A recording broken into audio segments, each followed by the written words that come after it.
Let's talk about the great British tradition of queuing.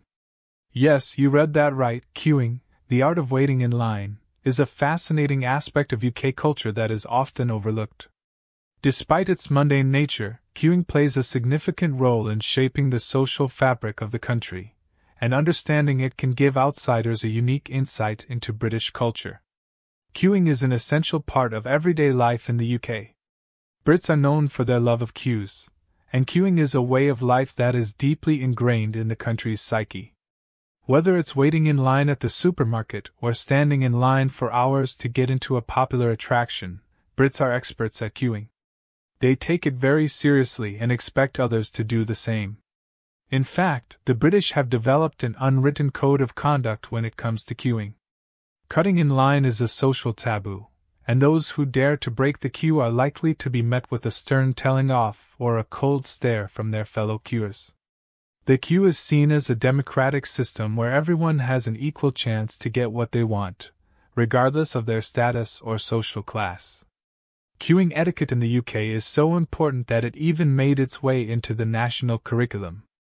In 2016, the Department of Education included queuing in its list of fundamental British values that should be taught in schools.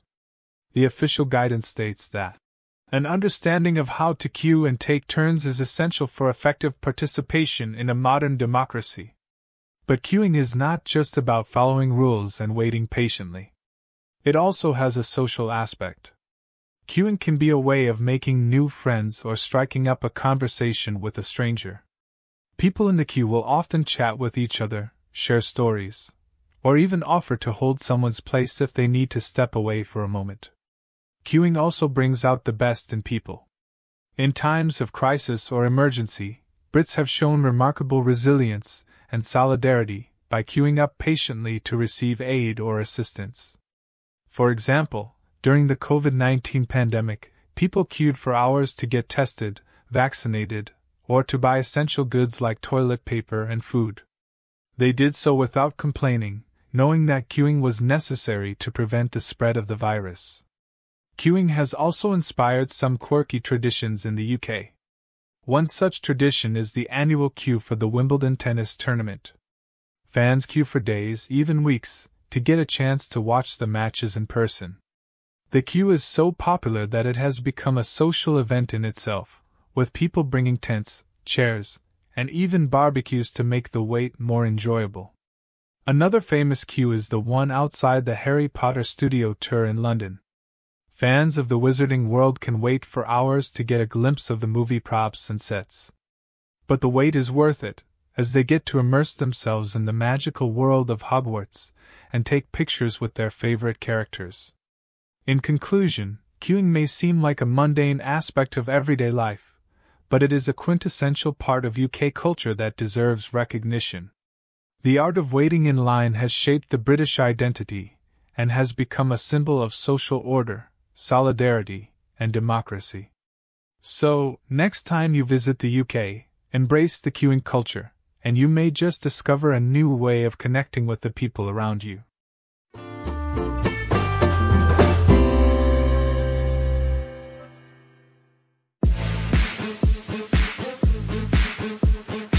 The French government is facing renewed protests from trade unionists over its proposed pension reforms. The plans, which would increase the minimum age for receiving a full pension and could lead to lower payouts for some retirees, have been met with widespread opposition. President Emmanuel Macron has defended the reforms, saying they are necessary to ensure the long-term viability of the pension system. But many workers fear they will be left worse off under the new rules. In recent weeks, strikes have disrupted rubbish collection and public transport in Paris, causing chaos for commuters. On Wednesday, thousands of people took to the streets to protest against the reforms. The CGT Union, one of France's largest, has called for a general strike on December 5 in opposition to the proposals. The union's leader, Philippe Martinez, said the reforms were an attack on workers' rights and would make pensions less fair. "We cannot accept a system that will force people to work longer for less money," he said. "We need a system that guarantees people a decent retirement." The government argues that the changes are necessary to balance the pension books and prevent a funding crisis in the future. It says that the current system is unsustainable and needs to be reformed to reflect demographic changes. But critics say the reforms are unfair and will hit lower-paid workers hardest. They argue that the government should do more to tackle tax evasion and wealth inequality instead of cutting pensions. The protests come at a time when Macron's popularity is already low. His government has faced criticism over its handling of the Yellow Vest protests, which rocked France last year, and the ongoing Gilets jaunes demonstrations. The strikes have also affected businesses in Paris, with some shops reporting a drop in sales due to the disruption. The city's mayor, Anne Hidalgo, has called for a solution to be found quickly to avoid further damage to the economy. The rubbish collection strike has led to piles of rubbish accumulating on the streets, causing a hygiene risk. Residents in some areas have complained about the smell and the potential for vermin infestations. One affected area is Ivry-sur-Seine, a suburb south of Paris. Local resident Marie-Claire Dupont said the strike had left her street looking like a dump. "I can't believe this is happening in France," she said. "It's very upsetting to see our streets covered in rubbish like this." The strikes have also raised questions about democracy in France. Some critics have accused Macron of ignoring the wishes of the people and pushing through reforms without proper consultation. However, the government says it has held extensive consultations with trade unions and other stakeholders. It argues that the reforms are necessary for the long-term health of the pension system and will benefit all workers in the future. The situation remains tense, with the general strike looming in December. The government has said it is willing to negotiate with the unions but has ruled out any major concessions on the reforms.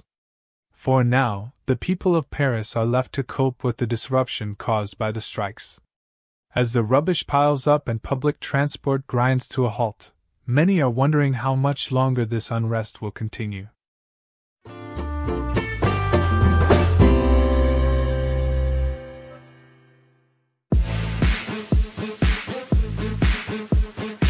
A run-on sentence is when two or more complete sentences are joined together without the right punctuation or connecting words.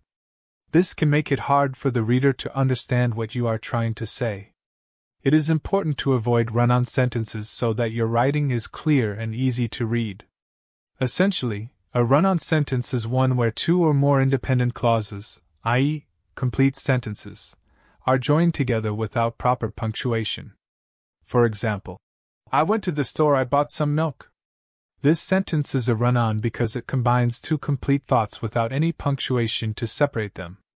Some other examples of run-on sentences include: "She wasn't sure what to do, she decided to call her friend." "The movie was long, it was also boring." "He is tall, however he's not very good at basketball." How to fix run-on sentences. "I went to the store. I bought some milk." Corrected using a period to separate the two thoughts.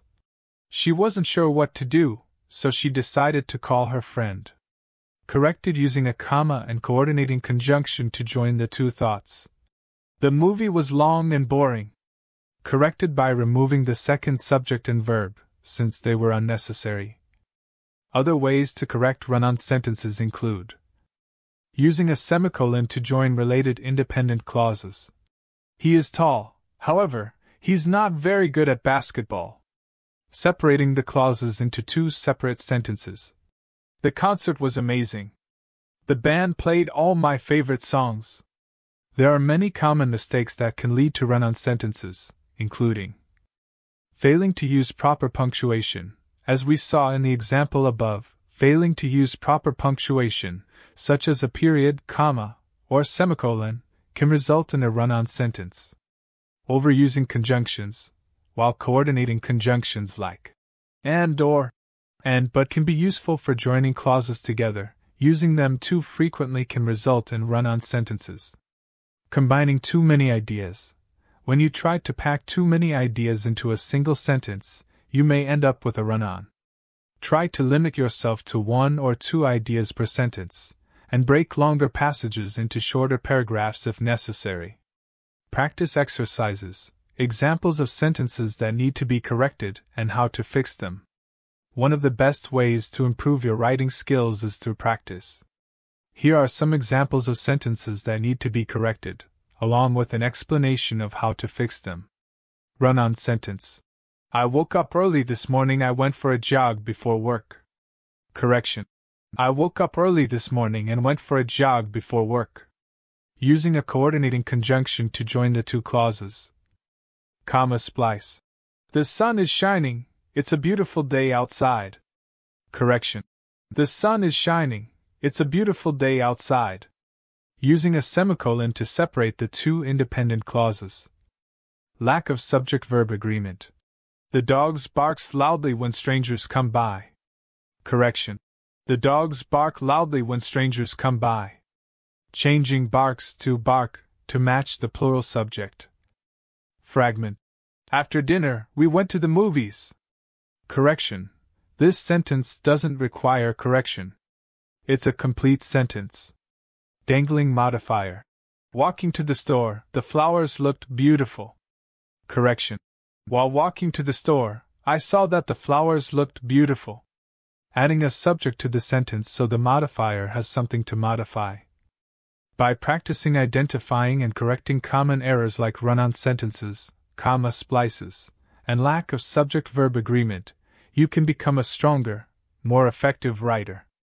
We discussed some common mistakes that lead to run-on sentences, including improper punctuation, overuse of conjunctions, and combining too many ideas. We also provided examples of sentences that required correction and explained how to correct them. Remember that improving your writing skills takes practice and patience. Don't be discouraged if you make mistakes along the way. Even experienced writers make errors. The key is to keep practicing and actively seeking out opportunities to improve.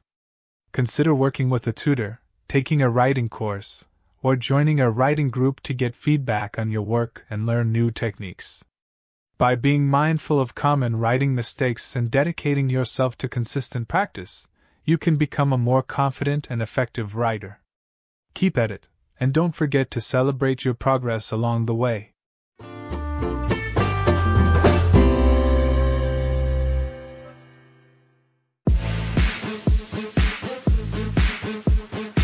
April 1st marks the day of tricks, hoaxes, and pranks. April Fool's Day. This mischievous day is celebrated in many countries around the world with people playing practical jokes on each other. But where did this tradition come from? The origins of April Fool's Day are unclear, but it is thought to have started in France in the late 16th century. Prior to 1582, the New Year was celebrated on March 25th. However, when the Gregorian calendar was introduced, the New Year was moved to January 1st.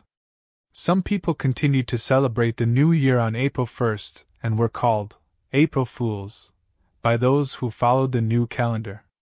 Today, April Fool's Day is seen as a light-hearted holiday, where people play harmless pranks on each other.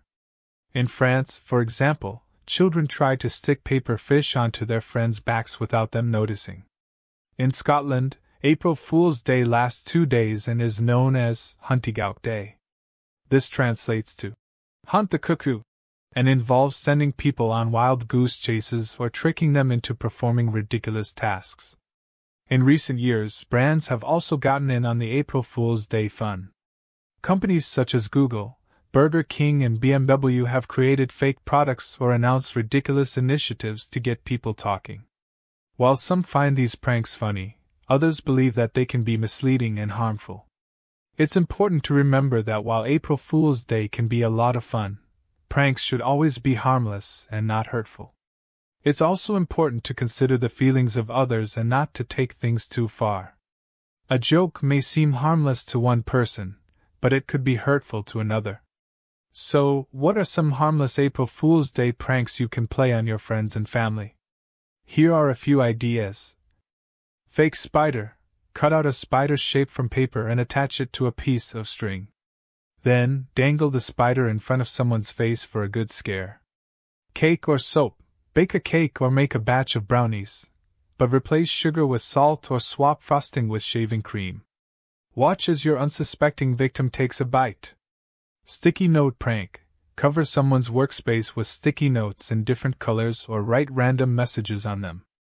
Fake parking ticket. Create a fake parking ticket and place it on someone's windshield. Watch as they panic before they realize it's just a joke. Air horns. Get an air horn and hide it under someone's chair or cushion. When they sit down, the horn will go off and give them a funny shock. Remember, the key to any successful April Fool's Day prank is to make it harmless, funny, and not too over the top. In conclusion, April Fool's Day is a fun and light-hearted holiday that brings people together through playful pranks and hoaxes. Whether you're sticking paper fish onto people's backs, sending them on wild goose chases, or playing harmless pranks on your friends and family, remember to keep things light and fun. Happy April Fool's Day!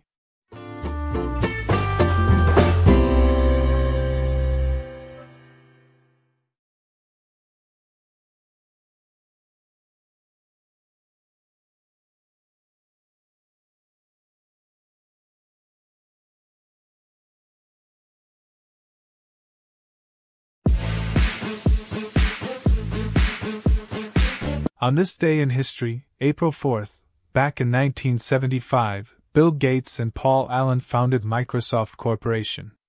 This event was not only important but also quite funny considering the fact that at the time, neither of the founders had any idea what the personal computer industry would become.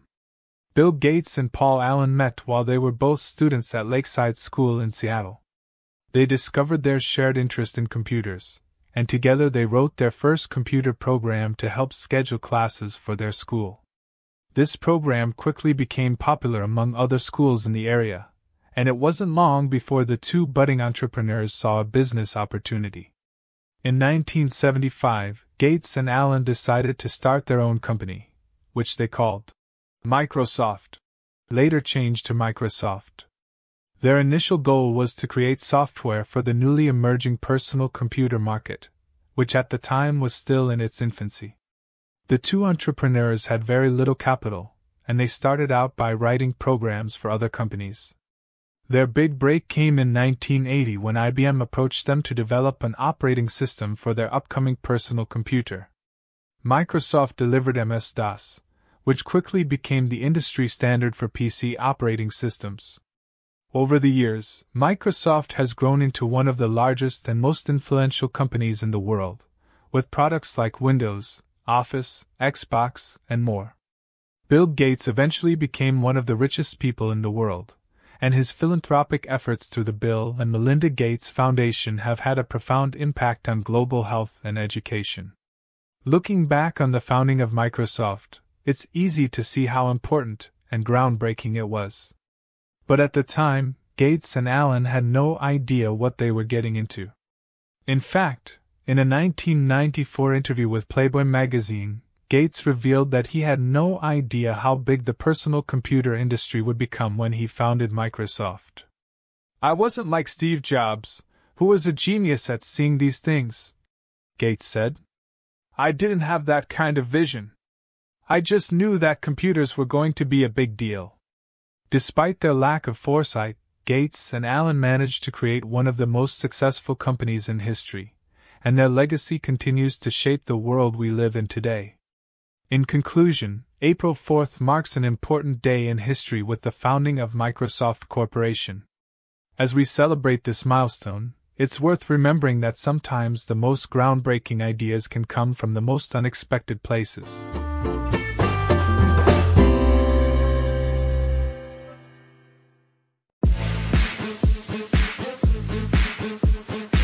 It's a classic joke that has been told for generations. It's so ingrained in our culture that it has become America's favorite joke. You've probably heard it before, but just in case you haven't, here it is. Why did the chicken cross the road? To get to the other side. At first glance, this joke seems simple and straightforward. But when you really think about it, why did the chicken want to get to the other side? Was it just to get to the other side of the road, or was there something more going on? Some people have come up with their own theories as to why the chicken crossed the road. One theory is that the chicken wanted to show off its bravery by facing the dangers of crossing a busy street. Another theory is that the chicken was searching for food or water on the other side. But let's be real, the most likely reason the chicken crossed the road was to get away from Colonel Sanders. Regardless of the true motive behind the chicken's journey, the joke has stood the test of time. It's a joke that can be told in any situation and still get a laugh. Here are some variations of the joke that have been popular over the years. Why did the turkey cross the road? To prove he wasn't a chicken. Why did the cow cross the road? To get to the other side. Why did the duck cross the road? To prove he wasn't a chicken. Why did the frog cross the road? To get to the other side. Get it? Because he's a frog. As you can see, the joke has been adapted to fit various animals, but the punchline always stays the same. It's a simple joke that doesn't require a lot of setup or explanation, which is part of what makes it so appealing. But what if we took the joke in a different direction? What if we asked why other things crossed the road? Here are some possible answers. Why did the IT guy cross the road? To get away from all the people asking for help with their computers. Why did the politician cross the road? To get to the other side of the aisle. Why did the zombie cross the road?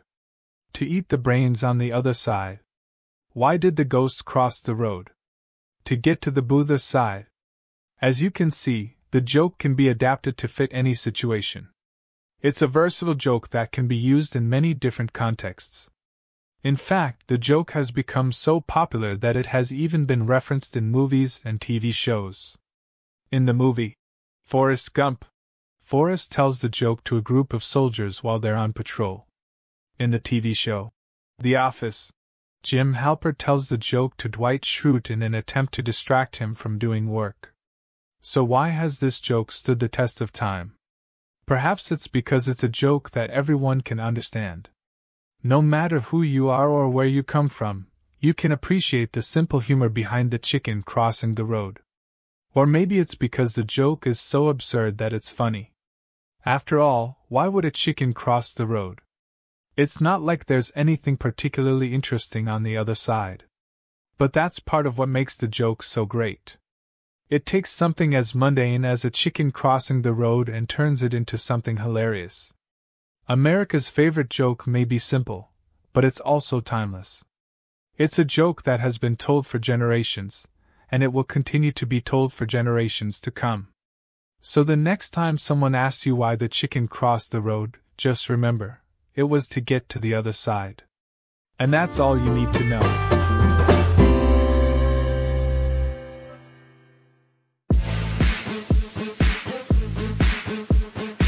Few things are more iconic in American culture than the hot dog. For decades, this delicious and portable food item has been a staple at ballparks, fairs, and backyard barbecues. But how did the hot dog become such a popular part of American cuisine? The hot dog's history can be traced back to the 1800s, when large numbers of European immigrants began to arrive in the United States. Many of these immigrants brought with them their own culinary traditions, such as the German Frankfurter sausage. According to legend, in the late 1800s, a German immigrant named Charles Feltman began selling hot dogs from a pushcart on Coney Island, and the rest, as they say, is history. The hot dog became synonymous with American culture over time, particularly in the context of baseball games. It's difficult to imagine going to a baseball game without the smell of hot dogs in the air, and vendors selling hot dogs and other ballpark fare are a common sight at stadiums across the country. The simplicity of the hot dog contributes to its appeal. It's a food that can be eaten on the go with no utensils.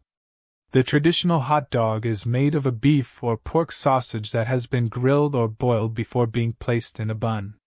It can then be topped with a variety of condiments such as ketchup, mustard, onions, relish, and more. While the hot dog is a simple food, there is much debate about the correct way to prepare and serve it. It's considered sacrilege in some parts of the country to put ketchup on a hot dog, but it's perfectly acceptable in others. Similarly, there's debate over whether the bun should be grilled or boiled, as well as whether the sausage should be grilled or boiled. Regardless of these debates, One thing is certain: the hot dog is still a beloved part of American culture. It is a food associated with summer, relaxation, and the simple pleasures of life. It's difficult not to feel a sense of joy and nostalgia while eating a hot dog at a baseball game, a county fair, or a backyard barbecue. Of course, as with any food, the nutritional value of hot dogs should be considered. They're frequently high in sodium and preservatives, and some studies have linked a high intake of processed meats like hot dogs to an increased risk of certain health problems. That being said, if you enjoy hot dogs, there's no need to completely abandon them. Moderation is essential in most aspects of life. To summarize, the hot dog may appear to be a simple food, but it is a complex part of American culture with a rich history and a lot of nuance. It's difficult to deny the allure of this iconic food, whether you like it with ketchup or mustard, grilled or boiled. Take a moment to appreciate the humble hot dog and all that it represents the next time you're at a ball game or a barbecue.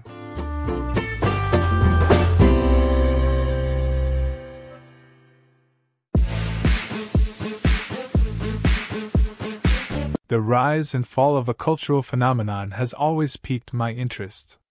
It's as if these fleeting moments of mass interest capture our collective imagination before quickly dissipating into the ether. And it appears that Wordle, the world's most popular word-guessing game, has succumbed to this phenomenon.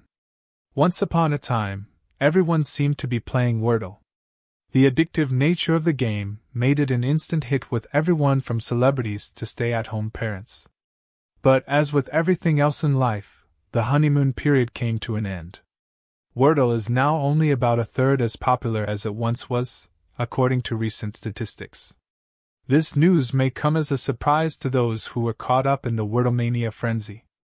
After all, it wasn't long ago that people would spend hours trying to figure out the secret 5-letter word. However, as Malcolm Gladwell would argue, when it comes to cultural phenomena, this is simply the natural course of events. Perhaps it was inevitable that the initial wave of interest in Wordle would fade. In a world where attention spans are at best fleeting, it's difficult for anything to maintain a long-term hold on the public consciousness. Even as the game fades from sight, it leaves a legacy of joy and excitement that will not be forgotten. I can't help but wonder what the next big thing will be as I reflect on this latest chapter in the ongoing saga of cultural trends. Whatever it is, I am confident that it will captivate our imaginations in the same way that Wordle did. And who knows what else? Perhaps one day we'll look back on this moment with fondness, remembering how much fun we had playing a simple game of word guessing.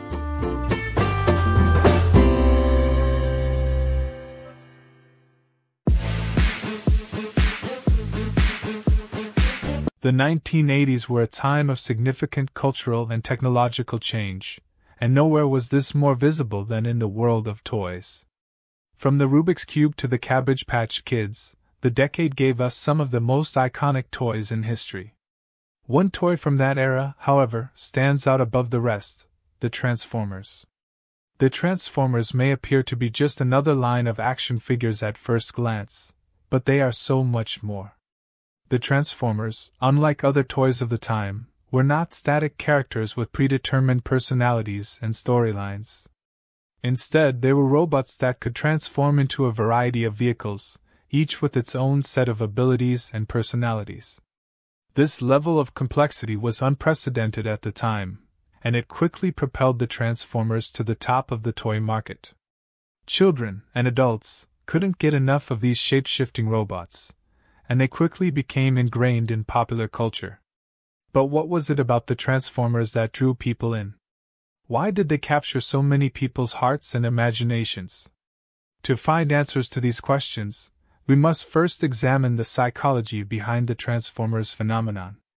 Malcolm Gladwell discusses the concept of stickiness in his book, The Tipping Point, which states that some ideas, products, or messages are more likely to stick in our minds than others. Because they were both robots and vehicles, the Transformers had an inherent stickiness. Because of this duality, children were able to interact with the toys on multiple levels. They could use the robots as action figures, imagining epic battles between good and evil, or transform them into vehicles and make up their own stories and adventures. The intricate designs and attention to detail of the Transformers added to their stickiness. Each robot had its own transformation sequence, which added to the excitement and challenge for children. The robot's ability to transform into anything from cars to planes to dinosaurs only added to their allure. The ability of the Transformers to tap into our innate desire for transformation and change was perhaps the most important factor in their success. We are hardwired as humans to seek out new experiences, to push ourselves to our limits, and to constantly evolve and grow. This spirit of transformation was embodied by the Transformers, both literally and metaphorically. They were metaphors for what we could become if we accepted and transformed ourselves. Of course, it's not just the psychology of the Transformers that fascinates us. Their influence on pop culture cannot be overstated. Transformers have been a staple of entertainment for over 3 decades, from the hit animated series to the blockbuster film franchise. They've spawned a slew of spin-offs, imitators, and even memes. To summarize, the Transformers were more than just a toy. They were a cultural phenomenon that captured the essence of what it means to be human. They were sticky, complex, and transformative, which set them apart in an era of mass-produced toys. While other toys have come and gone, the Transformers have stood the test of time, inspiring generations of children and adults alike.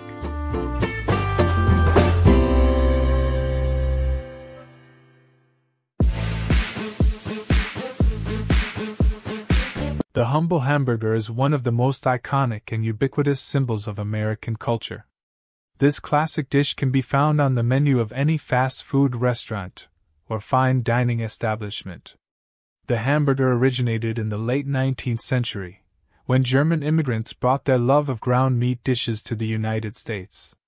While it is unknown who invented the first burger, it is widely assumed that Louis Lassen, a Danish immigrant who owned a small lunch counter in New Haven, Connecticut, popularized it. According to legend, in 1900, a customer came into Lassen's shop and asked for a quick meal he could eat on the go. Lassen sandwiched a beef patty between 2 slices of bread, and the rest, as they say, is history. The burger was an instant success, and other restaurants across the country soon began serving their own versions. The burger has evolved and taken on many different forms over the years. There's a burger for every taste, from the traditional cheeseburger to the trendy veggie burger. One of the most contentious issues among burger fans is how to cook the patty itself. Is it better to grill, fry, or cook on a flat top? What about the garnishes? Ketchup or mustard? Pickles or lettuce? The options are limitless. Regardless of its variations, one thing remains constant: the burger is a symbol of American culture. It symbolizes our love of convenience, our appetite for indulgence, and our ability to take something simple and turn it into something spectacular. Burgers, however, are more than just a fatty treat. They have also played significant roles in American history and politics. Burgers were a staple food for American soldiers during World War II, who were frequently served them as part of their rations. As returning soldiers craved the taste of home, the dish became even more popular. As families flocked to drive-in restaurants like McDonald's and Burger King for a quick and affordable meal in the 1950s, the burger became a symbol of the American dream. Burgers have recently become a flashpoint in the fight for workers' rights. Many fast food workers have taken to the streets to demand higher wages and better working conditions, citing the fact that the minimum wage they are paid for flipping burgers all day is barely enough to live on. But let's not get too serious, we're talking about burgers after all. One of the best aspects of this classic dish is its adaptability. Depending on your mood and taste preferences, it can be dressed up or down. Are you feeling fancy? Visit a gourmet burger joint and order a truffle-infused patty with foie gras and arugula. Do you want something cheap and greasy? Grab a couple of dollar menu burgers at your local fast food restaurant. There's no denying that the hamburger is ingrained in American culture. Whether we're tailgating at a football game or grabbing a quick lunch during a busy workday, it's a dish that brings us together.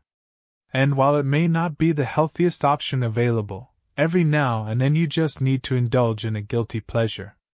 Take a moment the next time you bite into a juicy burger to appreciate all of the history and culture that has gone into this iconic dish.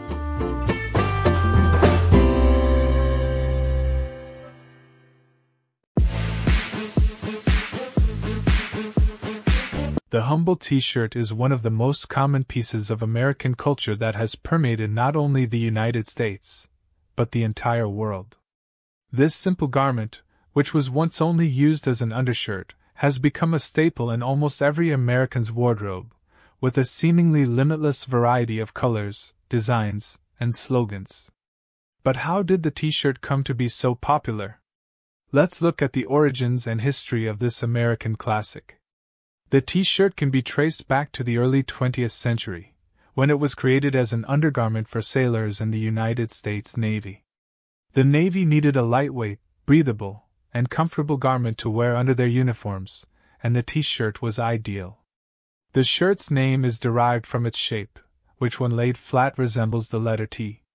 The t-shirt gradually made its way into mainstream American culture from there.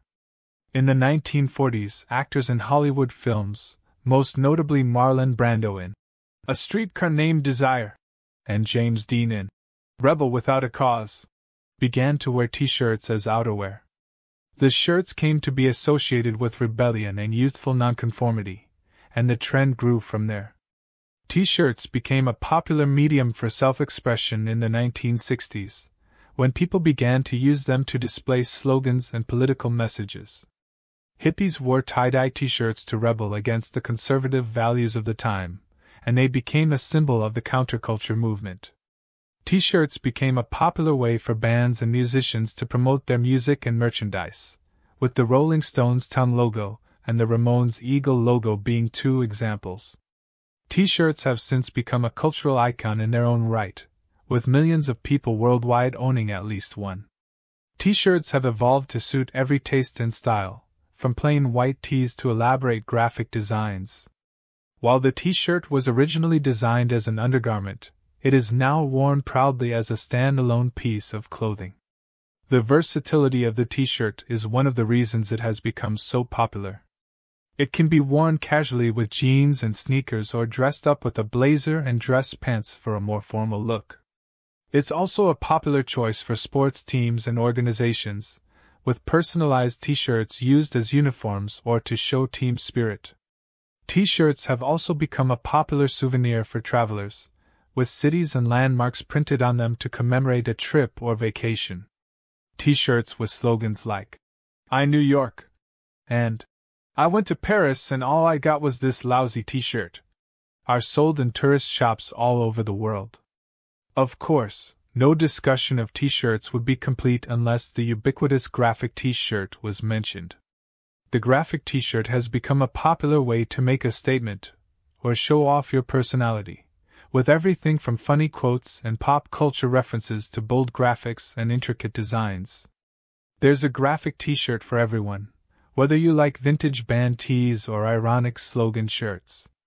To summarize, the t-shirt began as a simple piece of underwear for sailors but has since evolved into a cultural icon representing everything from rebellion and nonconformity to self-expression and personal style. It's a garment that has evolved with the times, adapting to its wearer's needs and desires. The t-shirt, whether plain white or with a bold graphic design, is a staple of American culture that will never go out of style.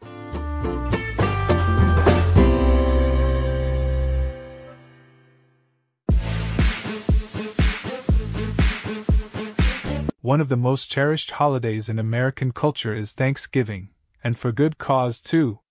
Families and friends join together throughout this season to share food, levity, and love. Every year on the fourth Thursday in November, Americans celebrate Thanksgiving, a holiday that has its roots in early American history when the Pilgrims and Native Americans gathered to commemorate a bountiful harvest. The event has changed over time to become a day when people give thanks for their blessings, spend time with family and friends, and feast on traditional dishes. The turkey is among the most recognizable symbols of Thanksgiving. A Thanksgiving meal wouldn't be complete without a golden brown roasted turkey serving as the centerpiece. Whether it's brining the turkey all night or stuffing it with delectable flavor mixtures, many families have their own unique recipes on how to prepare the turkey. Some people even deep fry their turkeys to get a crispy skin and juicy, delicate meat inside. Moreover, don't overlook the side dishes, which include sweet potato pie, mashed potatoes, green bean casserole, stuffing, and cranberry sauce. Every family has its own distinctive spin on these traditional delicacies, which adds to the specialness and nostalgia of the holiday. The custom of expressing thanks is another feature of Thanksgiving that adds to its allure. Many families walk around the table before the meal and express what they are grateful for. Everyone is united in this lovely moment, which serves as a reminder of the blessings we frequently take for granted. Family members can be thankful for their relationships, jobs, health, and anything else that makes them happy. Giving back to the community is another significant aspect of Thanksgiving tradition in addition to expressing thankfulness. Many families give their time to the community's food banks or take part in fundraising activities to aid the less fortunate. For instance, the Macy's Thanksgiving Day Parade in New York City annually attracts thousands of spectators from across the nation to celebrate the holiday season and promote numerous organizations. It's a joyful and entertaining event that benefits the neighborhood and uplifts everyone who attends. Finally, Thanksgiving culture also places a lot of emphasis on sports. On Thanksgiving Day, football is the most popular sport, with many families congregating in front of the TV to root for their preferred teams. Due to their annual home games, the Dallas Cowboys and Detroit Lions are two clubs that have come to represent Thanksgiving football. Even if you're not a big sports fan, spending Thanksgiving Day watching football with family and friends may be a great way to bond. In summary, Thanksgiving is much more than just a food-focused celebration. It's a time for giving thanks, serving the community, and spending quality time with close friends and family. Thanksgiving is a holiday that wonderfully captures the spirit of American culture, from the succulent turkey to the touching emotions shared around the table. I'm eager to learn more about this unique heritage and share it with people who might not be familiar with it because I'm a special holiday. Thanksgiving greetings.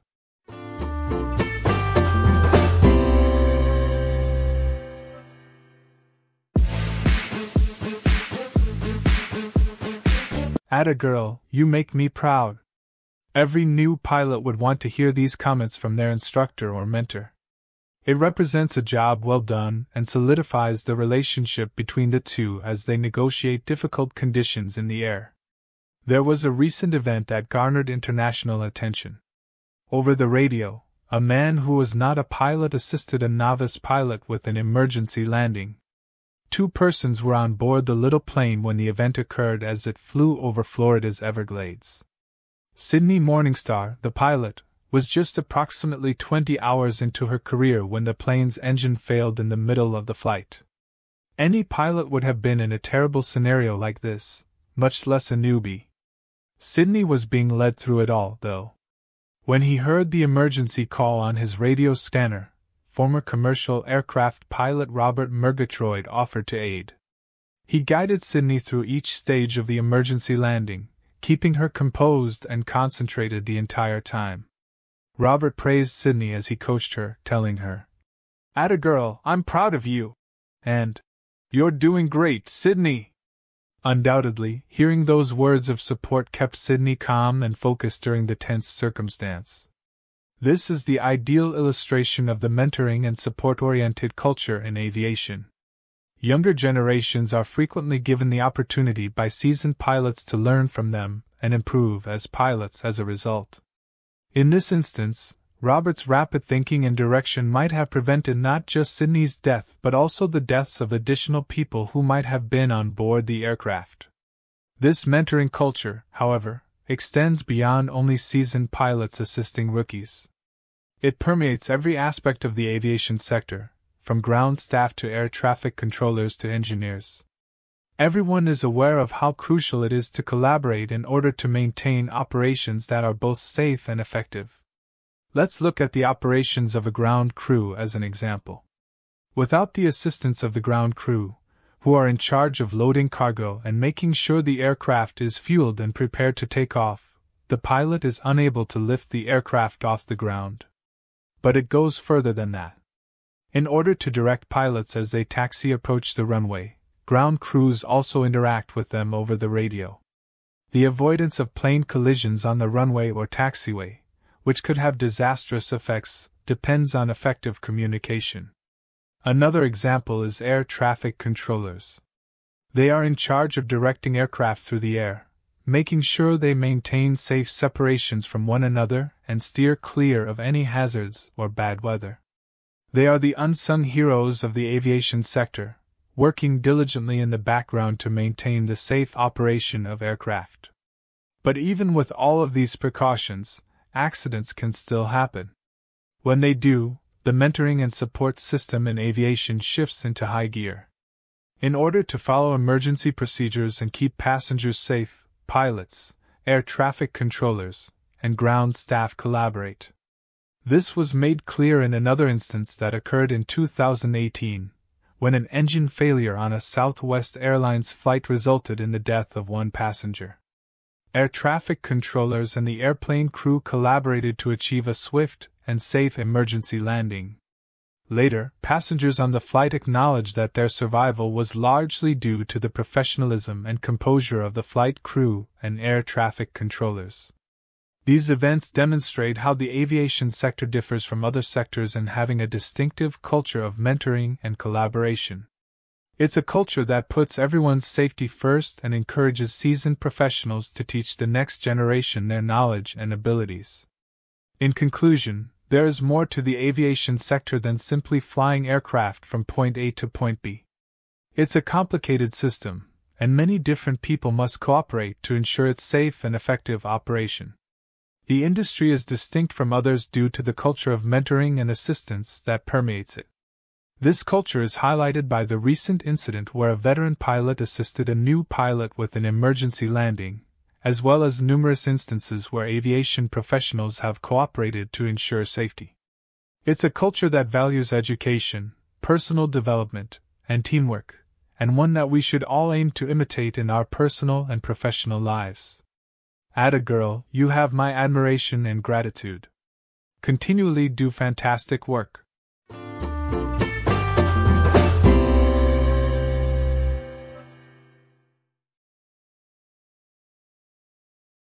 A court has seized assets worth over $26 million from the wife of a pro-Kremlin former member of parliament in Ukraine.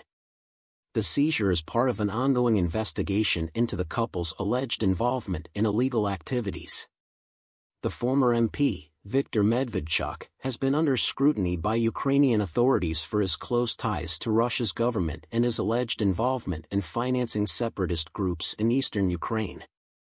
His wife, Oksana Marchenko, has also been implicated in these activities. Marchenko was recently put on the wanted list by Ukraine's security service, SSU, after she allegedly attempted to evade pre-trial investigation authorities. The court's decision to seize her assets concerns 13.7% of a company's shares that Marchenko holds through 4 offshore companies. In order to prevent the alienation or disposal of these securities, the court granted an application made by SSU investigators, which had been approved by the Oblast prosecutor's office. This means that Marchenko will not be able to sell or dispose of these assets until the investigation is complete. This is not the first time that Marchenko's assets have been targeted by Ukrainian authorities. Previously, assets and property worth over $5.6 billion, roughly $146.59 million were seized.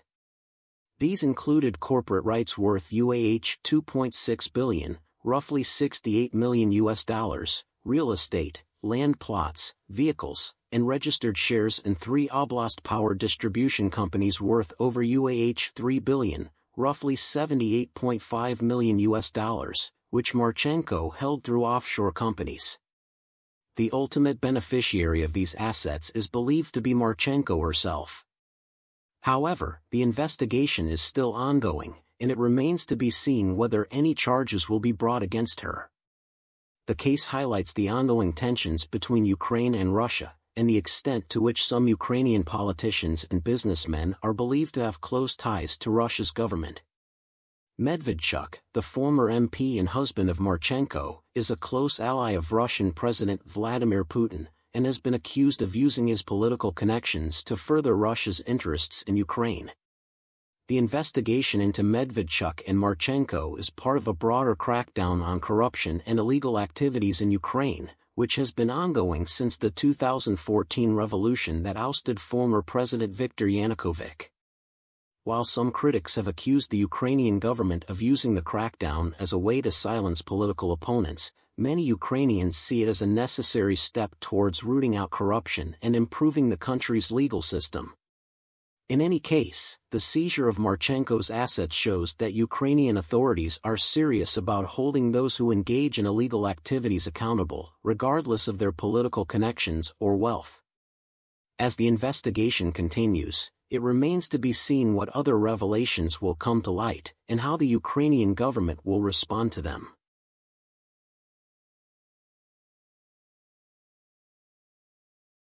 The Arctic region is experiencing significant changes that are causing concern for scientists in Norway. The area is warming at an alarming rate, and the effects of this warming are being felt across the region. The Svalbard Islands, in particular, are experiencing temperatures that are climbing up to 7 times quicker than in other parts of the world. This rapid warming is having a profound impact on the Arctic's environment. Sea ice is melting, causing rising sea levels and damaging buildings built on permafrost.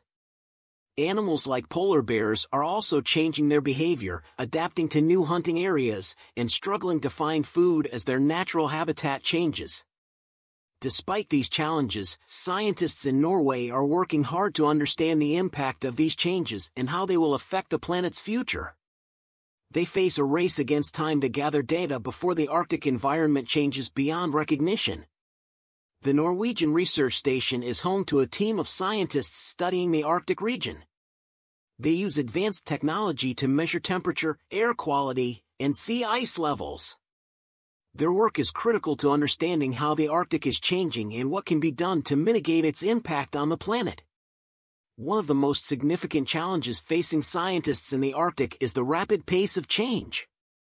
The region is changing faster than anywhere else on Earth, making it difficult to predict long-term outcomes.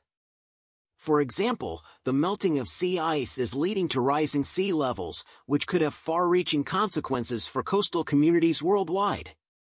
The Arctic region is a hostile environment that presents significant challenges to researchers and scientists. In recent years, the accessibility of research sites in the Arctic has become increasingly difficult due to climate change and its impact on the environment. One of the most significant challenges facing researchers in the Arctic is the unpredictability of climate conditions. The harsh weather conditions in the Arctic can change rapidly and unexpectedly, making it challenging to conduct research safely and effectively. Extreme cold temperatures, blizzards, and high winds are just some of the hazards that researchers must navigate daily. Another challenge researchers face is the limited infrastructure available for conducting scientific research in the Arctic. Unlike other parts of the world, the Arctic region lacks the necessary infrastructure to support large-scale scientific projects. Researchers often have to rely on small, specialized teams, and equipment and supplies must be transported from far away, which can be costly and time-consuming. Moreover, the infrastructure needed to conduct research in the Arctic is also affected by climate change. As the permafrost melts, the ground becomes unstable, affecting the stability of buildings and other structures. It also makes transportation challenging, as roads and runways built on permafrost become unstable, posing significant safety risks for researchers and their equipment. The remoteness of the Arctic region also poses challenges for researchers. Many research sites in the Arctic are located far from populated areas, and transportation to these sites can be difficult and expensive. This remoteness makes it challenging to maintain equipment and supplies, leading to higher costs and delays in research projects. Despite these challenges, researchers in the Arctic continue to work tirelessly to collect data and understand the effects of climate change on the region. They use specialized equipment, such as icebreakers, to reach remote research sites and collect data on sea ice thickness, ocean temperatures, and marine life. The development of new technologies and techniques has also helped researchers overcome some of the challenges of conducting research in the Arctic. For example, researchers are now using drones to survey large areas of the Arctic quickly and safely, allowing them to gather data without risking human life. Despite these difficulties, scientists in Norway are making progress in understanding the impact of Arctic warming. They are using cutting-edge technology to collect data and collaborating with other experts around the world to share knowledge and findings. One of the key areas of research for scientists in Norway is the impact of Arctic warming on marine life. As sea ice melts, it's changing the chemistry of the ocean, making it more acidic. This change is having a profound impact on the creatures that live in the Arctic waters, from tiny plankton to larger animals like whales and seals. In addition to studying the impact of Arctic warming on marine life, scientists in Norway are also investigating its effect on land-based ecosystems. They are studying how melting permafrost is affecting soil quality and plant life, as well as the impact on animal habitats and migration patterns. As the Arctic region continues to warm at an alarming rate, scientists in Norway are working hard to understand the changes and their impact on the planet. Their work is vital to developing strategies to mitigate the impact of climate change and protect our planet's future.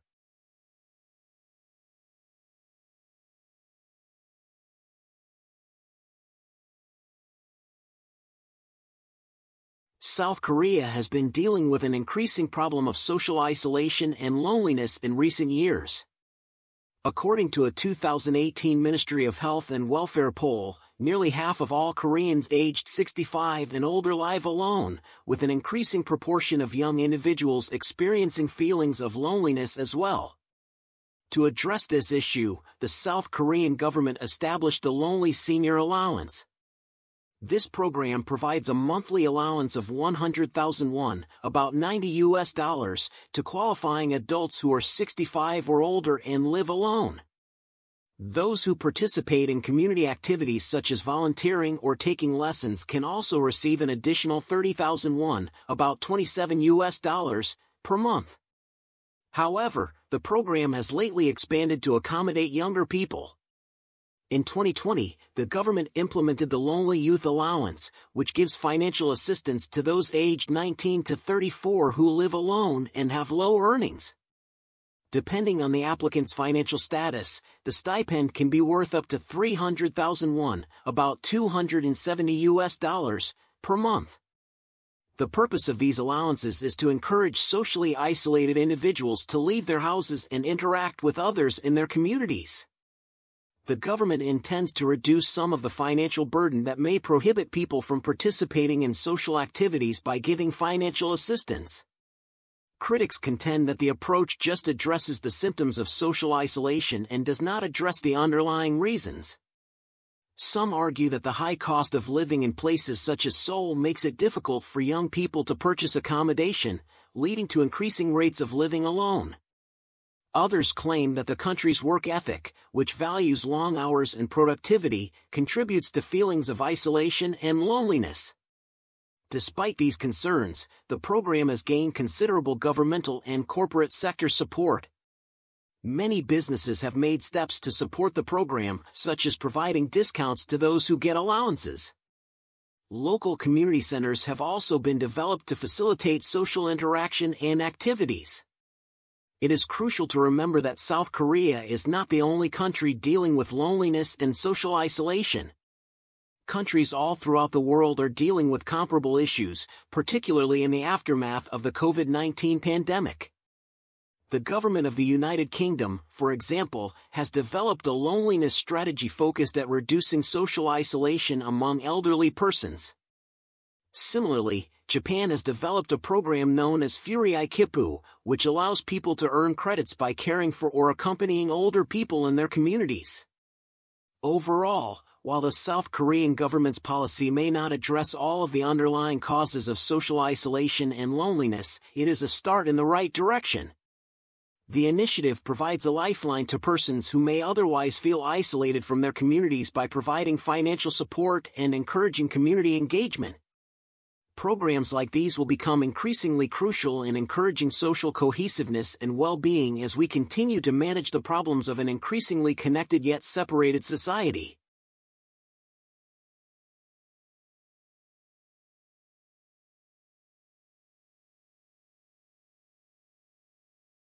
Studying abroad may be a life-changing experience that broadens your horizons while also providing you with significant academic and personal skills. However, with so many institutions around the world, choose which one to attend might be difficult. We'll walk you through the process of selecting the best university for your study abroad experience in this article. We will demonstrate how to select the best university for your study abroad experience. Determine your academic objectives and interests. Determining your academic goals and interests is an important step in selecting the best university for study abroad. This approach entails reflecting on your own goals, such as the subjects that interest you, the degrees you aim to obtain, and the job prospects you wish to pursue. This allows you to focus your search to institutions that offer programs that fit with your academic goals. For example, if you are interested in business and want to become an entrepreneur, you should look into institutions that offer courses in entrepreneurship or business management. Similarly, if you enjoy art and want to pursue a career in creative writing, you should look into universities with respected creative writing programs. In addition to your academic interests, you should evaluate how studying abroad can help you reach your long-term goals. Studying abroad can provide you with unique cultural experiences, language skills, and international connections, all of which can help you stand out to potential employers. It is critical to select a university that can help you achieve both academic and personal goals while also providing an environment that promotes growth and development. Language, culture, and location. The location of the university where you study abroad might have a big impact on your whole experience.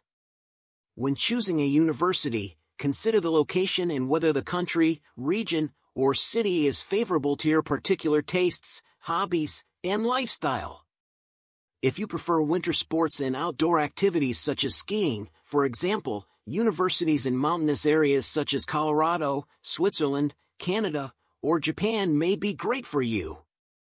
Similarly, if you enjoy beaches and mild weather, universities in coastal places such as California, Australia, or Thailand may appeal to you.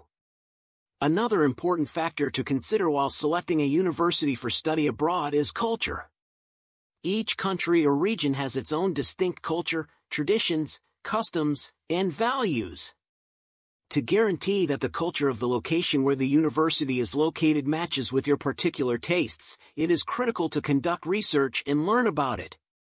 Explore the local cuisine, music, art, festivals, and social customs. When choosing an institution for study abroad, language is also an important issue to consider. If you are traveling to a place where the major language is not your native language, you should consider enrolling in university language courses or taking language classes before you leave. This might make it easier to manage daily life and immerse oneself in the local culture. Finally, the location of the university can have an impact on your housing and transportation costs. When budgeting for your study abroad program, it is critical to include these fees. The cost of living in a large metropolis, such as London or New York, may be significantly higher than in smaller towns or rural locations.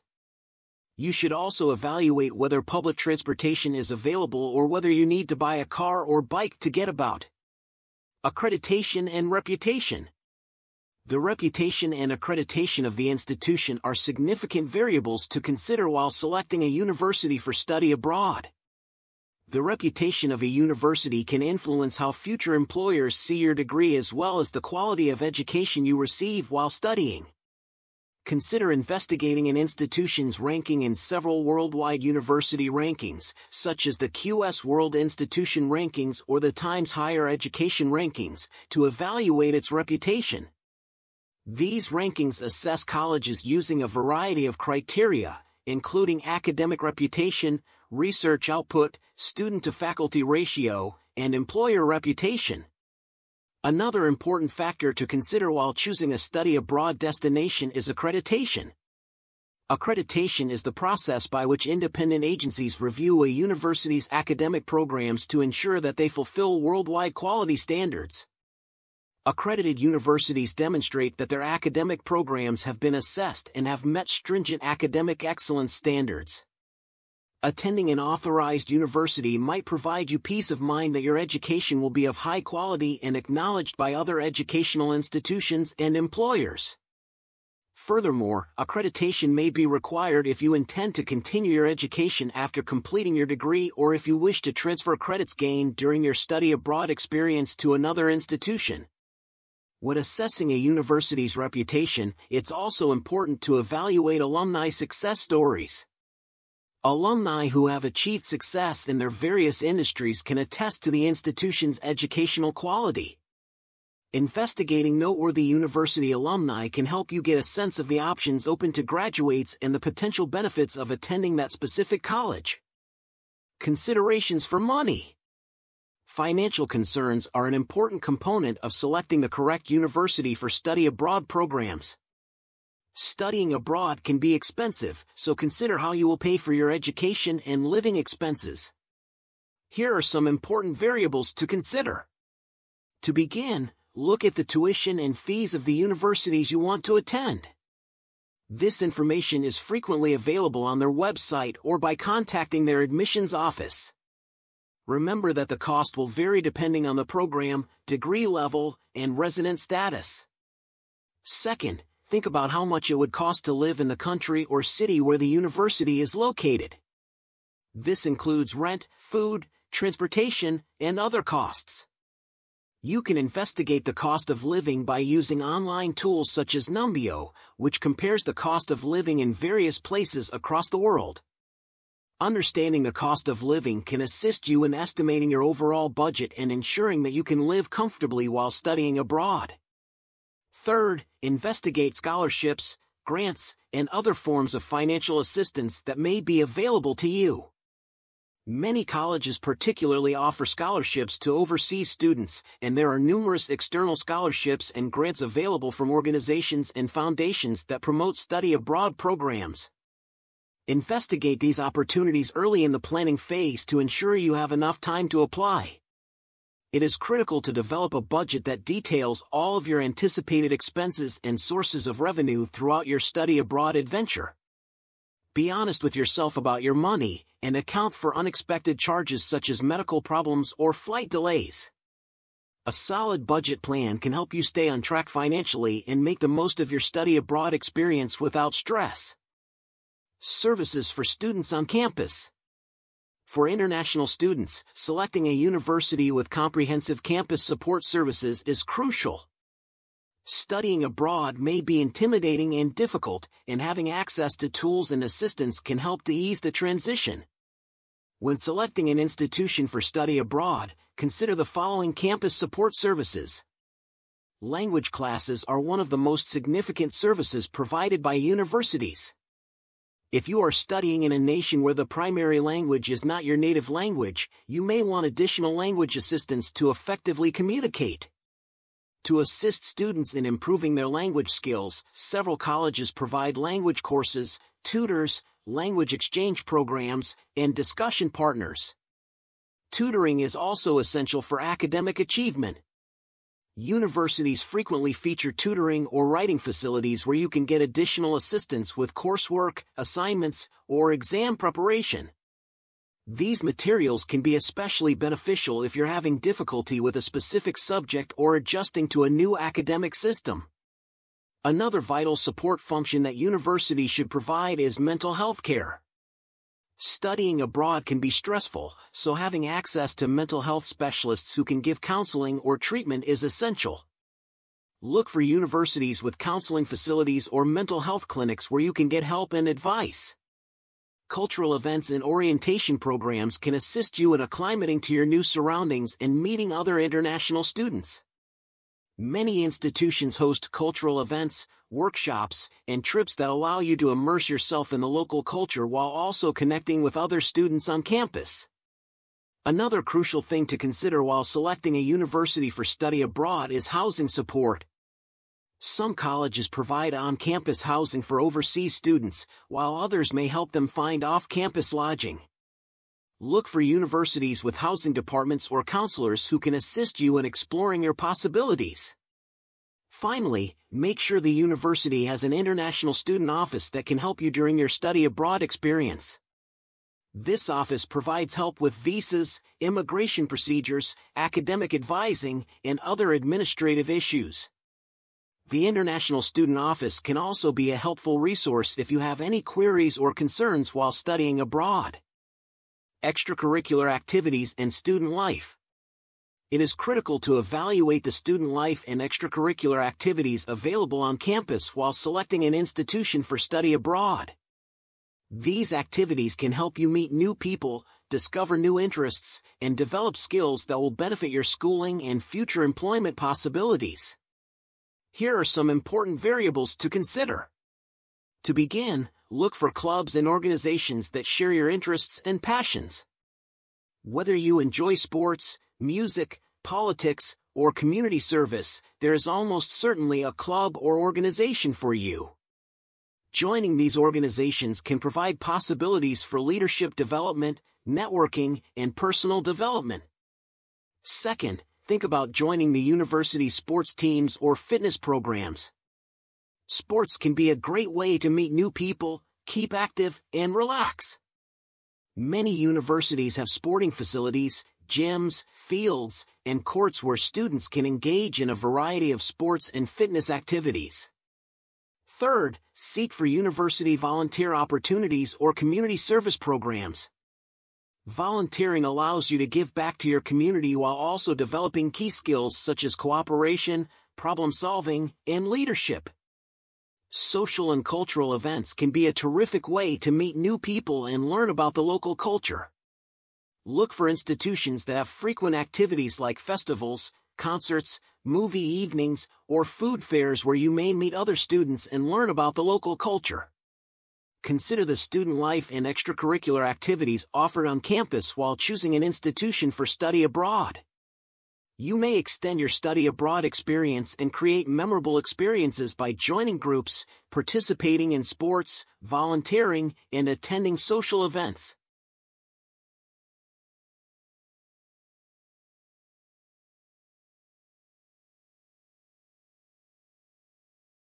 The world's fascination with the wealth of royals is nothing new, and the recent revelation of King Charles III's fortune has only added fuel to the fire.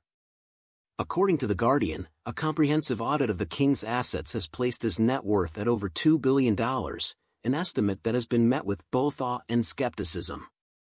While the figure may pale in comparison to the fortunes of some other monarchs around the world, it is still a staggering amount of wealth for any individual to possess. The king's assets reportedly include everything from country estates and racehorses to paintings and a private jewel collection. Even the Duchy of Lancaster property portfolio, which was created almost 800 years ago to provide a private income for the monarch, is said to be worth more than $800 million. Of course, not everyone is convinced by these estimates. A spokesperson for the king dismissed the figures as a highly creative mix of speculation, assumption, and inaccuracy, suggesting that the true value of the royal family's assets may never be fully known. Despite this pushback, the public's interest in the wealth of royals is unlikely to dissipate anytime soon. For many people, the idea of living a life of such opulence and luxury is both alluring and enigmatic.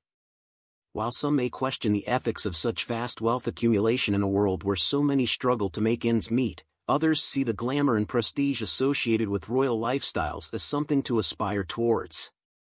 No matter where one falls on this spectrum, there's no denying that the revelation of King Charles III's wealth has captured the attention of the world. Whether or not the figures reported by The Guardian are accurate, they offer a glimpse into a world few of us will ever experience firsthand, a world of unimaginable riches and privilege.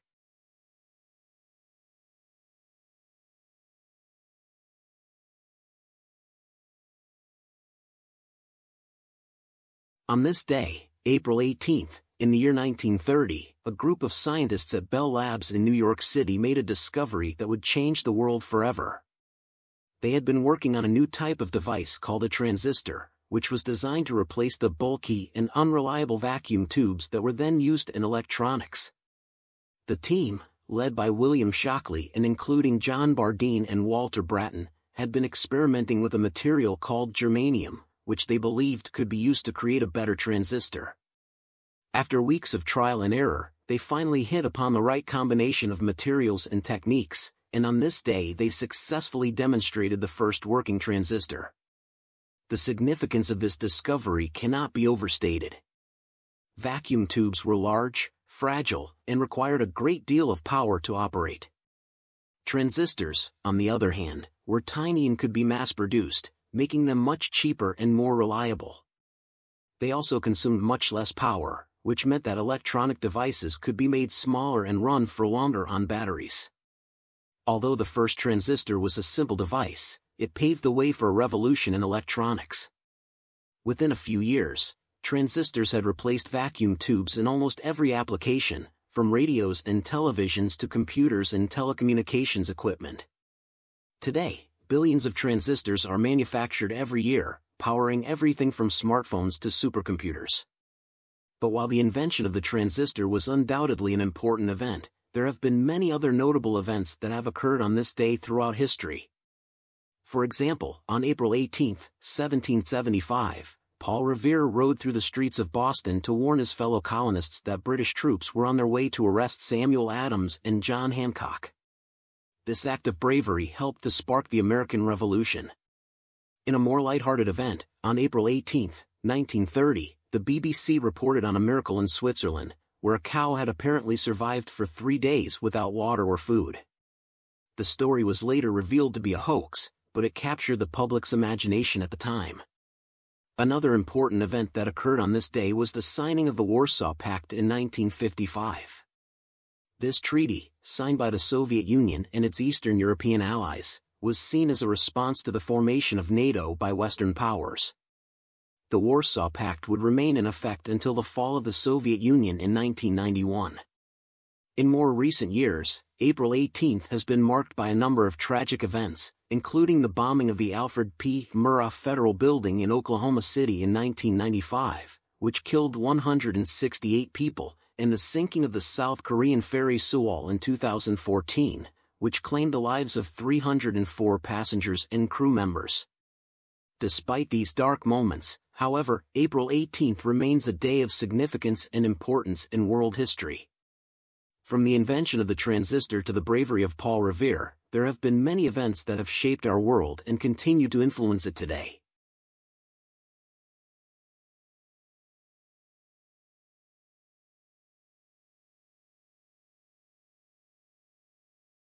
Celebrity culture has become an integral part of our society. With the rise of social media, we are constantly bombarded with images and information about our favorite celebrities.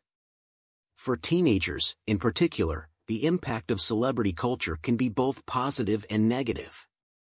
One specific aspect of celebrity culture that has a significant influence on teenagers is the obsession with physical appearance. Celebrities are often seen as role models when it comes to fashion, beauty, and fitness. Teenagers, who are still in the process of developing their sense of self, may feel pressure to conform to these standards in order to fit in or be accepted by their peers. This pressure can lead to unhealthy behaviors such as extreme dieting, excessive exercise, and even plastic surgery. In fact, according to a survey conducted by the American Society of Plastic Surgeons, the number of teenagers undergoing cosmetic procedures has increased by approximately 200% since the year 2000. This increase can be attributed, in part, to the influence of celebrity culture. Moreover, the pressure to conform to these beauty standards can have a detrimental effect on teenagers' mental health. Studies have shown that constant exposure to images of perfect bodies can lead to body dissatisfaction and low self-esteem, especially in young girls. This can lead to a range of issues including anxiety, depression, and eating disorders. Additionally, the constant scrutiny that celebrities face in the media can also have a negative impact on teenagers' mental health. The paparazzi and tabloids often focus on the personal lives of celebrities, digging up dirt and spreading rumors. This can create unrealistic expectations for teenagers, who may view this type of behavior as normal or even desirable. On the other hand, some aspects of celebrity culture can have a positive influence on teenagers. Celebrities can use their platform to raise awareness and promote important social causes. For example, many celebrities have used their influence to advocate for climate change, LGBTQ+ rights, and mental health awareness. Furthermore, celebrities can serve as role models for teenagers who are interested in pursuing creative careers such as acting, music, or fashion. Seeing successful individuals who have achieved their dreams can inspire young people to pursue their own passions and work towards their goals.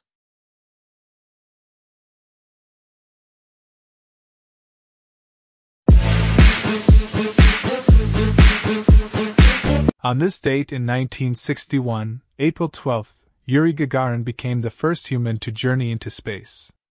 This tremendous achievement was a watershed moment in space exploration history, paving the path for future investigations of our universe.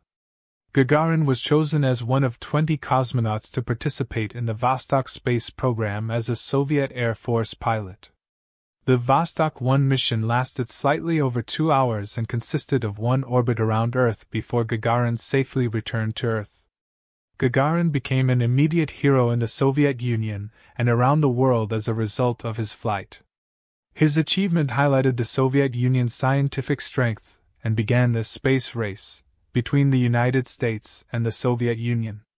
Even more impressive than the feat itself was Gagarin's sense of humor and modesty during his sudden celebrity. During a news conference following his journey, he joked that he didn't see any angels or God, breaking conventional expectations of religious encounters in space.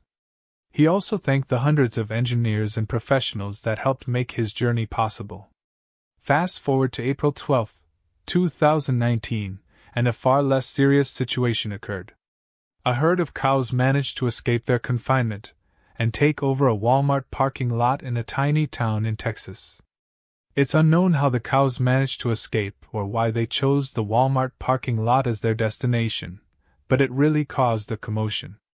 Photos and videos of cows grazing freely among parked cars and perplexed customers immediately went viral on social media. Local police were called to the site to return the cows to their cage, but not before the animals did minor damage to parked automobiles. Despite the mayhem that ensued, no one was injured, and the cows were eventually restored to their confinement safely. The incident brought much-needed levity in an otherwise monotonous news cycle, as well as a reminder of the unexpected surprises that life may bring. On a more serious note, Equal Pay Day is observed on April 12th.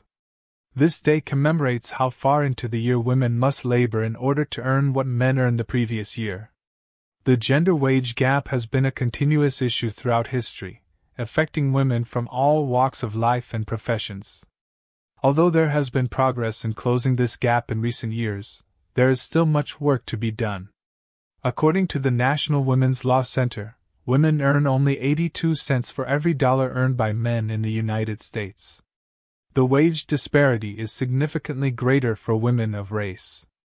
Equal Pay Day serves as a reminder that much work has to be done to achieve true justice and fairness in the workplace. Individuals and organizations must work together to close the gender wage gap and ensure that everyone has equal opportunities to succeed. To summarize, April 12th has witnessed both momentous triumphs and light-hearted moments throughout history.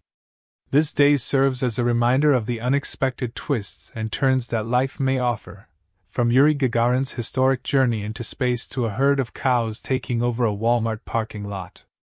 As we commemorate Equal Pay Day, we are reminded of the continuous fight for equality and the significance of working for a more just and equitable future for all.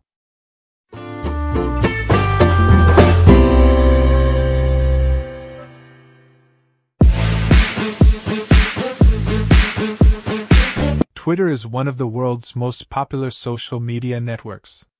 Several high-profile executives have worked for the company throughout the years, including former CEO Dick Costolo, former CFO Ali Roghani, and former CLO Vijaya Gadde.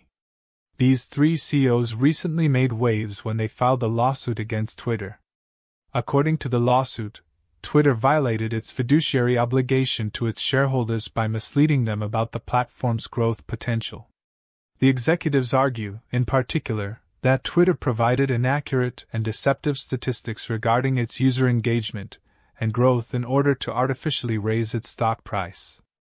According to the lawsuit, Twitter's management team was aware of the platform's issues with user growth and engagement, but neglected to inform shareholders of this information. Instead, they continued to laud the platform's development potential and encourage investors to purchase more shares. The executives were also allegedly punished against for raising concerns about the company's procedures, according to the lawsuit.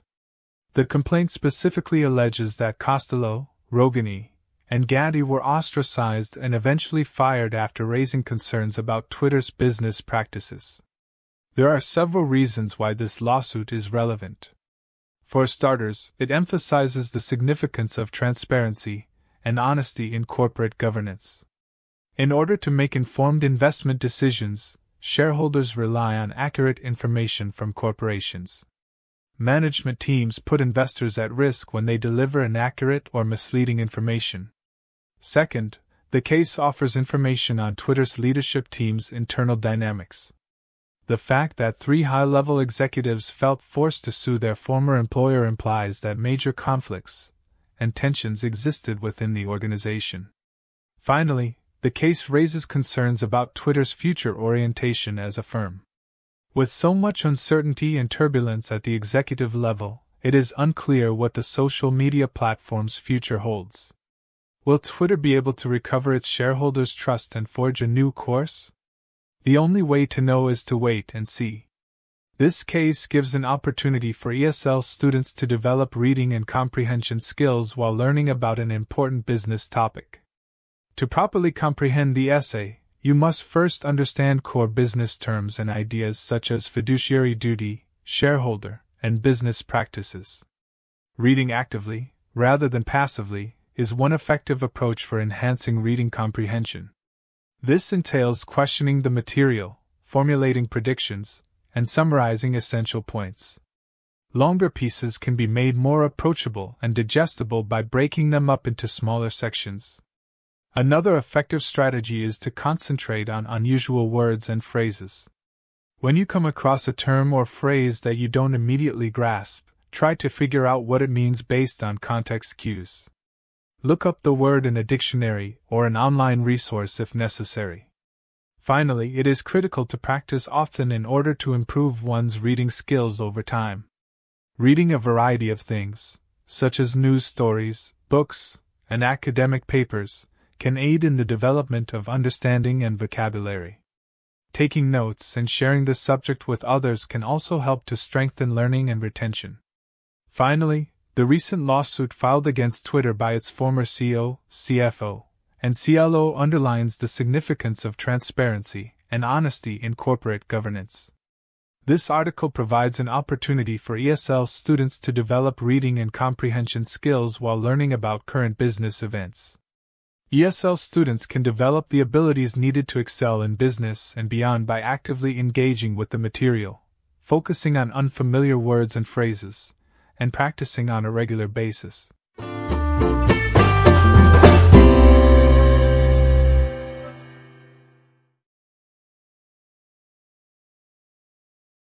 As we age, our body undergoes numerous changes that can be assessed through biomarkers of aging. These biomarkers are a combination of biological parameters that help us track the aging process and predict our transition into pathological states. In this article, we will take a closer look at biomarkers of aging, their potential uses, and limitations. Biomarkers of aging can be broadly categorized into 6 pillars: physiological characteristics, medical imaging, histological features, cellular alterations, molecular changes, and secretory factors. Physiological characteristics include measures such as blood pressure, heart rate variability, and muscle strength. Medical imaging techniques such as computed tomography, CT, magnetic resonance imaging, MRI, and positron emission tomography, PET, can provide detailed information on structural changes in organs and tissues.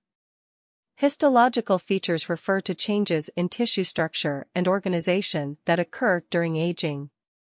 Cellular alterations can be detected by measuring telomere length, DNA damage, and mitochondrial function. Molecular changes involve alterations in gene expression, protein synthesis, and metabolic pathways.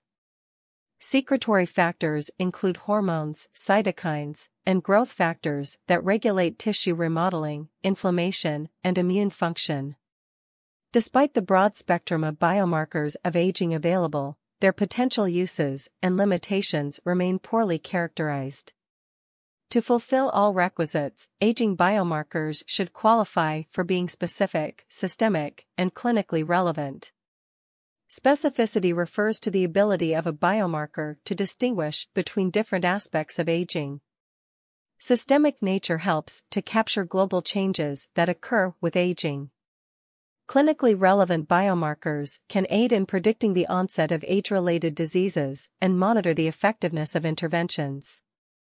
Biomarkers of aging are an essential tool for researchers to understand aging at the cellular, organ, and organismal levels. The development of specific, systemic, and clinically relevant aging biomarkers could pave the way for personalized interventions and treatments that improve health span and lifespan.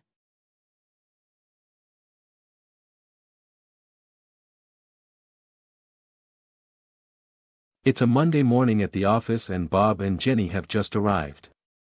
Good morning, Jenny. How was your weekend? Oh, it was great. I went hiking with some friends. How about yours? It was good, just relaxed at home. As they make their way to their desks, there seems to be a commotion near the coffee machine. What's going on over there? Looks like the coffee machine is broken again. They both sigh in frustration, knowing that the coffee machine is a crucial part of their morning routine. Well, there goes my plan for staying awake during the meeting. Same here. Do you think we should report it to the IT department? Just then, their boss walks by and overhears their conversation. Good morning, team. What seems to be the problem? The coffee machine is broken again, sir. Yes, we were just discussing whether we should report it to IT. Actually, I already called them. They should be here any minute now. Bob and Jenny exchange looks of surprise and gratitude. Thank you, sir. That's really thoughtful of you. Yeah, we appreciate it. With the promise of a fresh cup of coffee, they head to their desks and start their workday. As they settle into their work, Bob notices something unusual. Hey Jenny, have you noticed the new artwork hanging in the lobby? Oh yeah, I saw it this morning. It looks really nice. Unbeknownst to them, their boss had recently commissioned a local artist to create a piece for the office. I wonder how much that cost the company. I heard our boss is really invested in creating a more welcoming and creative office space. As they discuss their thoughts on the artwork, they receive an email from their boss requesting an impromptu meeting. That's odd. Did he mention what it was about? No, but I hope it's not about the coffee machine. They make their way to their boss's office, feeling a bit nervous about what the meeting may entail. Good morning, Bob and Jenny. Please take a seat. The boss gestures towards the chairs in front of his desk before getting straight to the point. I wanted to talk to you both about something important. As you know, we've been trying to create a more engaging work environment. And I believe that starts with investing in our employees' well-being and happiness. With that in mind, I'm pleased to announce that we'll be launching a wellness program next month. Bob and Jenny are taken aback by the news, as they had never heard of such initiative being taken at their workplace. That's great news, sir. What kind of activities will be involved in the program? We're still finalizing the details, but we're considering yoga classes, meditation sessions, and even a nutrition workshop. Wow, that sounds amazing. Thank you for prioritizing our well-being at work. As the meeting wraps up, Bob and Jenny leave the room feeling grateful for the positive changes being made at their workplace.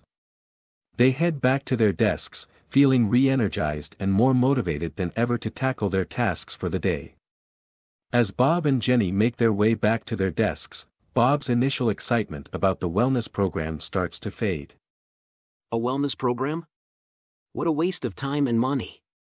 I have too much work to do to be spending my time on yoga and meditation. Jenny notices the change in Bob's demeanor and asks him if something is wrong. Hey, are you okay? You seem a bit down. I don't know. I just can't help feeling like this whole wellness program is a waste of time and resources. Jenny looks at him sympathetically before offering her perspective. I can understand why you might feel that way, but don't you think it's important to take care of our well-being and mental health? Sure, but we're not getting paid to do yoga or meditate. And what if they expect us to stay later to make up for the time we spend on these activities? That's a valid concern, but we won't know until we get more details about the program. Plus, even just taking a short break during the day can actually make us more productive in the long run. Bob seems skeptical but decides to keep an open mind about the program. I guess you're right. It can't hurt to give it a try. As the day goes on, Bob finds himself feeling increasingly stressed and overwhelmed with his workload. This wellness program is not going to solve my problems. If anything, it'll just add more stress and pressure to my already busy schedule. Despite his reservations, Bob decides to attend the first yoga class offered by the wellness program after work. Might as well see what all the fuss is about. However, as he struggles to keep up with the poses and clear his mind, Bob finds himself feeling even more stressed and frustrated than before. This is a waste of my time. I should be working on my projects instead of wasting my energy on this. As the class comes to an end, Bob leaves feeling even more drained and unmotivated than before. That was a complete waste of time. I'm never doing that again. The next day at work, Bob decides to skip the meditation session, convinced that it won't make any difference in his productivity or well-being. Jenny notices his absence but decides not to push the issue. However, as the days go by, Bob finds himself struggling more and more with his workload and stress levels. He starts to wonder if maybe he should have given the wellness program a chance after all. As Bob and Jenny continue with their work, they engage in a mundane conversation about the upcoming office party. Hey, have you heard anything about the office party next week? Not really. I heard it's going to be at that new restaurant downtown. Oh, yeah? Do you know what the theme is this year? I think it's supposed to be a masquerade ball.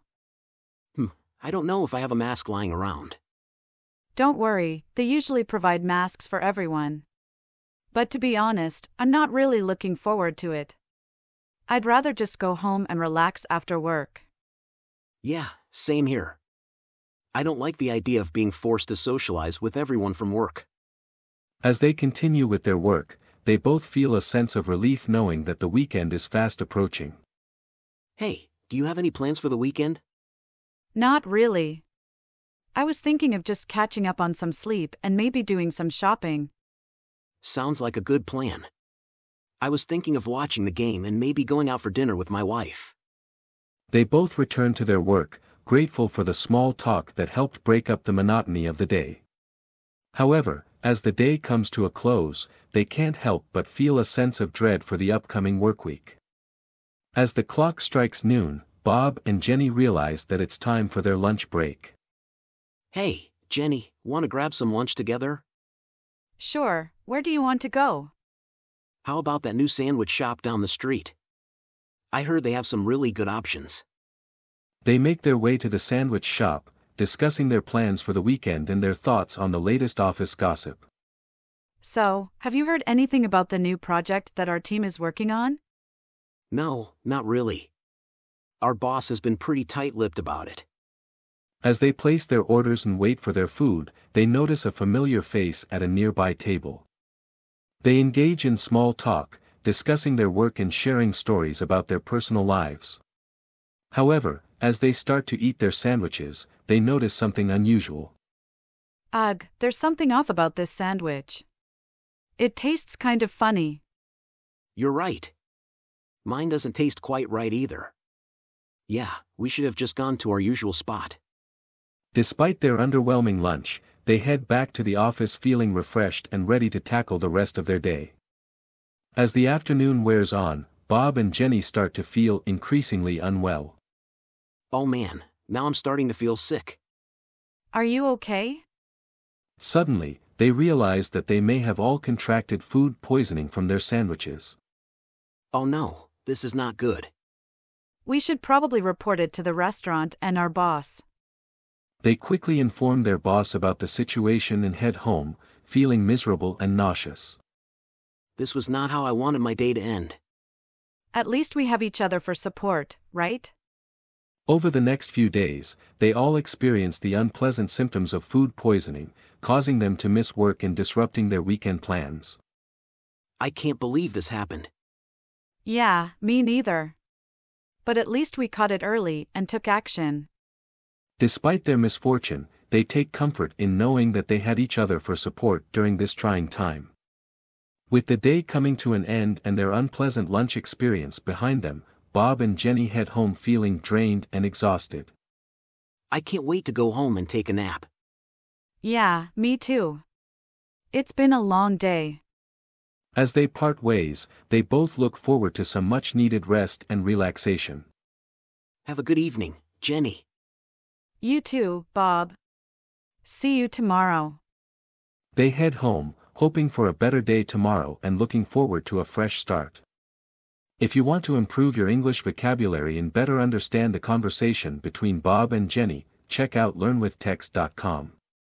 There you'll find the full story with all of the vocabulary words highlighted and defined. Improve your language skills and comprehension by exploring learnwithtext.com today.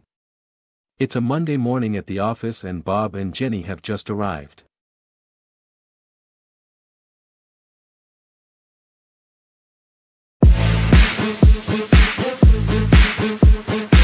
The United Kingdom is well known for its rich and diverse culture. The country has numerous varied traditions, customs, and historical landmarks that its people treasure. Among these is the royal family, a source of pride in British culture that is revered around the world. For generations, the royal family has been an important element of British culture. The monarchy has changed dramatically over time, but it continues to maintain a special place in the hearts of the British people. Queen Elizabeth II, the present monarch, has been on the throne for over 60 years and is the longest reigning monarch in British history. The royal family's role in maintaining and promoting the country's cultural history is one of the reasons why it is so vital to the UK. Many of the most notable historical sites and traditions in the United Kingdom are strongly tied with the monarchy. Buckingham Palace, the Queen's official residence, is one of the most iconic structures in the world, attracting millions of people each year. The engagement of the royal family in state events such as the state opening of Parliament and the Trooping of the Colour ceremonial is also an important aspect of the UK's cultural identity. Furthermore, the royal family represents unity and continuity. They reflect the shared history and customs of the country, and their presence helps to bring people together. The royal family is also involved in several charitable and philanthropic initiatives, supporting a wide range of causes and organizations around the United Kingdom. The royal family, despite its importance, is not without controversy. Some argue that the monarchy is antiquated and no longer relevant in modern culture. Others argue that the cost of preserving the monarchy represents a waste of taxpayer dollars. Despite this, the royal family is still a source of pride for many people in the United Kingdom. Its cultural and historical significance cannot be overstated, and the monarchy continues to play a significant role in establishing the country's character and traditions. Finally, the royal family is a source of pride in British society. It symbolizes the country's rich history and traditions, as well as its dedication to unity and continuation. While the monarchy is not without criticism, it continues to play a vital role in British life and culture.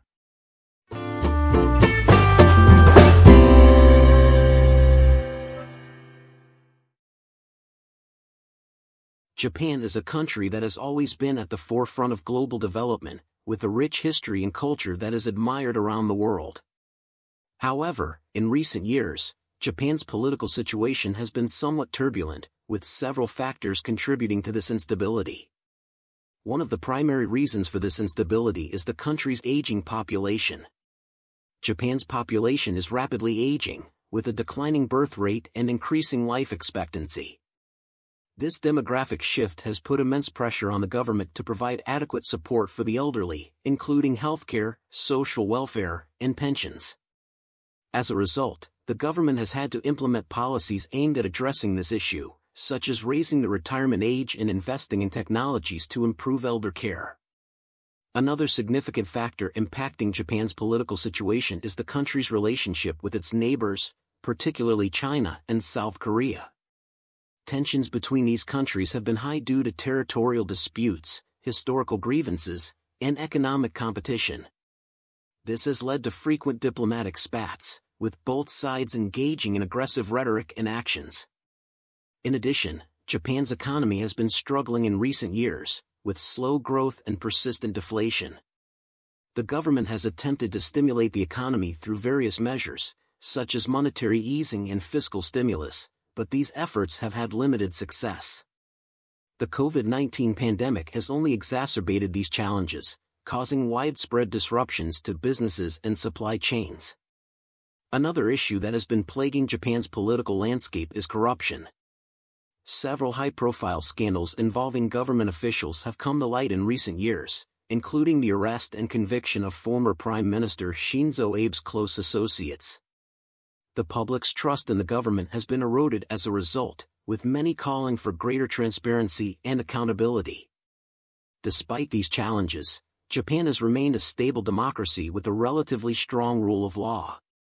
The country's constitution, which was drafted by the United States after World War II, enshrines democratic values and guarantees basic rights and freedoms.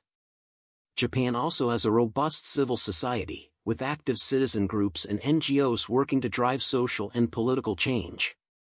Looking ahead, Japan's political situation is likely to remain complex and challenging.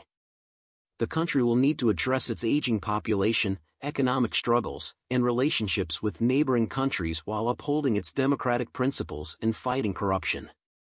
It will require strong leadership and innovative policies to navigate these issues successfully.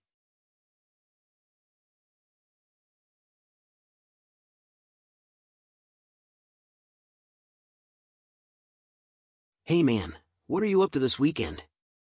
Not much, just trying to get my taxes done. You? Actually, I was thinking of going to the movies. Have you seen anything good lately? No, I haven't had time to keep up with any new releases. What were you thinking of seeing? Well, I heard that new action movie is supposed to be pretty good. Do you like action movies? Yeah, definitely. Who's in it? I think it's the guy from that TV show we used to watch, you know, the one with the zombies. Oh yeah, I remember him. What time were you thinking of going? How about the 7 o'clock showing? That way we'll still have time to grab dinner afterwards. Sounds good to me. Where do you want to meet? Let's meet at the theater around 6:30, so we have plenty of time to get our tickets and snacks before the movie starts. Perfect. Do you want me to buy my ticket ahead of time or just get it when we get there? It might be a good idea to buy your ticket ahead of time, just in case it sells out. You can use that app that lets you reserve seats. Oh yeah, I forgot about that. Thanks for reminding me. I'll go ahead and do that now. No problem.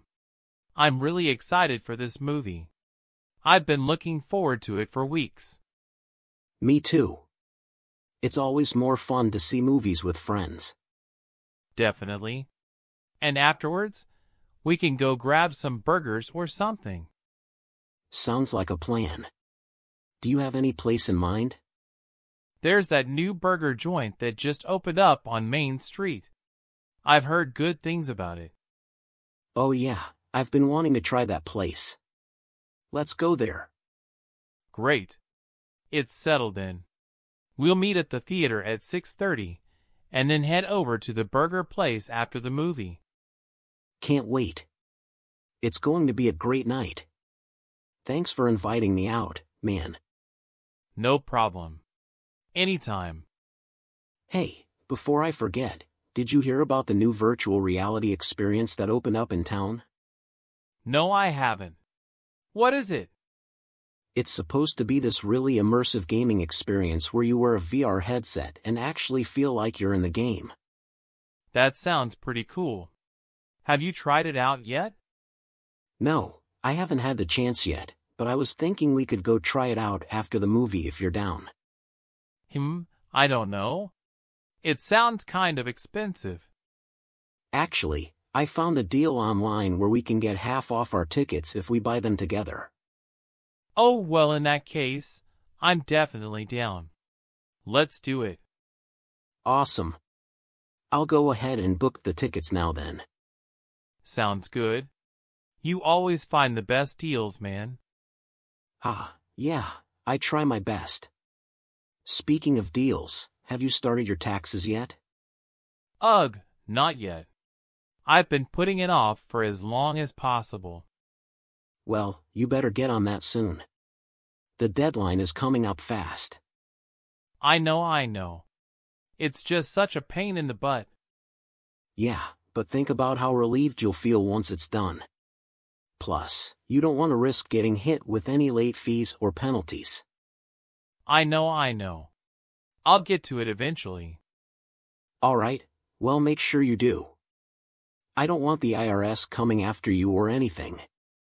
Thanks for the reminder, Mom. Hey, I'm just looking out for you. Now let's go enjoy this movie and VR experience. Taxes can wait another day.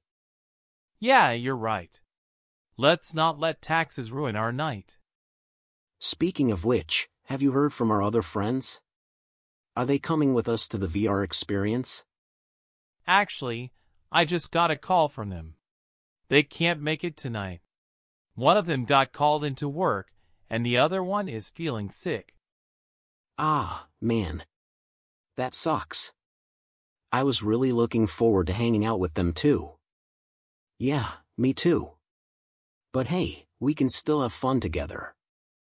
Definitely. We always have a good time, no matter what. Hey, I just got an idea. Why don't we invite my cousin and her boyfriend? They've been wanting to try out VR for a while now. That's a great idea.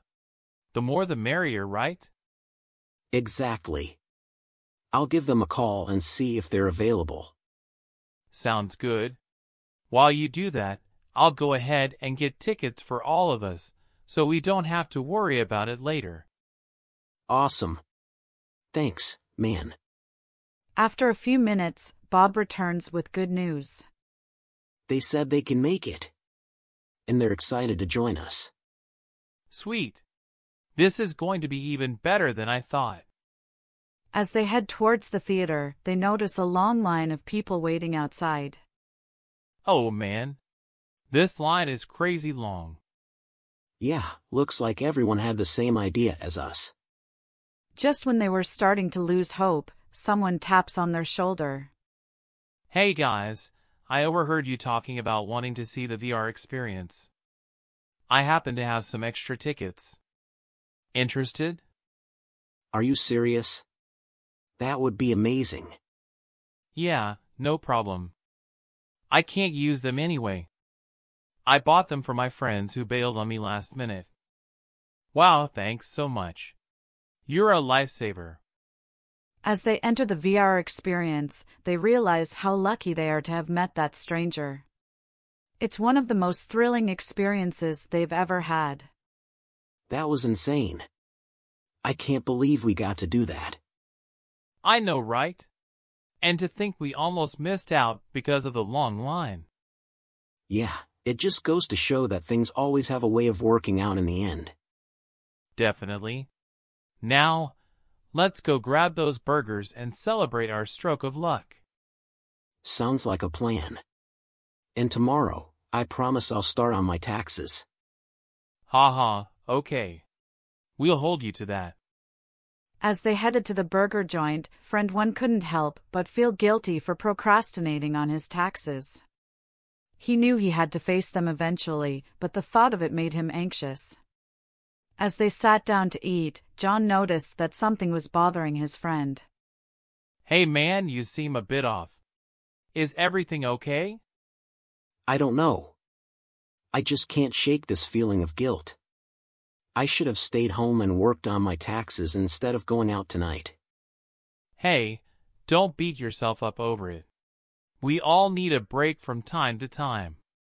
And besides, it's not like you're behind on your taxes or anything, right? Actually, I am. I haven't even started them yet. What? Why didn't you tell me earlier? We could have rescheduled for another night. I don't know. I guess I just didn't want to disappoint you. Disappoint me? Are you kidding? Your taxes are way more important than one night out. You should have told me earlier, so we could have come up with a plan to tackle them together. I know, I messed up. And now I'm going to have to pay the price. If I don't file my taxes by the deadline, I'll be hit with some pretty serious penalties and interest fees. Oh no, I had no idea it was that serious. As they finished their burgers in silence, friend one couldn't help but regret his decision to put off his taxes for so long. He knew he was in for a rough few weeks as he scrambled to get everything done on time. The night that started out so promising ended in disappointment and regret. Friend one learned the hard way that procrastination can have serious consequences and vowed to never make the same mistake again. Feel free to request more conversation topics in the comments. Thanks for listening. Don't forget to like, share and subscribe for more.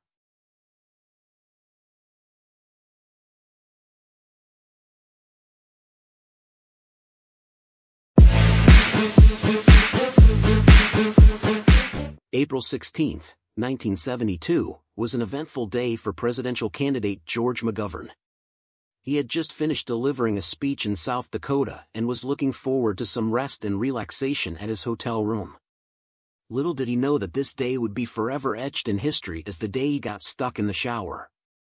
As McGovern stepped into the hotel shower, the water suddenly turned scalding hot, forcing him to jump back and hit his elbow on the faucet. In pain and disoriented, he stumbled and found himself unable to get out of the shower. The more he tried, the more he got stuck. The hotel staff heard his calls for help and quickly rushed to his aid. However, they were unable to free him from the shower. It was clear that they needed professional help. The fire department was called, and firefighters arrived with saws and other tools to cut through the pipes and get McGovern out of the shower. Meanwhile, news reporters who had been following the campaign trail heard about the incident and raced to the scene. In no time, the hotel lobby was filled with people trying to catch a glimpse of the presidential candidate stuck in the shower. Reporters were snapping photos and taking notes, while firefighters worked frantically to free him.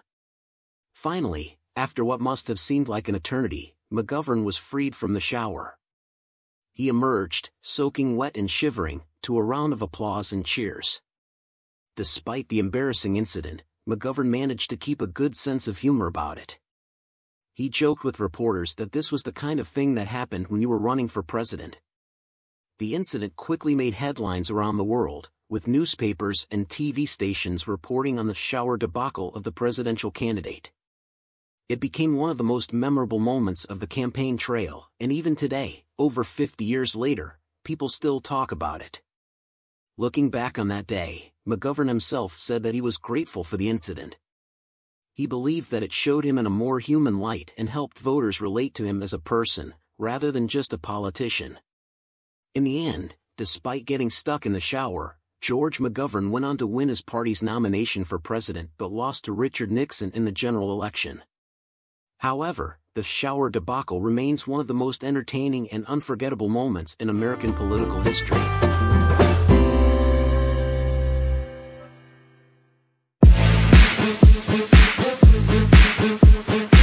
The first space shuttle was launched into space on April 12, 1981. The STS-1 mission was important because it heralded the start of a new era in manned spaceflight. However, we will not be discussing this today.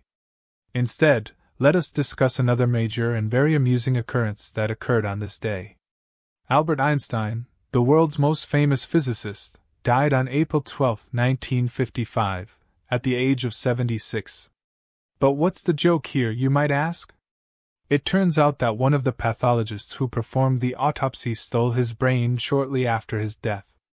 Dr. Thomas Harvey removed Einstein's brain without authorization from his family or the authorities after his death. For several years, he stored it in formaldehyde-filled jars in his basement. He eventually decided to perform a brain research in the hopes of discovering something that could explain Einstein's genius. The theft of Einstein's brain was not detected until Harvey contacted experts who were interested in researching it some years later. Various brain investigations have been undertaken throughout the years, but none have reached any substantial findings about Einstein's IQ or talents. In reality, some scientists have challenged Harvey's handling of the brain and the ensuing investigations. They claim that the sample size is insufficient to draw significant conclusions, and that the conditions in which the brain was maintained may have affected its integrity. Despite the controversy surrounding Einstein's brain theft, it remains an intriguing and rather amusing anecdote in scientific history. Moving on to more serious concerns, Soviet astronaut Yuri Gagarin became the first human to orbit the Earth on April 12, 1961. This was a key milestone in the Cold War space race between the United States and the Soviet Union. Gagarin's mission lasted slightly over 2 hours, and he made one orbit around the Earth. His mission's accomplishment was a major propaganda win for the Soviet Union, sparking a fresh attempt by the US to catch up in the space race. His flight had far-reaching consequences for the future of space exploration. It proved that humans could live and work in space, paving the door for future manned trips to the moon and beyond. Another significant event on this day was the signing of the Civil Rights Act of 1866. This act, which overrode President Andrew Johnson's veto, awarded all people born in the United States citizenship and equal rights, regardless of color. The act was a crucial step forward in the civil rights struggle, laying the framework for subsequent laws such as the Civil Rights Act of 1964 and the Voting Rights Act of 1965. To summarize, April 12th has been a day of both tremendous accomplishments and oddities throughout history. This day has witnessed many noteworthy events, ranging from the launch of the first space shuttle to the theft of Einstein's brain. However, it is critical to realize that the significance of these events extends far beyond their entertainment value. They have shaped our globe and will continue to shape the direction of human history for future generations.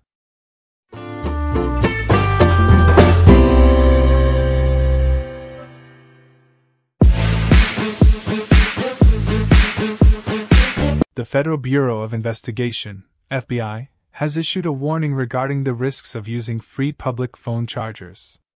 These stations, according to the FBI, may include hazardous software that can steal your personal information or damage your phone. Here's everything you need to know to keep yourself safe. First and foremost, it is critical to comprehend the concept of a phone charging station. These are free public charging stations that can be found at airports, shopping malls, and other public places. They usually contain a range of cords and charging ports to accommodate various phone models. While free phone charging may appear to be a convenience, the FBI warns that these stations can pose a security concern. Malicious software, or malware, can be simply installed on the charging station or the cords. This can be accomplished in a couple of minutes and is extremely difficult to detect. Once deployed, the malware can perform a variety of functions. It has the capability of stealing personal information such as passwords and credit card data. It can potentially harm your phone by causing it to overheat or rapidly draining its battery. To minimize these concerns, the FBI advises not utilizing public phone charging stations at all. Instead, they recommend bringing your own charger or portable battery pack. These are reasonably priced and can be found at most electronics retailers. If you must use a public phone charging station, you can take certain precautions to reduce your risk. First, make sure the station appears legitimate. It's advisable to avoid anything that appears strange or manufactured. Second, if at all feasible, use your own charging wire. If you must use the charging station's cable, thoroughly inspect it for evidence of tampering or damage. Finally, while your phone is connected to the charging station, avoid inputting any important information such as passwords or credit card details. This will help to avoid the theft of your personal information. To summarize, while free public phone charging stations may appear to be a convenient choice, they also pose a significant security concern. The FBI cautions that thieves can use these stations to install hazardous software that can steal your personal information or damage your phone. To be safe, avoid using these stations altogether or take efforts to reduce the risk. Remember, prevention is always preferable to treatment.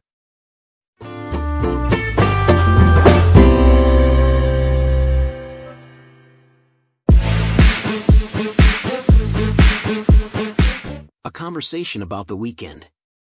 Hey, how was your weekend? It was good, thanks. I went on a hike with some friends and then had dinner with my family. How about you? Not bad. I went to a movie and did some shopping. What movie did you see? We saw a new release called The Quiet Place. It was pretty scary. Oh, I've heard about that one. Did you like it? Yeah, I thought it was really well done. The acting was great and the story kept me on the edge of my seat. Now, let's break down each sentence and explain the grammar and vocabulary used. Hey, how was your weekend? This is a common greeting and question used in English to ask someone about their weekend. Hey is a casual way to say hello. How is asking for information about the weekend, while was is the past tense of is, which means to be. Your is a possessive pronoun, showing that the weekend being referred to belongs to the person being addressed. It was good, thanks. I went on a hike with some friends and then had dinner with my family. How about you? This response uses the past simple tense to describe past events. It refers to the weekend that was just mentioned. Good is an adjective used to describe something positive. Thanks is a polite way of expressing gratitude. I went is the past simple form of go, which means to move from one place to another. On a hike means that they walked in nature for exercise or enjoyment. With some friends means that there were other people present during the activity. Then indicates a sequence of events, and had dinner means to eat an evening meal. With my family means that the people they ate with were related to them. Finally, how about you, is a way to ask the other person to share their own experience. Not bad. I went to a movie and did some shopping. What movie did you see? This response uses an idiom to express that the speaker's weekend was okay. Not bad means that it wasn't great, but it also wasn't terrible. I went is the past simple form of go, which means to move from one place to another. To a movie means that they watched a film at the cinema. And did some shopping means they purchased goods at various stores. What movie did you see, is a question asking for the name of the movie the first speaker watched. We saw a new release called The Quiet Place. It was pretty scary. This sentence uses the past simple tense to describe a past event. We refers to the group of people who went to the cinema. Saw is the past simple form of see, which means to perceive with the eyes. A new release means that the movie was recently made available to the public. Called is a verb used to introduce the title of something. The Quiet Place is the name of the movie. Pretty is an adverb used to modify scary, meaning that it was quite frightening. Oh, I've heard about that one. Did you like it? Oh, in this context is an interjection used to express surprise or interest. I've heard about that one means that the speaker had heard of the movie before this conversation. Did you like it, is a question asking for the speaker's opinion of the movie. Yeah, I thought it was really well done. The acting was great and the story kept me on the edge of my seat. Yeah is an informal way to indicate agreement or confirmation. I thought is a way to express one's opinion. It was really well done means that the speaker thinks the movie was made with high quality. The acting was great means that the actors did a good job in their roles. And is used to connect two pieces of information together. The story kept me on the edge of my seat means that the plot was exciting and suspenseful. A conversation about the economy. Hey, have you been following the news about the economy? A bit. Why do you ask? Well, I've been hearing a lot about inflation and how it might affect us. Yeah, I saw that too. Apparently prices are going up for a lot of things. That's what I've been hearing. Do you think it will have a big impact on us? It's hard to say. I know some people are worried about it though. Me too. I've been trying to save more and be careful with my spending just in case. Yeah, that's probably a good idea. It never hurts to be prepared. Now let's break down each sentence and explain the grammar and vocabulary used. Hey, have you been following the news about the economy? This is a common way to start a conversation about a particular topic. Hey is a casual way to say hello. Have you been following is a present perfect tense, which means that the action has happened at some point in the past and may continue into the present. The news refers to events or information that is happening in the world.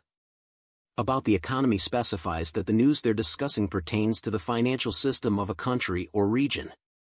A bit. Why do you ask? This response uses an adverb to indicate that the person has only been following the news somewhat. Why do you ask is a polite way to prompt the other person to explain the reason for the question. Well, I've been hearing a lot about inflation and how it might affect us. Well is a transitional word often used to introduce a new idea. I've been hearing is a present perfect continuous tense, which indicates that the speaker has heard continuously over a period of time. A lot about inflation refers to rising prices for goods and services. And how it might affect us means that there may be consequences for individuals or society as a whole due to inflation. Yeah, I saw that too. Apparently prices are going up for a lot of things. Yeah is an informal way to indicate agreement or confirmation. I saw that too uses the past simple tense to indicate that the speaker has previously read or heard about the topic. Apparently is an adverb used to introduce information that the speaker has not personally verified. Prices are going up means that the cost of goods and services is increasing. For a lot of things indicates that many sectors of the economy are affected. That's what I've been hearing. Do you think it will have a big impact on us? This sentence repeats a phrase from earlier in the conversation to confirm understanding. Do you think prompts the other person to express their opinion?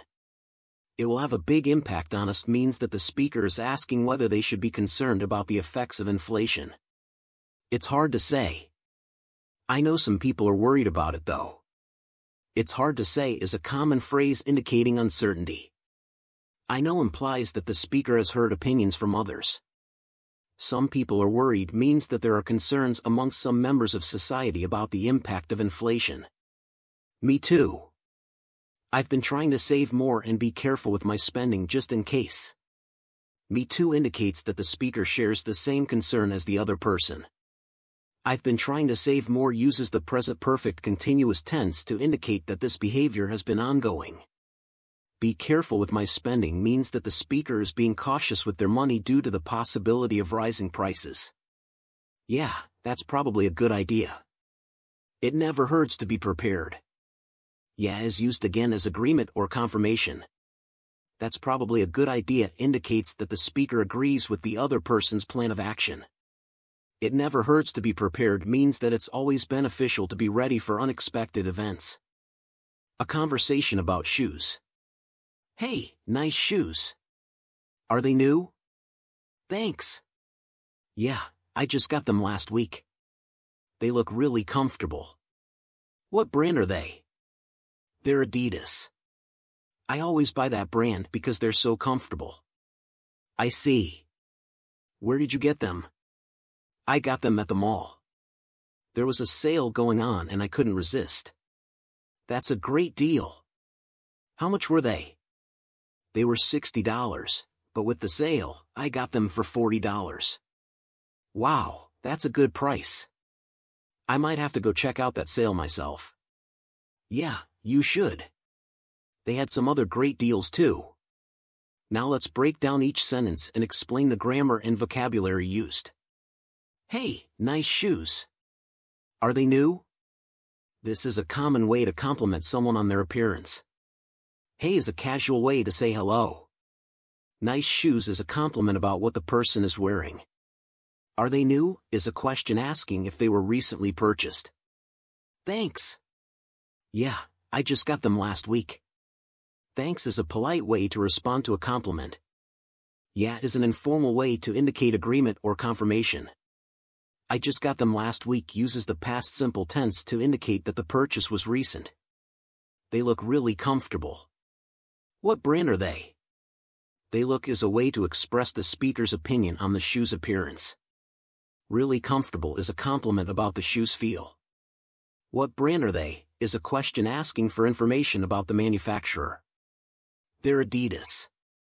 I always buy that brand because they're so comfortable. Their Adidas is a direct answer to the previous question. I always buy that brand indicates a pattern of behavior. Because they're so comfortable is the reason for the pattern. I see. Where did you get them? I see is an acknowledgement of the previous statement. Where did you get them is a question asking for information about the store or location of purchase. I got them at the mall. There was a sale going on and I couldn't resist. I got them at the mall is a direct answer to the previous question. There was a sale going on is an explanation of the circumstances surrounding the purchase. And I couldn't resist means that the speaker was unable to control their urge to purchase due to the sale. That's a great deal. How much were they? That's a great deal is a way to express approval of the purchase. How much were they is a question asking for the price of the shoes. They were $60, but with the sale, I got them for $40. They were $60 indicates the original price of the shoes. But with the sale, I got them for $40 is an explanation of the amount paid after the discount. Wow, that's a good price. I might have to go check out that sale myself. Wow is used to express surprise or admiration. That's a good price is a compliment on the amount paid for the shoes. I might have to go check out that sale myself means that the speaker is considering visiting the store to take advantage of the sales. Yeah, you should. They had some other great deals too. Yeah is used again as agreement or confirmation. You should is a suggestion that the speaker agrees with the idea of visiting the sale. They had some other great deals too is an indication that there were other discounted items available at the store.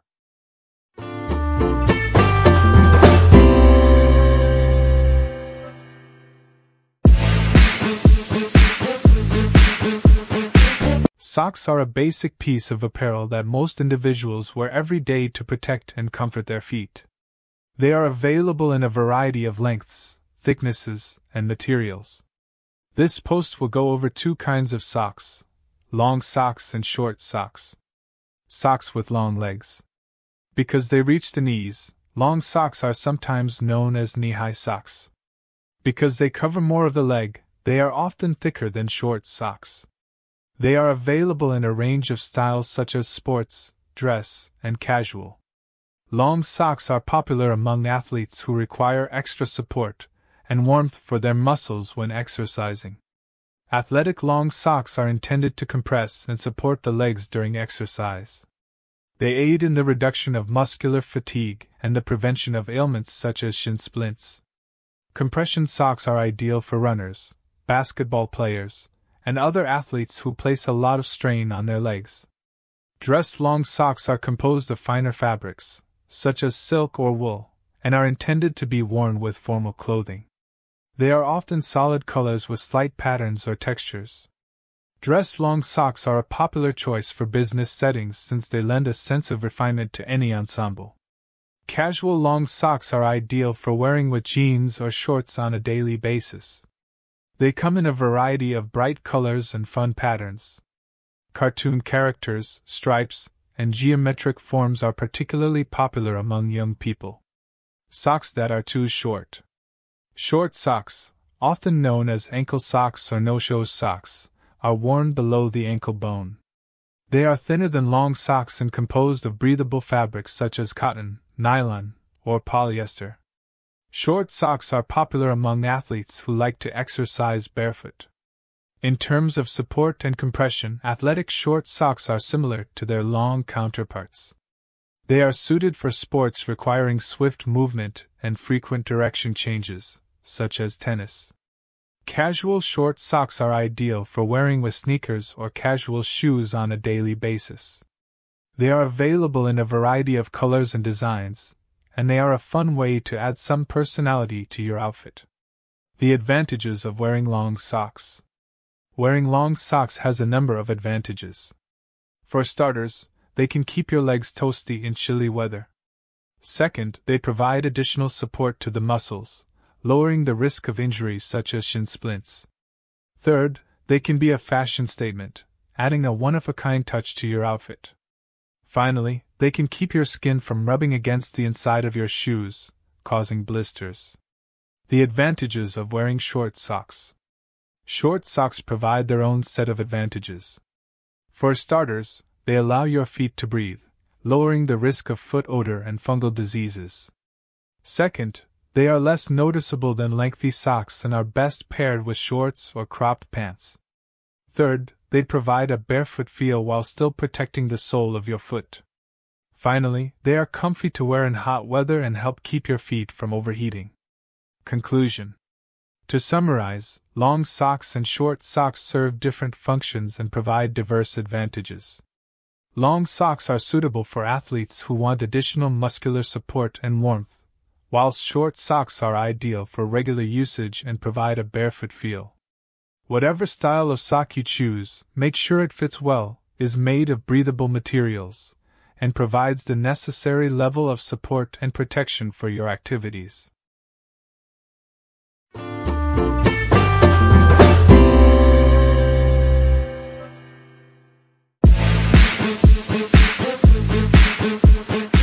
A filmmaker who robbed a bank to fund his movie has been sentenced to 10 years in prison, according to reports. Naco Ray Brown of Baltimore was given the sentence after taking nearly $4,300 from the McCoy Federal Credit Union in Belle Isle, Florida last June. Brown, 55, pleaded guilty in January to the robbery charge. Although he cited his desire to complete filming his movie, prosecutors alleged that Brown had previously been convicted of 3 other bank robberies, making his claim dubious. The defendant's previous convictions, however, could not be used against him at his trial due to Florida's rules on prior convictions. He also received credit for time served during the trial. Brown reportedly told authorities after his arrest that he was an independent filmmaker who needed money to finish his film, which he called Now or Never.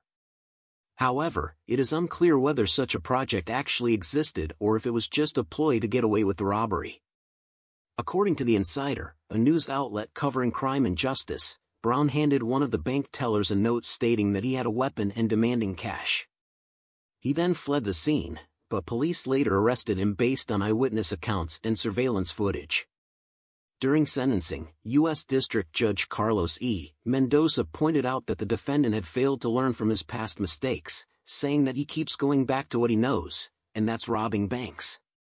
Brown's criminal history includes 2 convictions for bank robbery in Maryland in the 1990s and another in Delaware in 2006. He had been released early from prison following his 3rd conviction, raising questions about the effectiveness of the justice system's handling of repeat offenders. The case highlights the desperate measures some filmmakers take to get their projects off the ground. While many turn to crowdfunding websites like Kickstarter or Indiegogo, others resort to more extreme methods like robbing banks. However, such actions can have severe consequences not only for the filmmakers themselves but also for their victims. In this case, Brown's robbery caused distress and trauma to the bank tellers who were threatened and forced to hand over cash against their will. In conclusion, the sentencing of Naco Ray Brown serves as a reminder that crime does not pay, and that filmmakers should seek legal and ethical means of financing their projects. the justice system must also do more to address the root causes of repeat offending and provide effective rehabilitation measures to prevent individuals from committing crimes in the future.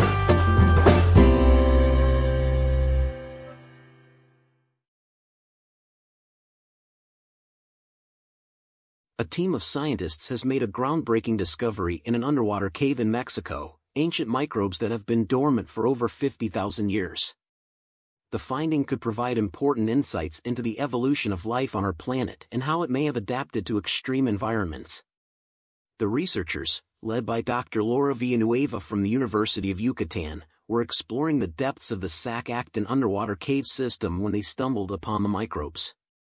The Sac-Actin complex is the largest underwater cave system in the world, spanning over 350 kilometers of interconnected tunnel and passageways. Using a state-of-the-art sequencing technique, the team was able to analyze the DNA of the microbes and determine that they belong to a group of bacteria known as the Desulfotomaculum. This group is particularly well suited to surviving in extreme conditions, such as high temperatures and low oxygen levels. But what makes this discovery so significant is that the microbes have been dormant for tens of thousands of years. They were found deep inside the cave system, where there is no light or nutrient source, and are believed to have survived by feeding off organic compounds in the surrounding rocks. This is a really exciting discovery, says Dr. Villanueva. It shows us that life can adapt and survive in even the most extreme environments. And it raises all sorts of questions about how microbial communities evolve over time. The researchers now plan to study the microbes further, to learn more about their genetic makeup and how they have managed to survive for so long. They will also investigate whether similar microbes exist in other extreme environments around the world, such as deep-sea vents and hot springs. The discovery of these ancient microbes could have important implications for astrobiology, the study of life beyond Earth. If life can survive in these extreme conditions on our own planet, it raises the possibility that similar life forms could exist on other planets or moons in our solar system, says Dr. Villanueva. The team's findings have been published in the journal Nature Communications, and have already garnered attention from the scientific community around the world. This is a truly remarkable discovery, says Dr. Mark Johnson, a microbiologist at the University of California, Los Angeles.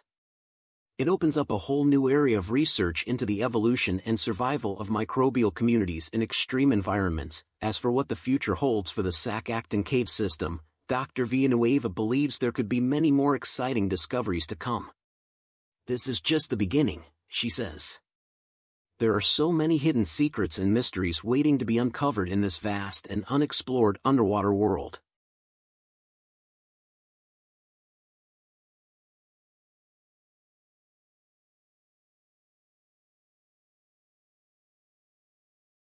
American culture is a diverse and complex tapestry, made up of various influences from around the world.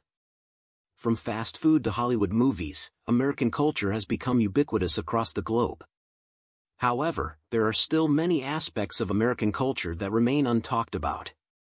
In this article, we will explore one such aspect, the culture of individualism. Individualism is deeply ingrained in American culture, and it is often cited as one of the defining characteristics of the country. From an early age, Americans are taught to be self-reliant, independent, and to pursue their own goals and ambitions. This culture of individualism is evident in many aspects of American life, from the way people approach work and education, to their attitudes towards social issues. One of the most striking examples of American individualism can be seen in the country's approach to healthcare. Unlike most other developed countries, the United States does not have a universal healthcare system. Instead, Americans are expected to pay for their own medical care either through private insurance or by paying out of pocket. This system has been criticized for being inefficient and unfair, but it also reflects the deeply held belief in individual responsibility that permeates American society. Another area where American individualism is evident is in the workplace. Unlike many other countries, where job security and stability are highly valued, Americans tend to prioritize career advancement and personal success over long-term job security. This can lead to a highly competitive and stressful work environment, but it also creates opportunities for individuals to achieve great success and recognition. the culture of individualism is also reflected in the American education system. American students are encouraged to pursue their own interests and passions, often at the expense of more traditional subjects like math and science. While this approach can lead to highly creative and innovative individuals, it can also result in a lack of basic knowledge and skills, which can be detrimental in the long run. However, the culture of individualism in America is not without its downsides. One of the major criticisms of this approach is that it can lead to a lack of community and social cohesion.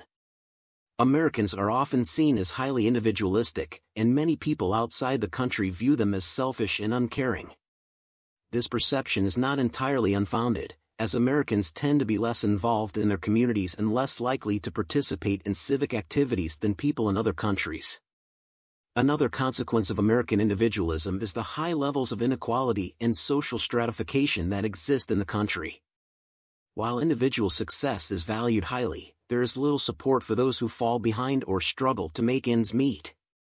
This can result in a society that is deeply divided along economic and social lines, with little opportunity for upward mobility for those at the bottom. Despite these challenges, there are many ways in which American individualism can be harnessed for good. The entrepreneurial spirit that drives many Americans to start their own businesses and pursue their own dreams can lead to innovation and progress. The focus on personal responsibility and achievement can also create a sense of pride and accomplishment that can be highly motivating. In order to build a more compassionate and equitable society, however, it is important to balance the culture of individualism with a sense of community and social responsibility. This means providing a safety net for those who need it, investing in education and training programs that help people acquire the skills they need to succeed, and promoting civic engagement and volunteerism to encourage greater social cohesion.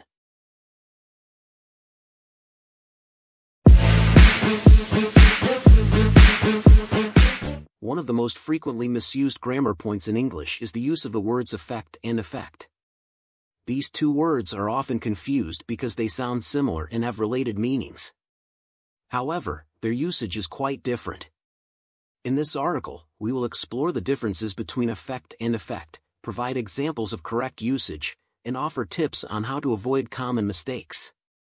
Understanding the difference between affect and effect. The word affect is a verb that means to influence or produce change. It refers to the act of making something happen or having an impact on someone or something.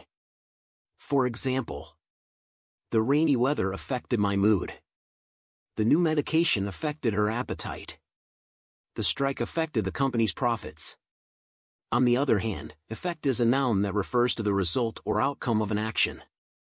It is what happens as a consequence of something else.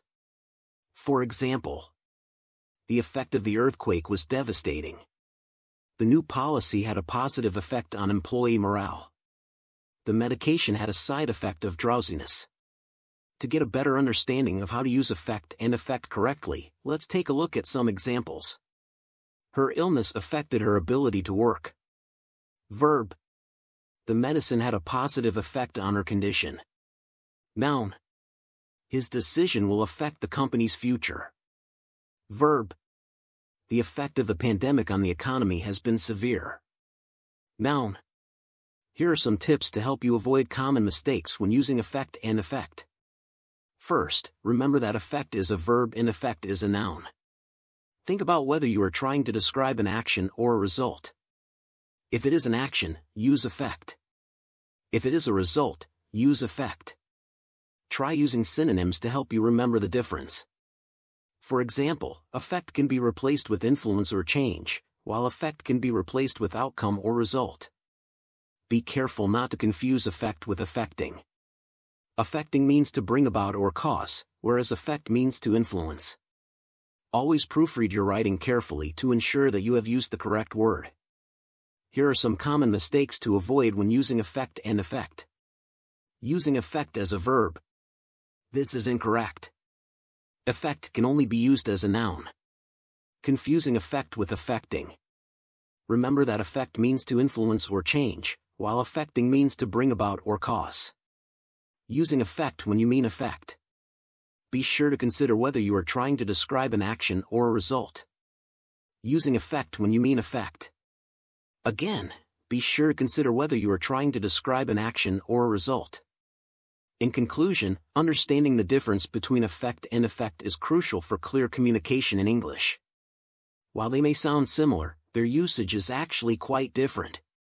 Remember that affect is a verb that means to influence or produce change, while effect is a noun that refers to the result or outcome of an action.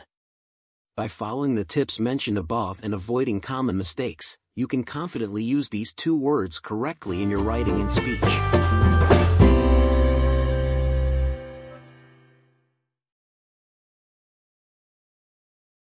Short-term goals are like French fries. You know they're not good for you, but you just can't resist them. They're tempting and satisfying, but they always leave you wanting more. Setting short-term goals is important because it helps us stay motivated and focused. It gives us something to aim for and celebrate when we achieve it. But let's face it, short-term goals can be a bit like eating junk food. You might feel good in the moment, but in the long run, they're not going to get you where you want to go. So, my advice? Enjoy your short-term goals, but don't make them your main course. Make sure you're also setting bigger, more meaningful goals that will truly satisfy you in the end. Because let's be real, nothing beats a juicy steak or achieving a long-term goal. Okay, let's dive deeper into the world of short-term goals. As I mentioned earlier, setting short-term goals can be a great way to stay motivated and focused. But what exactly is a short-term goal? Well, it's basically any goal that you can realistically achieve within a relatively short period of time. For example, if you're trying to improve your grades in school, a short-term goal might be to study for an hour every day for a week. Or if you're trying to get in shape, a short-term goal might be to go for a 30-minute walk every day for a month. The great thing about short-term goals is that they're achievable. They give you something tangible to work towards, which can be really motivating. And when you reach that goal, it feels awesome. It's like getting a gold star in class or a high five from your coach. But here's the thing, short-term goals can also be tricky. It's easy to get caught up in achieving one goal after another without ever looking at the bigger picture. And while it's important to celebrate those small victories, it's also important to remember that they're just stepping stones to something bigger. Let's go back to our example of improving your grades.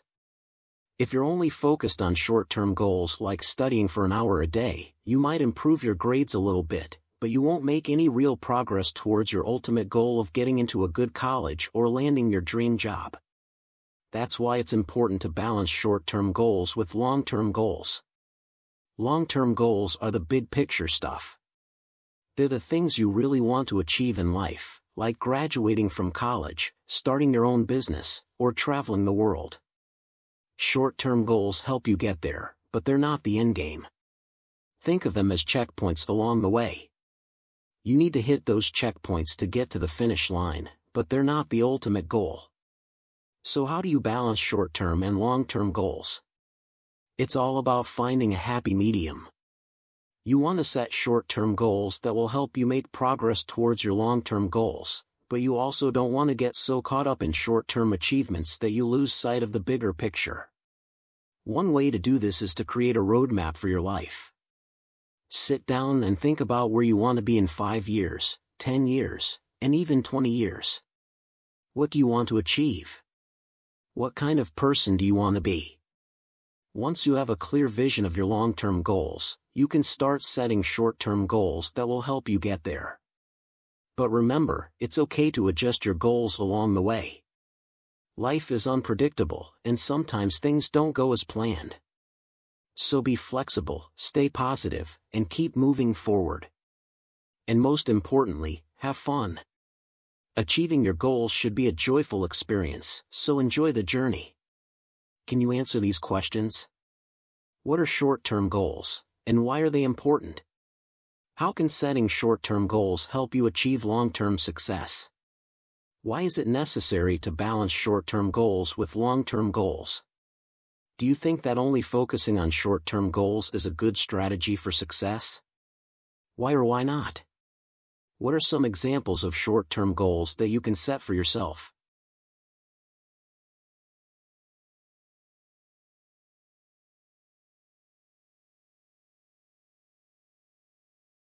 In a bizarre turn of events, a young man from New York City returned to his new bedroom after being away for just 5 minutes to find a cat sitting on his bed. The incident left both the man and the cat equally confused. According to reports, the man, whose name has not been released, had just moved into a new apartment in the trendy Brooklyn neighborhood of Williamsburg. He had spent the day unpacking boxes and arranging furniture in his bedroom when he decided to take a quick break and grab a snack from the kitchen. When he returned to his room, however, he found that a fluffy white cat had taken up residence on his bed. The cat appeared to be just as surprised as the man, looking up at him with wide eyes before jumping off the bed and scurrying out of the room. The man was understandably taken aback by the unexpected visitor, but he quickly realized that the cat must have belonged to one of his new neighbors. He searched the building and eventually found the cat's owner, who explained that the feline had a tendency to wander and often ended up in places she shouldn't. While the incident may seem like nothing more than a minor inconvenience, it highlights the unique challenges that come with living in a densely populated urban area. In cities like New York, where space is at a premium, residents often have to contend not only with their human neighbors but also with their furry counterparts. Many city dwellers have embraced the presence of cats as an integral part of urban life.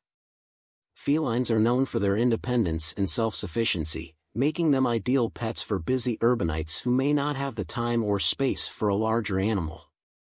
However, incidents like the one in Williamsburg serve as a reminder that living with cats can also come with its fair share of surprises.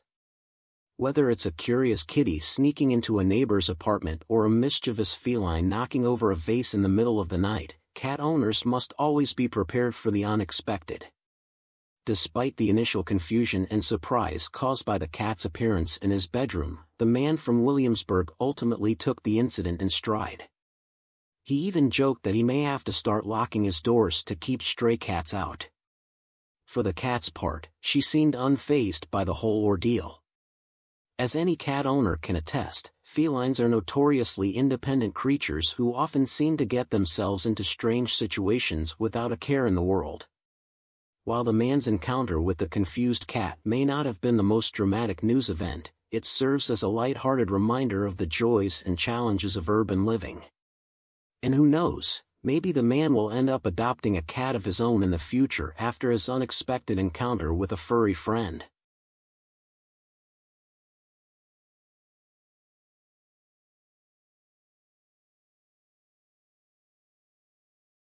When we talk about health, we usually think of how long we can live. But what if we also considered the quality of life during those years? That's where health expectancy comes in. Health expectancy combines information about how long people live and how healthy they are during those years. It's a way to see how many years someone can expect to live in good health, and it can be measured using different methods. In the European Union, EU, there are two main ways to measure health expectancy, one based on self-perceived health, SPHLE, and one based on disability weight, DWHLE. The SPHLE method asks people to rate their own health on a scale from excellent to poor. This information is then used to estimate how many years a person can expect to live in good health.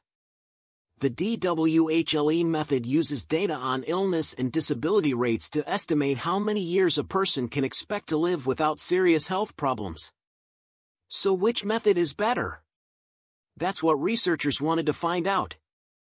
They looked at data from 28 countries in the EU between 2010 and 2017.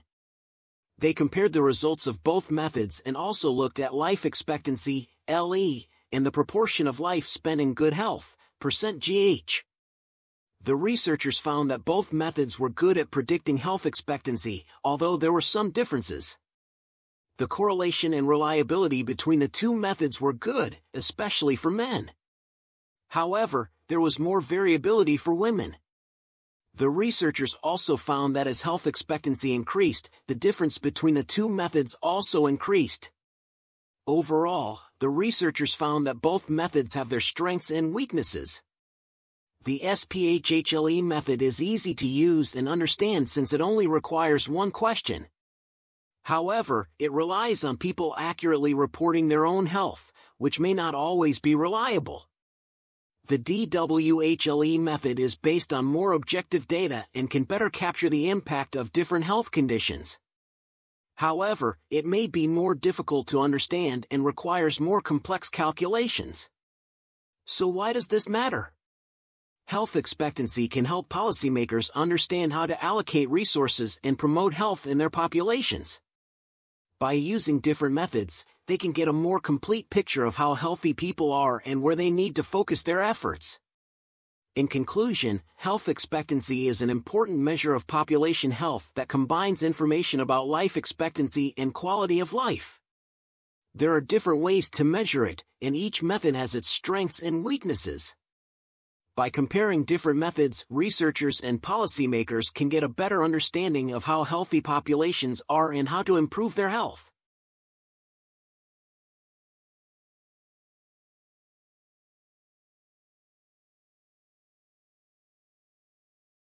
Astrology has been around for centuries, and it remains one of the most popular ways people seek guidance about their lives. While many people are familiar with horoscopes based on their zodiac sign, fewer know about the significance of the moon in astrology. In this article, we'll explore the practice of moon readings and how they can provide valuable insights into an individual's life. What does a moon reading tell you?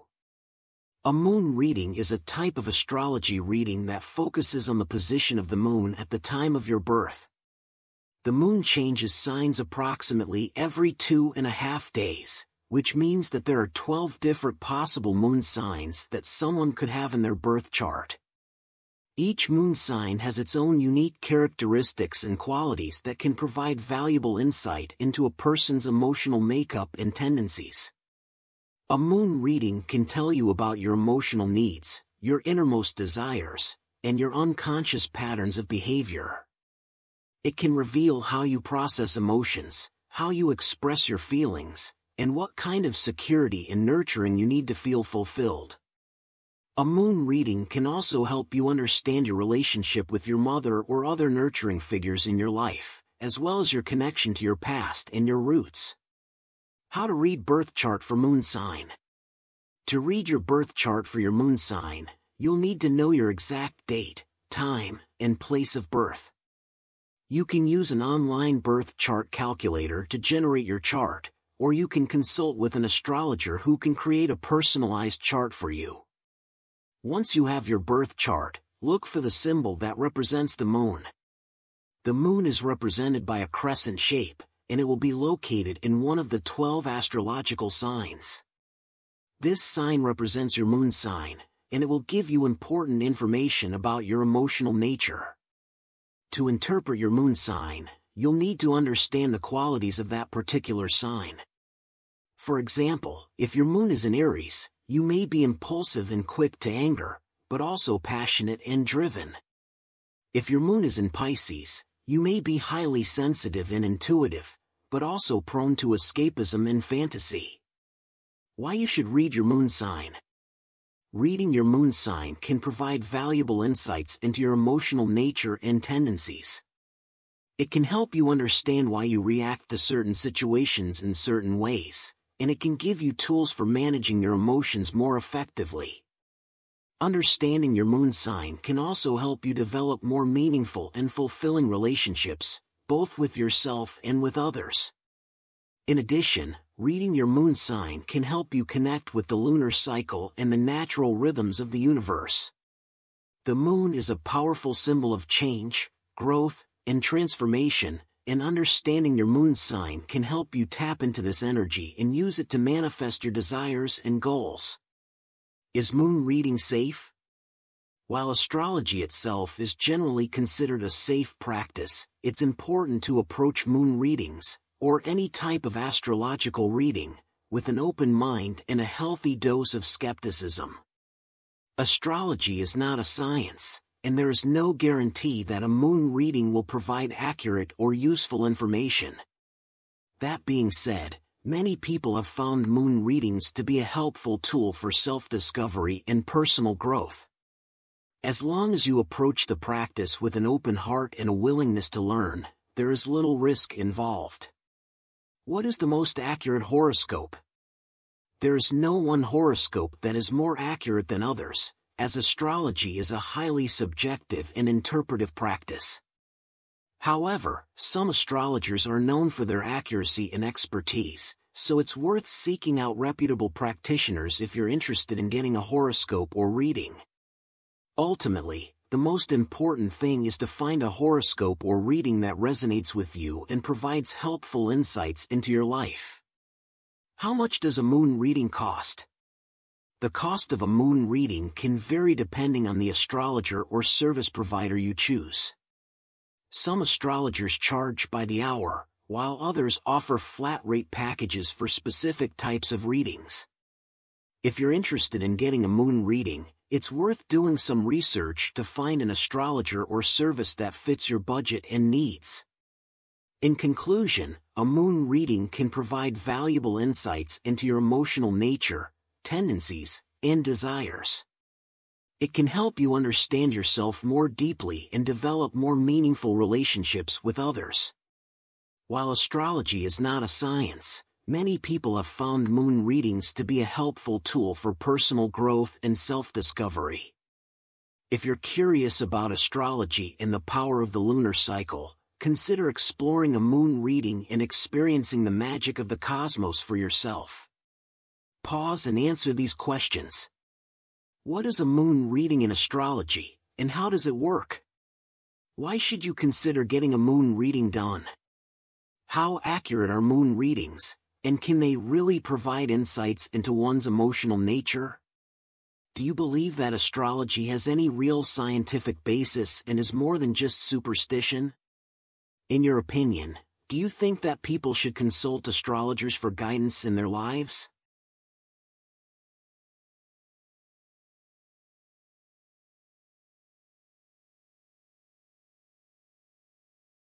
Lawmakers in Montana have initiated a bill that will make it illegal to download TikTok on mobile devices. The legislation would impose fines on TikTok and App Store owners, Apple and Google, for allowing downloads.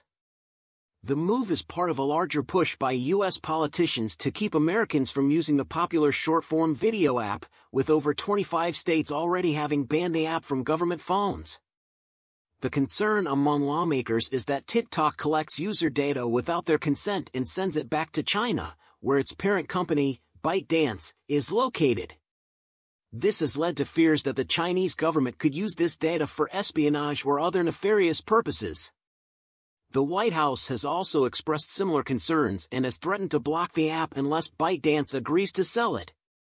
While these moves may seem like a way to address national security concerns, they are likely to be ineffective and face legal challenges. A more promising solution is a proposed federal privacy bill called the American Data Privacy and Protection Act. This legislation, which has bipartisan support, aims to protect Americans' personal data from being collected and shared without their consent. The American Data Privacy and Protection Act would give consumers more control over their data by requiring companies to disclose what information they collect and why, as well as giving users the ability to opt out of data sharing. The bill would also establish penalties for companies that violate these rules. The proposed law has been praised by privacy advocates, who argue that it is necessary to protect Americans from the growing threat of data breaches and cyber attacks. However, critics argue that the bill could stifle innovation and harm businesses that rely on collecting data to provide personalized services to their customers. Despite these concerns, the need for a federal privacy law is becoming increasingly urgent. With the proliferation of smartphones, social media, and other digital platforms, there is more personal data available than ever before. This data can be used for a wide range of purposes, from targeted advertising to identity theft. Moreover, the COVID-19 pandemic has only accelerated the shift towards digital technologies and made personal data even more valuable. As businesses and government agencies collect more data from individuals, the risk of data breaches and other cyber attacks increases. In light of these challenges, it is clear that a federal privacy law is necessary to protect Americans' personal data and maintain cybersecurity. While banning TikTok or other Chinese-owned apps may offer a temporary solution, they are unlikely to address the underlying issues and could create more problems in the long run. Instead, policymakers should focus on creating legislation that balances the need for innovation and economic growth with the need to protect consumers' privacy and security. By doing so, they can ensure that America remains at the forefront of technological innovation while safeguarding the rights and interests of its citizens.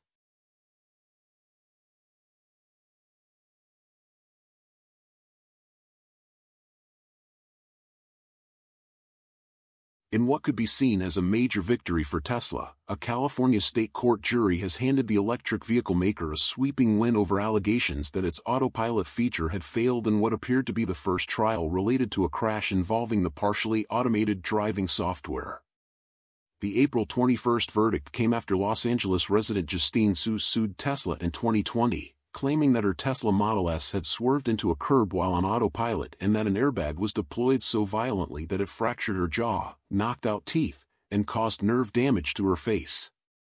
Su had alleged defects in the design of autopilot and the airbag, seeking more than $3 million in damages. However, the jury awarded her zero damages after finding that the airbag did not fail to perform safely and that Tesla did not intentionally fail to disclose facts. The jury also concluded that Tesla's autopilot feature did not fail. The verdict is significant for Tesla, which has been testing and rolling out its autopilot and more advanced full self-driving (FSD) system, which Chief Executive Elon Musk has touted as crucial to his company's future but which has drawn regulatory and legal scrutiny. The outcome of this case could set a precedent for future lawsuits involving Tesla's autopilot system and other autonomous driving technologies. Tesla has repeatedly emphasized that its autopilot system does not make its vehicles fully autonomous and that drivers must remain alert and ready to take control at any time. The company also warns against using autopilot on city streets, yet Su claimed that she had done so despite the warning in the user manual. Despite the verdict in Tesla's favor, the case highlights the ongoing debate surrounding the safety of autonomous driving systems. Critics argue that such systems can lull drivers into a false sense of security, leading them to take their hands off the wheel and focus on other tasks, while proponents argue that such systems can significantly reduce accidents caused by human error. The jury's decision appears to have been influenced by Tesla's warning that its autopilot system is not a self-piloted system and that driver distraction was to blame for the crash. The verdict underscores the importance of drivers understanding the limitations of autonomous driving technologies and following the manufacturer's warnings and guidelines. The case also highlights the need for clear regulations governing the use of autonomous driving features. As automakers continue to develop and roll out these technologies, it will be important to establish industry-wide standards to ensure the safe and responsible deployment of autonomous vehicles. In the meantime, the outcome of this case is likely to have significant implications for Tesla and the broader automotive industry, particularly as more drivers become accustomed to using autonomous driving features.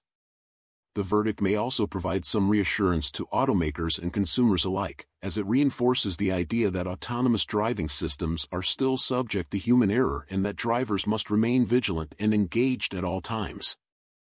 Tesla shares gained 1.3% to close at $165.08 on Friday after the verdict was announced.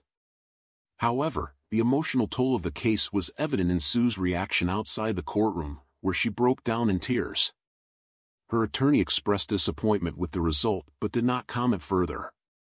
Overall, the verdict in this case serves as a reminder of the importance of responsible use of autonomous driving technologies and the need for clear guidelines and standards to ensure their safe deployment. It also highlights the ongoing debate surrounding the safety of such systems and the potential legal consequences of crashes involving autonomous vehicles. For now, however, Tesla can celebrate a major victory in court and focus on continuing to develop and improve its autonomous driving technologies.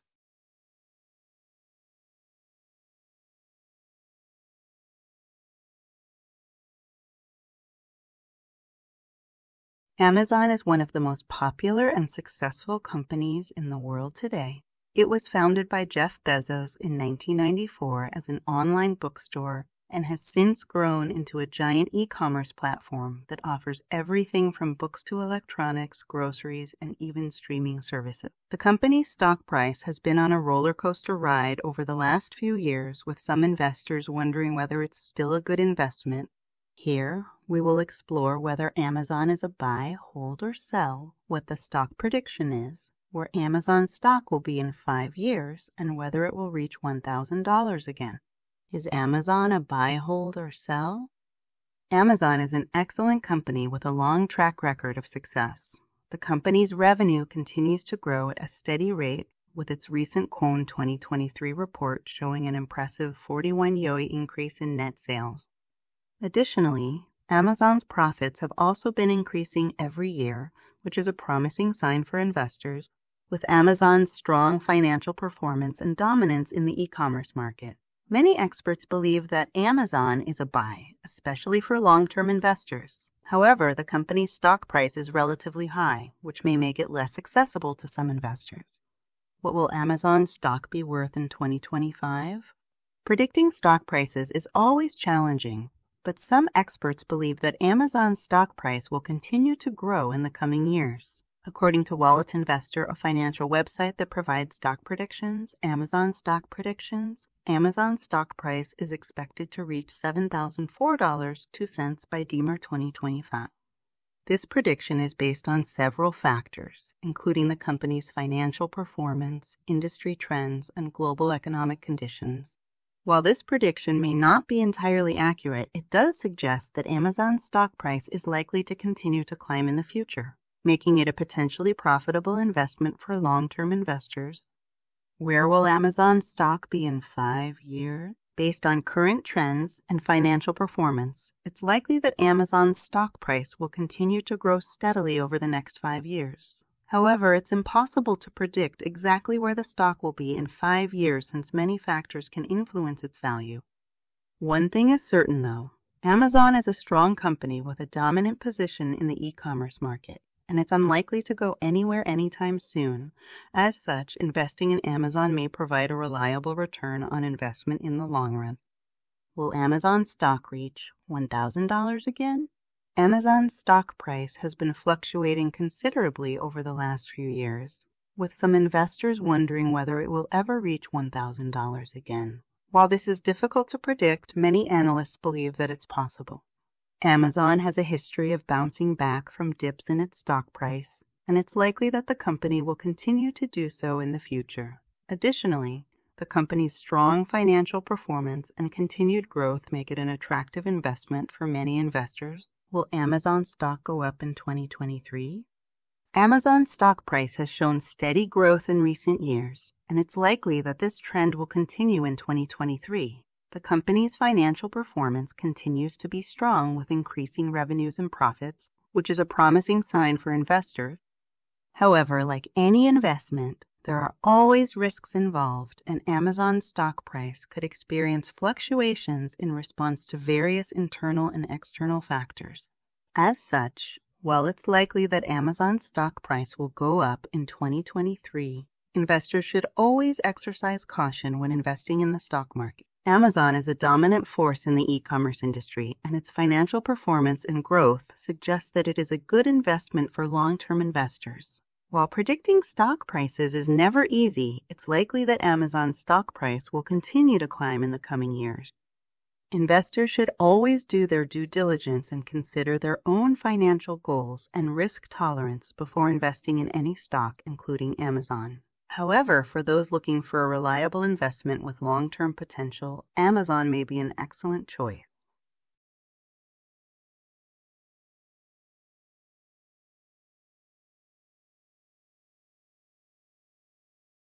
The South China Sea has long been a contentious area, with several countries vying for control over its waters and resources. One such country is Malaysia, which has been facing pushback from China over its oil and gas exploration activities within its exclusive economic zone, EZ, in the region. Malaysian Prime Minister Anwar Ibrahim recently made his first official visit to China, during which Chinese officials raised concerns about Petronas, the state-owned energy company carrying out major exploration activities in an area claimed by China. Despite this pressure, Anwar has insisted that Malaysia will continue its exploration activities in the region. This exchange underscores China's increasing efforts to pressure neighboring countries not to exploit energy resources under their control, even as it seeks to deepen ties with them. Beijing claims sovereignty over more than 90% of the South China Sea through its 9-dash line, which cuts into the ease of several Southeast Asian nations, including Malaysia, Vietnam, the Philippines, Brunei, and Indonesia. The South China Sea is believed to hold significant oil and gas reserves, making it a valuable resource for countries looking to boost their energy supplies. However, China's expansive claims have led to disputes with its neighbors, particularly over fishing rights and oil and gas exploration activities. China's actions have been met with international condemnation, but this has not deterred its assertive behavior in the region. For Malaysia, the South China Sea is a crucial area for its energy security. The country relies heavily on oil and gas exports to drive its economy, and the South China Sea remains a key area for exploration and production. Malaysia's ease in the region covers about 584,000 square kilometers, making it one of the largest in the South China Sea. China's objections to Malaysia's exploration activities in the region have created tensions between the two countries. However, Malaysia has continued to assert its sovereignty over the area and has sought to deepen its economic ties with China. In recent years, Malaysia has welcomed Chinese investment in various infrastructure projects as part of China's Belt and Road Initiative, BRI. The BRI is a massive infrastructure development plan aimed at connecting Asia with Europe and Africa through a network of road, rail, and sea routes. The initiative has been criticized by some countries for saddling them with debt and leading to the loss of sovereignty over critical assets. However, Malaysia has sought to leverage the BRI to attract Chinese investment and boost its economy. Despite these economic ties, Malaysia's relationship with China remains complex. China's growing assertiveness in the region has put pressure on Malaysia to balance its economic interests with its national security concerns. This has led to increased cooperation with other countries in the region, particularly the United States and Japan.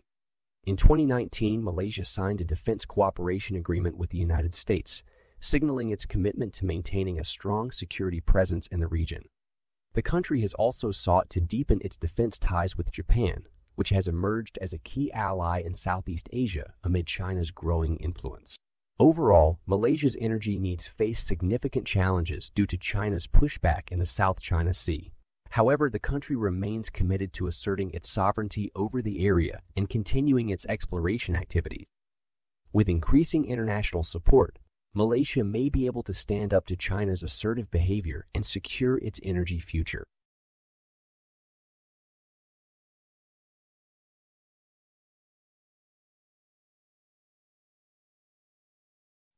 Are you tired of the mundane everyday routine?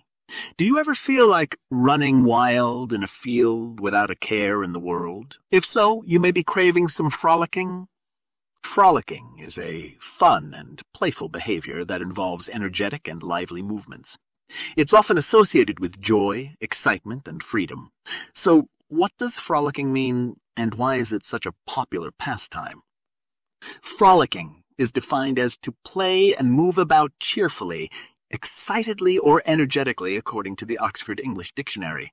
The behavior typically involves jumping, skipping, dancing, or running around in a carefree manner. Frolicking can be done alone, with friends, or even with pets. It's a great way to let off steam, release stress, and enjoy the moment. So, what are some examples of frolicking? Imagine running through a meadow of flowers, splashing in a puddle on a rainy day, or jumping on a trampoline. These activities are all forms of frolicking and allow us to engage our playful side. But what about when someone says no frolicking allowed? Does that mean the end of fun and games? Not necessarily. When someone says no frolicking, they're often referring to a situation where it's not appropriate to be overly jovial or energetic. This could be in a formal setting, during a serious conversation, or when others are trying to concentrate. It's important to be mindful of others' feelings and adjust our behavior accordingly. Now, let's talk about some synonyms for frolicking. Some common ones include romping, gambling, prancing, cavorting, and capering. Each of these words captures the playful and lively nature of frolicking.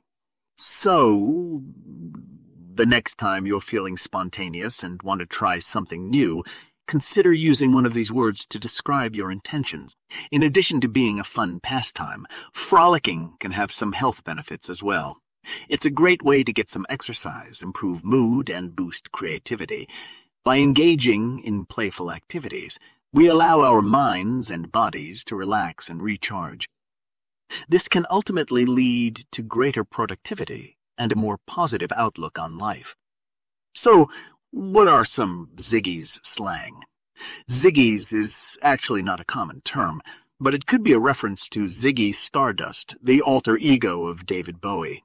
Ziggy Stardust was known for his flamboyant style and energetic performances, which could be considered a form of frolicking. Lastly, let's discuss a fancy word for embarrass. The word mortify is often used to describe feelings of extreme embarrassment or humiliation. Mortification can occur when we experience a public failure, make a mistake, or behave in a socially unacceptable way. While it's not always pleasant, mortification can help us learn from our mistakes and become better people in the long run. Frolicking is a fun and playful behavior that can bring joy and excitement to our lives. Whether we're running through a field, dancing with friends, or simply laughing out loud, frolicking allows us to let loose and enjoy the moment. So, the next time you feel like letting your hair down, embrace your inner child and frolic away.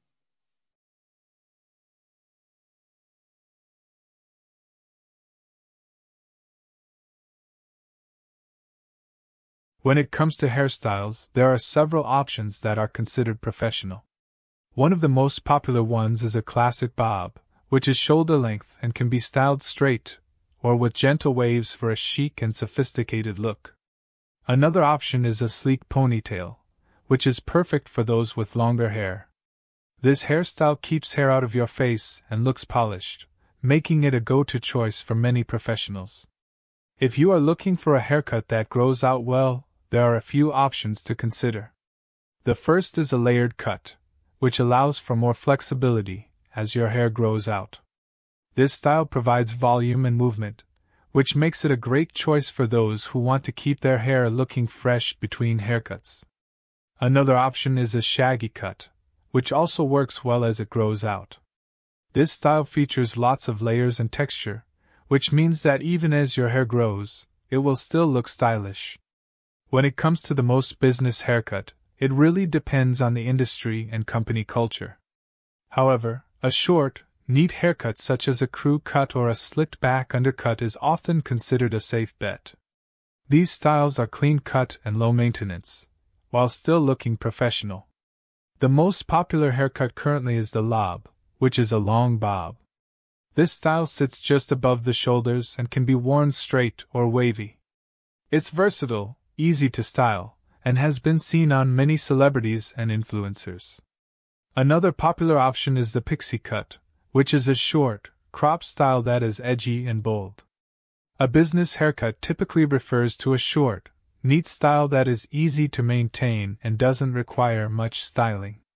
This type of haircut is popular among professionals because it looks clean-cut and put together.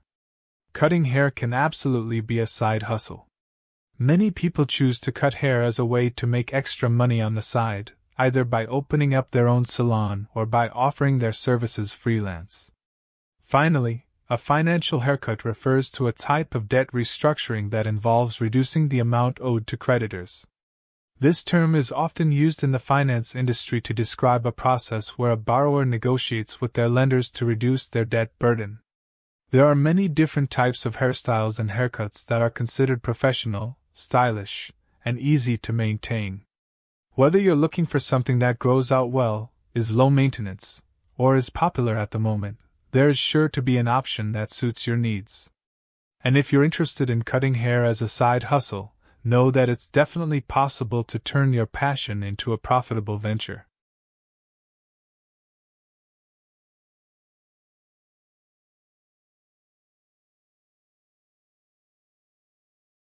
Jellyfish are creatures that are loved by some and feared by others. They are fascinating creatures that have been around for millions of years and are found in oceans all around the world. What makes them so unique is their anatomy and behavior, which makes them truly different from any other creature on Earth. Jellyfish belong to the phylum Cnidaria, which also includes corals and sea anemones. They are known for their bell-shaped body and long tentacles that they use to sting their prey. Unlike most animals, jellyfish don't have a brain, heart, or bones. Instead, they have a simple nervous system that allows them to detect light, chemicals, and movement in their environment. One of the most remarkable things about jellyfish is their ability to change their shape and size. They have a smooth, gelatinous body that can contract and expand based on the water pressure around them. This allows them to swim in a variety of ways, including pulsing their bell to propel themselves forward or using their tentacles to move through the water. Another unique feature of jellyfish is their stinging cells, called nematocysts. These cells contain tiny harpoons that shoot out when triggered by touch or chemical signals. When a jellyfish's tentacle brushes against a predator or prey, the nematocysts fire, injecting venom into the victim. While this may seem like a defense mechanism, jellyfish also use their nematocysts to capture food. Jellyfish are also known for their bioluminescent properties. Some species of jellyfish can produce light through a chemical reaction in their cells, making them glow in the dark. This serves as a warning to predators that they are toxic and should be avoided. It also makes them easier to spot by researchers studying their behavior. Despite their seemingly simple anatomy, jellyfish have been able to adapt to a wide range of environments. They can be found in every ocean on Earth, from shallow waters to the deep sea. Some species even live in freshwater lakes and rivers. This adaptability is due in part to their ability to reproduce quickly and efficiently. Jellyfish have a unique life cycle that consists of both sexual and asexual reproduction. Most species start out as small larvae that attach themselves to a surface and grow into polyps. These polyps can reproduce asexually by budding off new jellyfish, which will eventually break free and float away. Alternatively, the polyps can develop into adult jellyfish through sexual reproduction, where the male releases sperm into the water to fertilize the female's egg. While jellyfish are fascinating creatures, they can also be a bit of a nuisance. Their stings can be painful and even deadly for some people, and they can clog up fishing nets and damage marine equipment. In recent years, jellyfish populations have been on the rise, likely due to climate change and overfishing. Despite their sometimes negative impact, it's hard not to be amazed by jellyfish. Their unique anatomy and behavior make them truly one of kind creatures that we are still learning about. They remind us that there is still so much we don't know about the world around us, and that even seemingly simple organisms can hold many secrets. To wrap up, jellyfish are built different than any other creature on Earth. Their smooth, gelatinous body, nematocysts, bioluminescent properties, and unique life cycle make them truly remarkable. While they may be a bit of a nuisance at times, it's important to appreciate the beauty and complexity of these creatures and continue to study them to learn more about our oceans and the world we live in.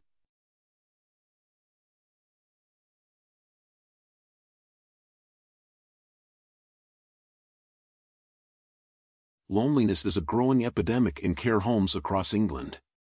It's a problem that can lead to depression, anxiety, and even physical decline.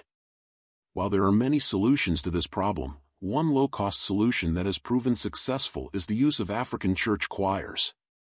Psychologist, pastor, and refugee Dr. Kayonda Hubert Ngamabo leads Bolton's Ephrata Community Church, which serves as a hub for the African diaspora across the northwest of England, particularly Congolese. The church choir's repertoire includes French and English hymns, traditional African songs performed in Lingala, and hypnotic chants. Dr. Ngamabo prescribed a monthly dose of music to local care homes, resulting in heartwarming results. When the choir started dancing, we saw residents standing up and joining in, said Ngamabo. The staff were amazed. These were residents who usually just sat in their bedrooms. The sense of joy was amazing. The success of the church choir has inspired other African communities to start their own programs. For example, the Congolese Association of Newcastle upon Tyne has set up a similar program that brings together community members and care home residents alike. The benefits of these programs are numerous. For one, they provide a sense of purpose and belonging to the elderly residents. They also offer them an opportunity to connect with people from different cultures and backgrounds, which can be mentally stimulating and enriching. Additionally, they help break down cultural barriers and promote understanding and respect between different communities.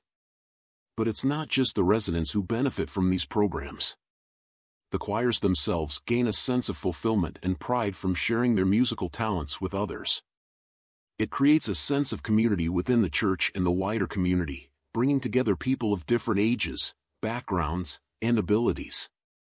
Of course, it's important to note that not all care home residents will respond to these programs in the same way.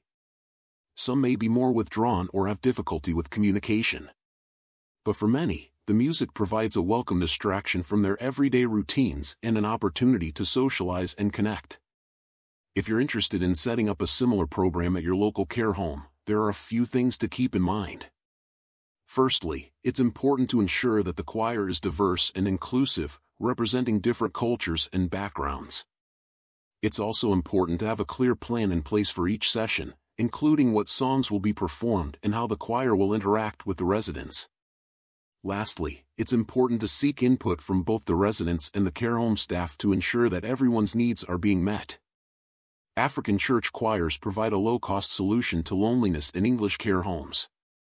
They offer a range of benefits to both the residents and the community, promoting understanding and respect between different cultures and backgrounds. While they may not be the right solution for everyone, they offer a sense of purpose and belonging to many care home residents and help break down cultural barriers.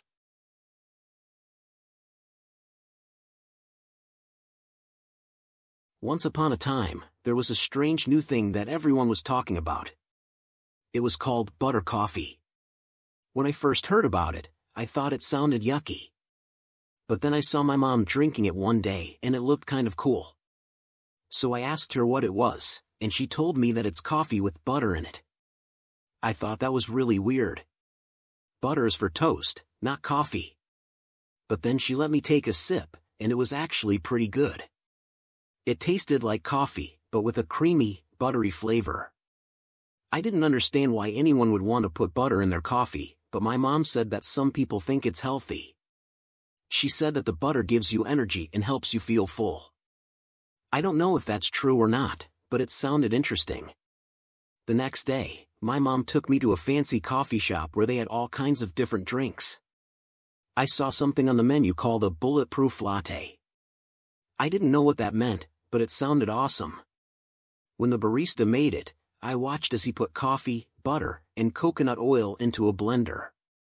Then he blended it all together until it was frothy and delicious looking.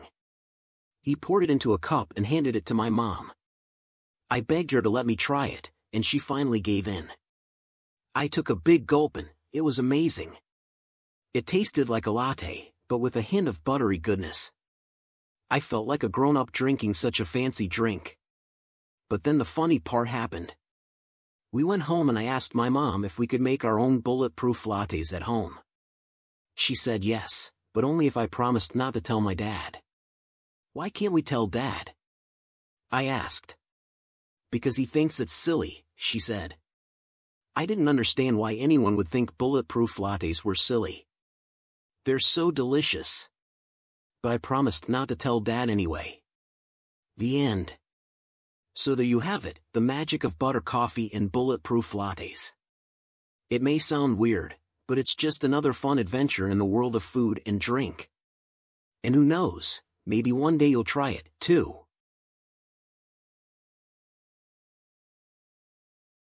The idea of humans colonizing other planets has long fascinated scientists and the public alike. But one major obstacle to this dream has been the cost and complexity of building structures in space using materials from Earth. However, a team of researchers at the University of Manchester may have found a solution, building materials made from potato starch. According to the team's lead researcher, Dr. Aled Roberts, it made sense to use starch as a binding agent since astronauts will already be producing it as food. By mixing simulated Martian or lunar soil with potato starch and a pinch of salt, or even astronauts' tears, the researchers created a material that is twice as strong as concrete and doesn't require extreme heat or heavy processing equipment. This breakthrough could significantly reduce the cost and complexity of building structures on Mars or the Moon. The new material, dubbed Starcrete, has a strength of 72 megapascals, MPa, when mixed with simulated Martian soil and 91 MPa when mixed with simulated moon dust. In comparison, traditional concrete has a strength of 32 MPa. What's more, the process of making Starcrete requires only normal home baking temperatures, meaning that astronauts can produce almost half a ton of the material using just 55 pounds of potatoes and a little salt or magnesium chloride obtained from the Martian surface. The potential applications of this new material are immense. For example, it could be used to build shelters, landing pads, or even entire habitats on other planets. And since the material can also be used as a greener alternative to traditional concrete on Earth, it has practical uses closer to home as well. The team has launched a crowdfunding campaign to assist with continuing development of the material through the startup Deacon Bio. It's clear that this research has the potential to revolutionize space exploration and pave the way for human colonization of other planets. But why stop at potatoes? As we continue to explore space, we may discover new materials that can be used to build structures in extreme environments. And who knows, perhaps one day we'll find ourselves living in houses made from materials we never thought possible. The possibilities are endless. However, there are still several challenges that must be overcome before humans can colonize other planets. These include issues such as radiation exposure, isolation, and the psychological effects of living in a confined space for extended periods of time. But every breakthrough in materials science brings us one step closer to achieving our dreams of becoming an interplanetary species. In conclusion, the development of Starcrete is a significant breakthrough in the field of space exploration. By using simple ingredients readily available to astronauts, we may be able to significantly reduce the cost and complexity of building structures on other planets. And who knows, perhaps one day we'll look back on this discovery as the moment when humans truly began to explore the final frontier.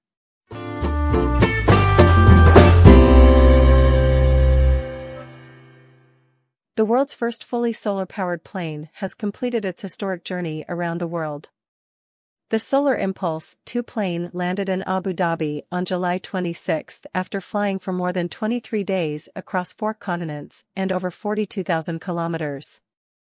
The Solar Impulse 2 set off from Abu Dhabi in March 2015 with the goal of promoting clean energy and sustainable transportation. The plane was designed and built by Swiss pioneers Bertrand Piccard and André Borschberg, who piloted it in turns throughout the journey. The wingspan of the plane is larger than that of a Boeing 747, but it weighs only 2.3 tons, or about the weight of a family car.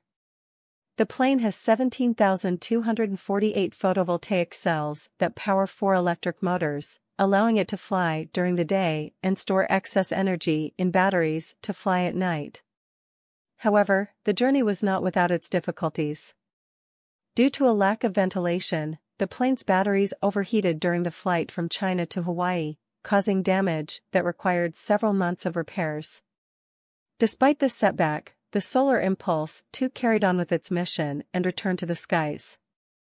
The pilots encountered numerous difficulties along the way, including turbulence, severe weather, and fatigue. The pilots had to take turns sleeping for 20 minutes at a time in a specially designed cockpit that also served as their living quarters during the long flights, which could last up to 5 days. Muscat, Oman, Ahmedabad, India, Mandalay, Myanmar, Chongqing and Nanjing, China, Phoenix, Arizona, and Sevilla, Spain were among the cities visited by the Solar Impulse 2. The plane was met by enthusiastic crowds and local officials who praised the pilot's pioneering spirit and commitment to sustainability at each stop. One of the Solar Impulse 2 pilots, Bertrand Piccard, stated that the journey was not only about demonstrating the potential of clean energy, but also about inspiring people to think differently about the future of transportation. If we can fly around the world without fuel, imagine what we can do on the ground, he said. The Solar Impulse 2 has already had an impact on the aviation industry, causing airlines and manufacturers to invest in more efficient technologies and cleaner fuels. It has also inspired a new generation of environmentalists and innovators working to make the world a more sustainable place. Finally, the Solar Impulse 2 journey represents a significant milestone in the history of aviation and renewable energy. It demonstrates that with perseverance, creative thinking, and a commitment to sustainability, we can accomplish great things and pave the way for a brighter future. The future is clean, it's just a question of mindset, Bertrand Piccard said.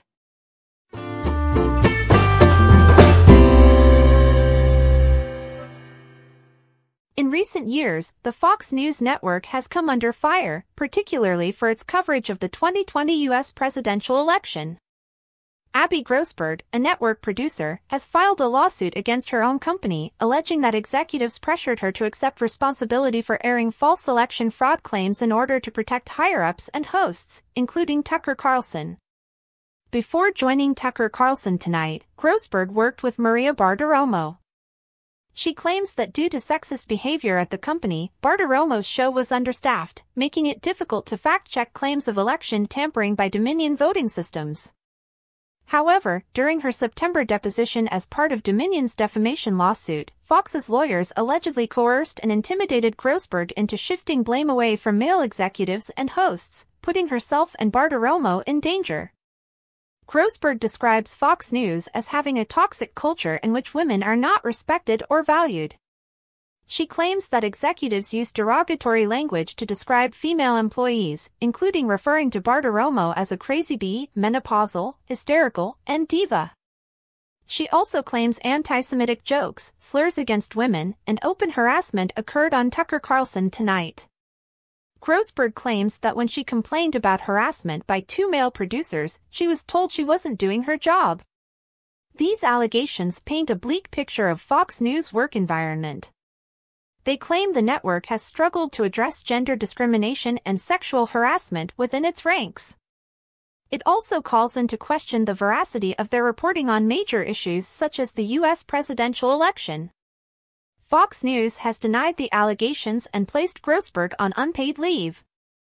In addition, the company has filed its own lawsuit against her in an attempt to prevent her from discussing conversations with the network's lawyers. They claim that her allegations are without merit and that when she raised them, they immediately investigated. This is not, however, the first time Fox News has been accused of bias and inaccurate reporting. The network has been chastised in recent years for promoting right-wing conspiracy theories and downplaying the severity of the COVID-19 pandemic. Concerns have also been raised about Fox News' influence on American politics, particularly how it shapes public opinion and influences elections. Grossberg's allegations highlight the importance of creating more equitable workplaces across all industries. They emphasize the importance of companies confronting gender discrimination and sexual harassment head-on, rather than sweeping it under the rug. Furthermore, they emphasize the importance of journalistic integrity and the need to accurately and truthfully report the news. What happens next in this case remains to be seen. However, one thing is certain, Grossberg's allegations raise serious concerns about Fox News culture and the accuracy of its reporting. Finally, it is the network's responsibility to address these concerns and ensure that their workplace is a safe and respectful environment for all employees. To summarize, Grossberg's allegations are a wake-up call for Fox News and the wider media industry. They remind us of the importance of treating all employees with dignity and respect, as well as the importance of maintaining journalistic integrity in our reporting. Only in this way can we build a more just and equitable society in which all voices are heard and all people are valued.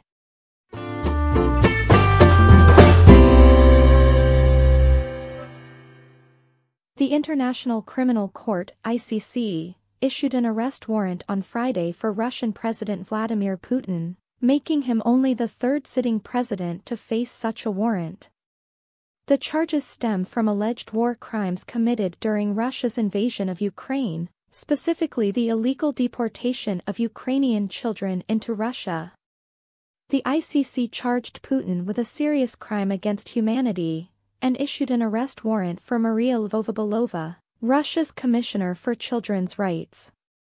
A recent Yale research project identified 6,000 Ukrainian children held in Russia or Russia-controlled areas of Ukraine since the invasion.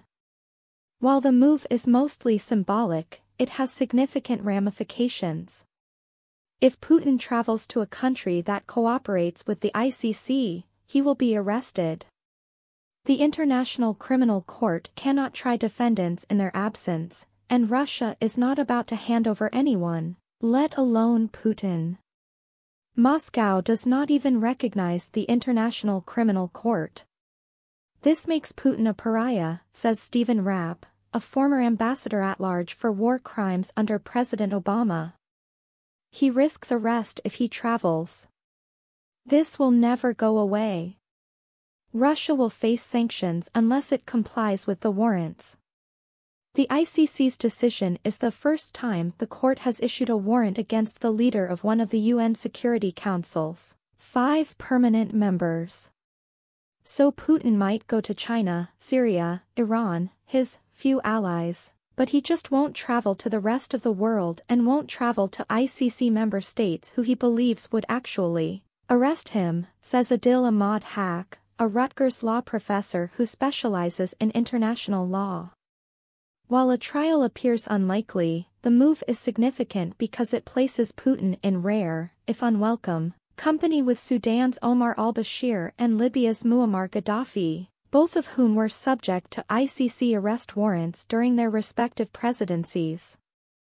The ICC's decision will undoubtedly have an impact on Russia's international relations, and it remains to be seen how Putin will respond to the warrant.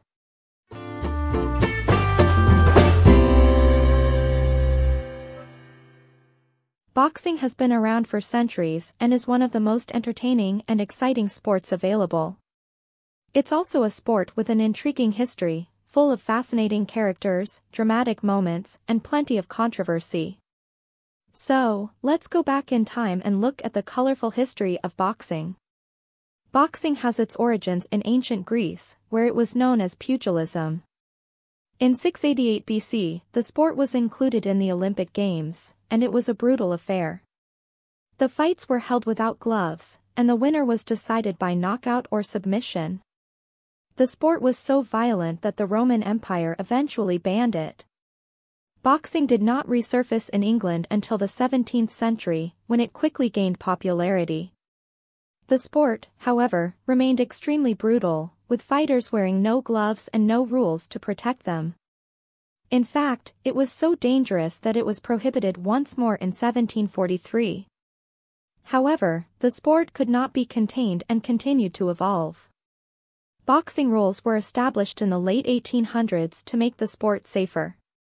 Gloves were introduced to protect the hands and faces of the fighters, and rounds were limited to 3 minutes to avoid exhaustion.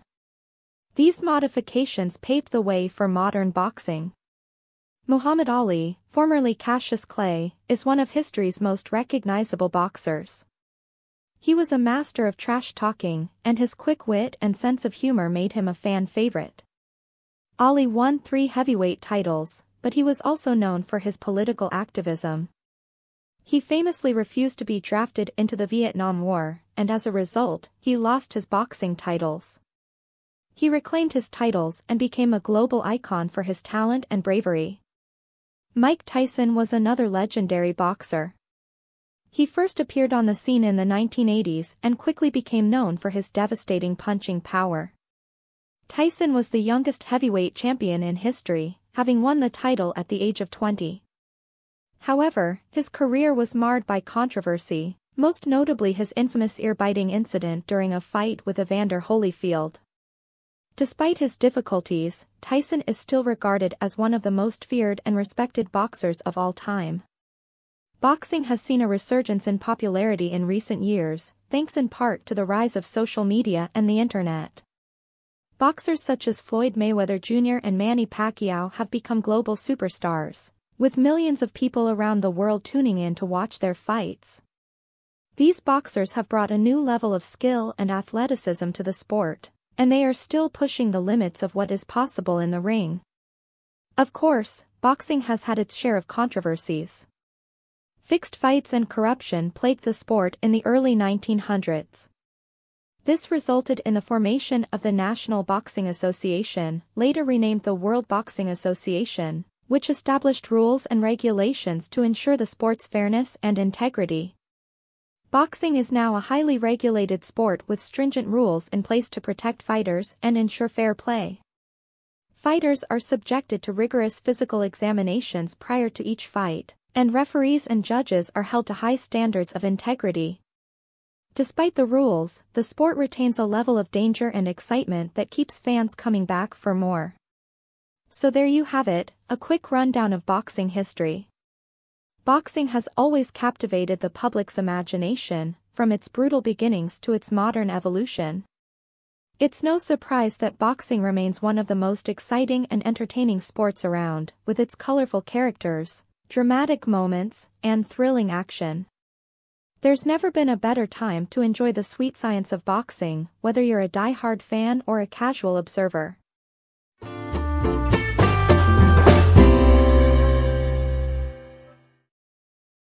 Leather, oh leather. The stuff that screams, I'm classy, and I know it.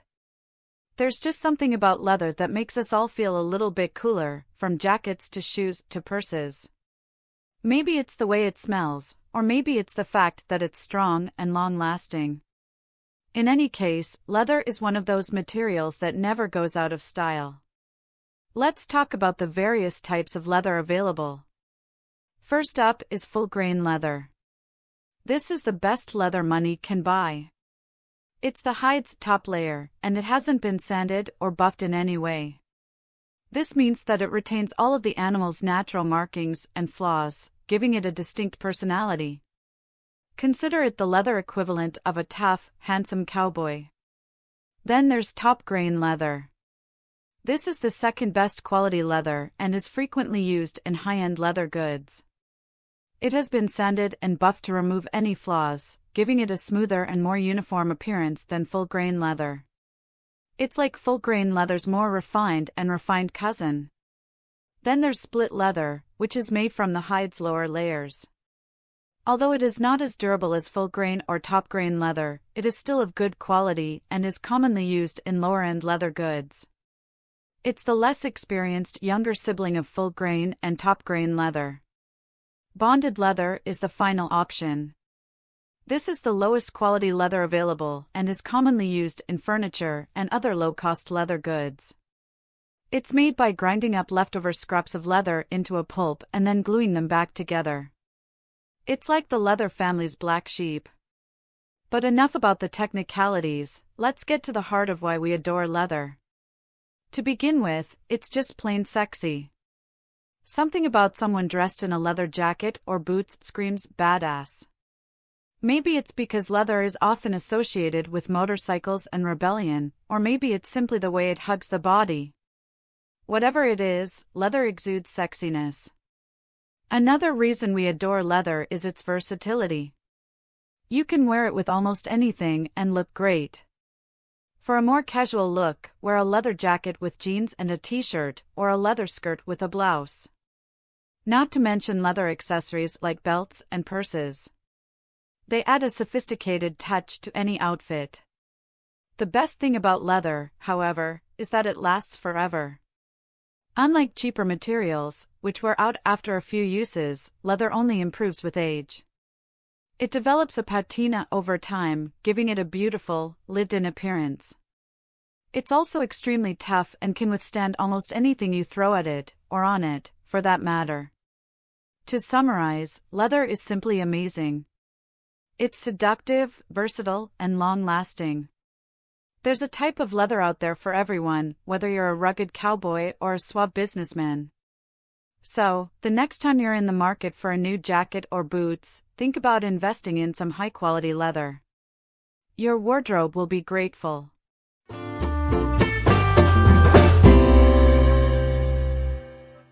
Soccer, or football as most people call it, is a sport that has captivated millions of people for over a century. Soccer originated in ancient civilizations such as China, Greece, and Rome, where people kicked a ball made of animal bladders or stuffed leather. The modern game of soccer, on the other hand, originated in England in the mid-19th century, where it quickly became a popular pastime among the working class. The Football Association, FA, was founded in England in 1863 to establish a set of rules for the game, which included the use of a spherical ball and the prohibition of using hands during play. Soccer's popularity quickly spread throughout Europe, and by the early 20th century, it had become the world's most popular sport. The first international soccer match, between Scotland and England, was played in 1872, and the first international soccer tournament, the British Home Championship, was held in 1884. Soccer has evolved and grown in popularity over the years, with the formation of various leagues and tournaments around the world. The FIFA World Cup, the most prestigious tournament, was first held in 1930 and has since become one of the most watched sporting events on the planet. Soccer, despite its global popularity, has not been without controversy. The introduction of the Video Assistant Referee, VR, system was one of the most contentious issues in soccer history. While some fans argue that VR has improved the accuracy of refereeing decisions, others believe it has slowed down the game and diminished the excitement of live play. Another source of contention in soccer in recent years has been racism. Many games have been marred by racist chants and gestures, and players have faced abuse both on and off the field. As a result, many soccer organizations have taken anti-racism measures, such as fining clubs and barring fans who engage in discriminatory behavior. Soccer has also been chastised in some quarters for being a low-scoring sport. While fans of other sports, such as American football, frequently level this criticism, it is important to remember that soccer is all about strategy and tactics. A single goal can often make or break a game, and the thrill of a well-executed play can be just as thrilling as a high-scoring match. Pelé is one of the most famous soccer players in history. The Brazilian striker is widely regarded as one of the greatest players of all time, having won 3 World Cups and scoring more than 1,000 goals throughout his career. Other legends include Diego Maradona, Lionel Messi, Cristiano Ronaldo, and Zinedine Zidane, all of whom have left their imprint on the game with their skill, talent, and passion. There are several teams that have achieved great success and earned a place in soccer history. Real Madrid, Barcelona, Manchester United, Liverpool, and Bayern Munich are just a few of the teams that have won multiple international titles while dominating their respective leagues. El Clásico, or rivalry between Real Madrid and Barcelona, is one of the most fiercely contested in the world of soccer, with fans tuning in from all over the world to watch the two Spanish giants battle it out on the field. There have been far too many memorable moments in soccer history to count. Some of the most memorable goals in World Cup history include Diego Maradona's Hand of God goal in 1986, Zinedine Zidane's headbutt in the 2006 World Cup final, and Lionel Messi's incredible solo goal against Getafe in 2007. Other memorable moments include the Miracle of Istanbul, in which Liverpool came back from 3-0 down to win the 2005 Champions League final, and the 1970 World Cup final, in which Brazil defeated Italy in a thrilling match that is still regarded as one of the best in soccer history. Soccer has continued to evolve and adapt to new challenges and opportunities in recent years. New technologies like goal line technology and player tracking systems have helped to improve the game's accuracy and fairness, while social media and streaming platforms have made it easier than ever for fans to follow their favorite teams and players.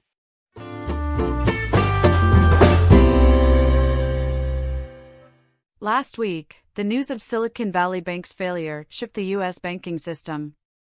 The bank, which had been considered a safe bet for depositors, could not meet its deposit obligations, leading to a bank run.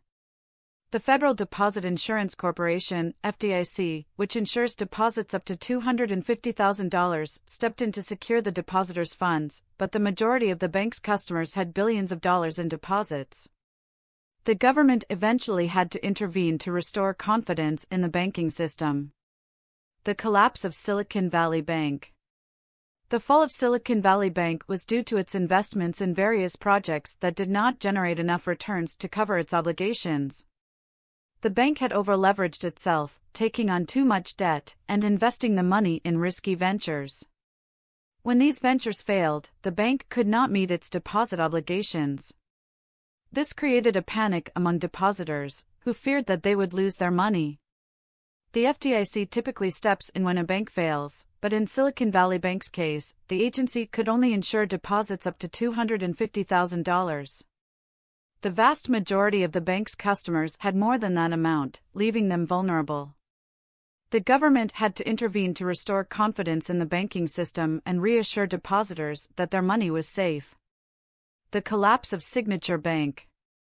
Shortly after the fall of Silicon Valley Bank, regulators closed New York-based Signature Bank, citing systemic risk. Experts have warned that similar banking failures could occur as many corporations have over-leveraged themselves in dollar debt. This means that they have taken on too much debt denominated in dollars, making them vulnerable to currency fluctuations and economic shocks. The contagion effect. The fallout from Silicon Valley Bank's collapse was not limited to the U.S. European banks lost $100 billion in value in a week after the news broke. Despite tough regulations that should make a similar banking failure in Europe unlikely, the contagion effect is accelerating. The European Central Bank, ECB, has taken steps to prevent a banking crisis, including setting up a banking union and stress testing banks. The banking union allows for the centralized supervision of banks and a common deposit insurance scheme, which protects depositors across the Eurozone. The stress tests assess the bank's ability to weather different economic scenarios and identify potential weaknesses. The future of the U.S. banking system. The collapse of Silicon Valley Bank has raised concerns about the stability of the U.S. banking system. However, U.S. President Joe Biden has reassured the public that the banking system is safe. The government's intervention to secure depositors' funds has restored confidence in the system, and the FDIC's insurance program has protected depositors from losses. However, the collapse of Silicon Valley Bank serves as a reminder that banking failures can happen, even in the most developed economies. It is essential for regulators to monitor banks' activities and ensure that they are not taking on too much risk. This can be done through stress testing and regulatory oversight. Conclusion. The collapse of Silicon Valley Bank has highlighted the risks that banks face when they over-leverage themselves and invest in risky ventures. The government's intervention to secure depositors' funds has restored confidence in the U.S. banking system, but concerns remain about the contagion effect and the stability of the system. Regulators must continue to monitor banks' activities and ensure that they are not taking on too much risk. The future of the U.S. banking system depends on it.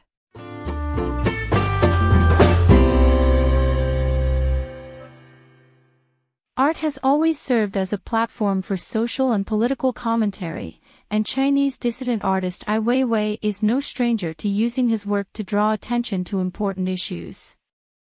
Middle Finger, his most recent project, is a bold and unapologetic statement on the power of individual expression in the digital age. Middle Finger's concept is straightforward but effective. Anyone can enter an address into the program, and AI's iconic left hand will appear over that location, middle finger extended in defiance. The project's goal is to remind people of the power of their own bodies, particularly their middle fingers. According to AI, we frequently forget that we have a middle finger, or if we do remember, we misuse it. I believe it is important to remember that this part of your body can point to something, an institution or someone who resembles a power, to inform them, and yourself, that you exist. While virtual middle finger tourism may appear to be a minor issue at first glance, it actually addresses a much larger issue, the power of individual expression in a world dominated by technology and social media. It's easy to lose sight of our own agency in our increasingly digital lives, and to believe that our voices are being drowned out by the noise of the internet. AI reminds us that we still have the power to make ourselves heard by creating a platform that allows people to assert themselves in a tangible way. Of course, some may argue that projects like Middle Finger are nothing more than cheap gimmicks, a way for artists to court controversy and garner attention without saying anything meaningful. To dismiss AI's work as mere provocation, however, is to completely miss the point. Yes, the project is intended to be provocative. It is intended to shake us out of our slumber, to force us to confront our own apathy, and to remind us that art can still be a powerful tool for social change. Furthermore, Middle Finger is a comment on the nature of power itself, not just a statement about the power of individual expression. In a world where institutions and governments wield increasing power over our lives, extending one's middle finger can be interpreted as a form of resistance. It's a polite way of saying, "I see you, and I refuse to be intimidated." AI empowers us to take a stand against the forces that seek to silence us by allowing people to virtually turn off any location they choose. Of course, some may argue that Middle Finger is just another example of AI's ongoing feud with the Chinese government, a way for him to snub authorities without fear of repercussions. While it's true that AI has had his share of run-ins with the Chinese government, he was famously detained for 81 days in 2011, it's also true that his work transcends national boundaries. Middle Finger is a universal statement about the power of individual expression in the face of oppression, not just a commentary on Chinese politics. To summarize, virtual middle finger tourism may appear to be a frivolous concept at first glance, but dig deeper and you'll discover that AI Weiwei's latest project is anything but.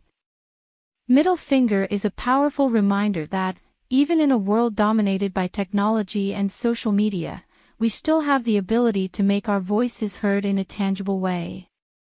It serves as a reminder to never underestimate our own power, and to always be vigilant in the face of oppression. While some may dismiss AI's work as mere provocation, the truth is that Middle Finger is a timely and thought-provoking statement on the nature of power and individual expression in the digital age.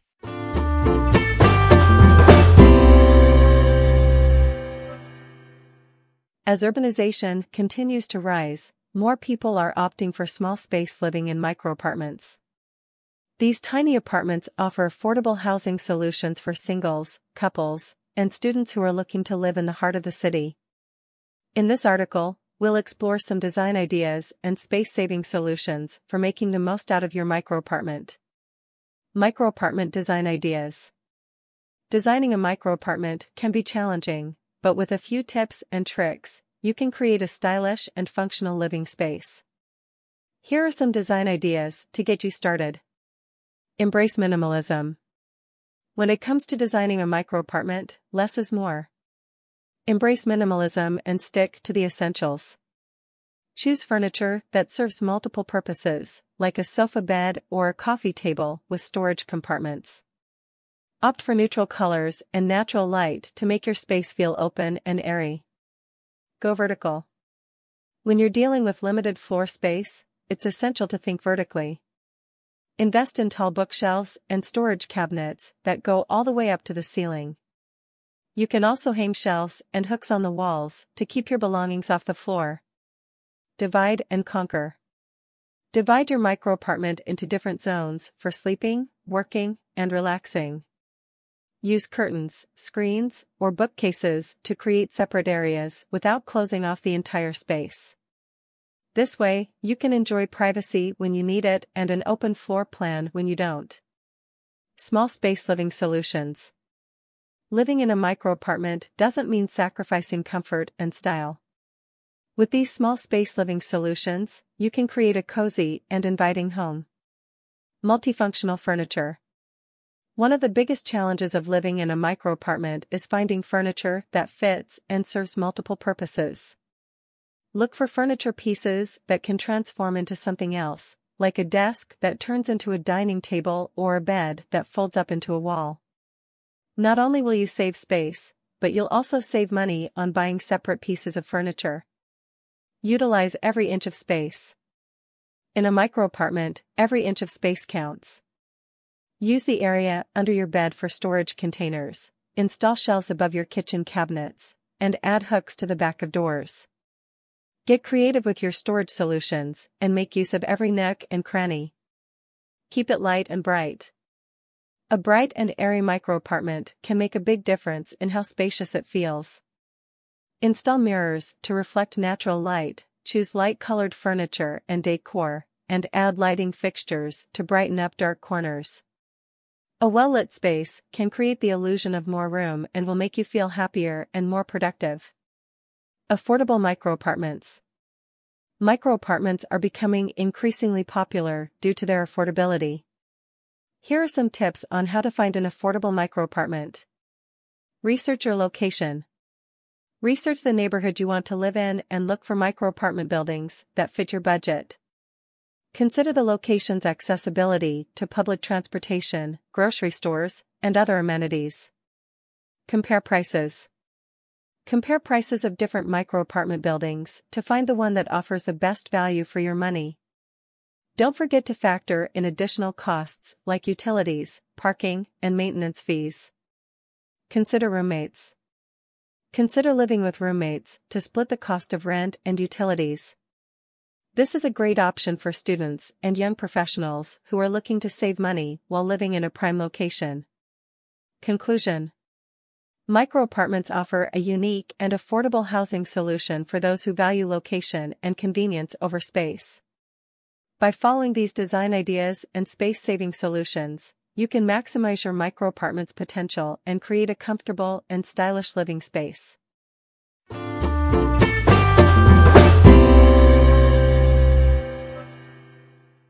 Our homes are becoming smarter, more connected, and more automated than ever before as technology advances at an unprecedented rate. Homeowners now have access to a wide range of cutting-edge tools designed to make their lives easier and more convenient, from voice-activated assistants to smart thermostats. Artificial intelligence, AI, which is increasingly being integrated into the design of modern homes, is one of the driving forces behind this trend. AI-powered devices can learn from user behavior and adjust accordingly, making household tasks and routines easier to manage than ever before. A smart thermostat, for example, can learn your preferred temperature settings over time and automatically adjust the temperature without any user input. Similarly, a smart lighting system can be programmed to turn on and off based on your location or schedule, making it simple to save energy and lower your electricity bills. Automation is another important trend in the world of smart homes. Homeowners can free up more time for other activities by automating various tasks around the house. A robotic vacuum cleaner, for example, can clean floors automatically, saving you the time and effort of doing it yourself. In addition to these practical advantages, smart homes offer new opportunities for entertainment and leisure. Homeowners can create immersive and engaging entertainment experiences in their own living rooms using advanced audio systems and virtual reality (VR) headsets. The rise of smart homes has also resulted in increased demand for connected devices and appliances. From security cameras and door locks to coffee makers and refrigerators, virtually every aspect of a home can now be monitored and controlled remotely. The Smart TV, which allows users to stream their favorite shows and movies directly from the internet, is one of the most popular examples of this trend. Smart TVs, with built-in apps and voice command support, have become a mainstay in many modern living rooms. However, as with any new technology, there are some concerns about smart homes' impact on privacy and security. With so much data collected and transmitted by smart devices, there is a risk that this information will be misused. To address these concerns, manufacturers and regulators are collaborating to create new smart home standards and guidelines. For example, the European Union recently enacted the General Data Protection Regulation, GDPR, which establishes strict guidelines for how businesses collect and use personal information. Similarly, the Federal Trade Commission of the United States has issued guidelines for the development of IoT, Internet of Things, devices that emphasize the importance of security and privacy. Manufacturers can help ensure that their products are safe and secure for consumers to use by following these guidelines and implementing strong safeguards. Looking forward, it is clear that the trend towards smarter homes will only accelerate. As artificial intelligence and automation advance, homeowners will have access to even more powerful tools and features designed to improve their quality of life. For example, we may see the rise of fully autonomous homes, in which intelligent systems manage virtually every aspect of daily life. Whether it's cooking, cleaning, or managing finances, these future homes may be able to handle everything automatically, freeing up more time for the things that truly matter. Of course, there are still many obstacles to overcome before we get there. As with all emerging technologies, there will be setbacks along the way, so smart home development should be approached with caution and care. Nonetheless, the potential benefits of smart homes are too great to overlook. We can create living spaces that are more efficient, comfortable, and enjoyable than ever before by leveraging the power of AI and automation.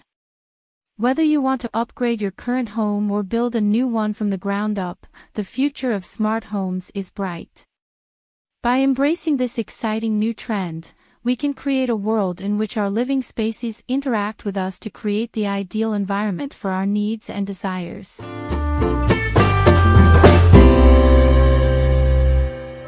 Do you remember your third birthday party or the time you went to the beach with your family when you were 4?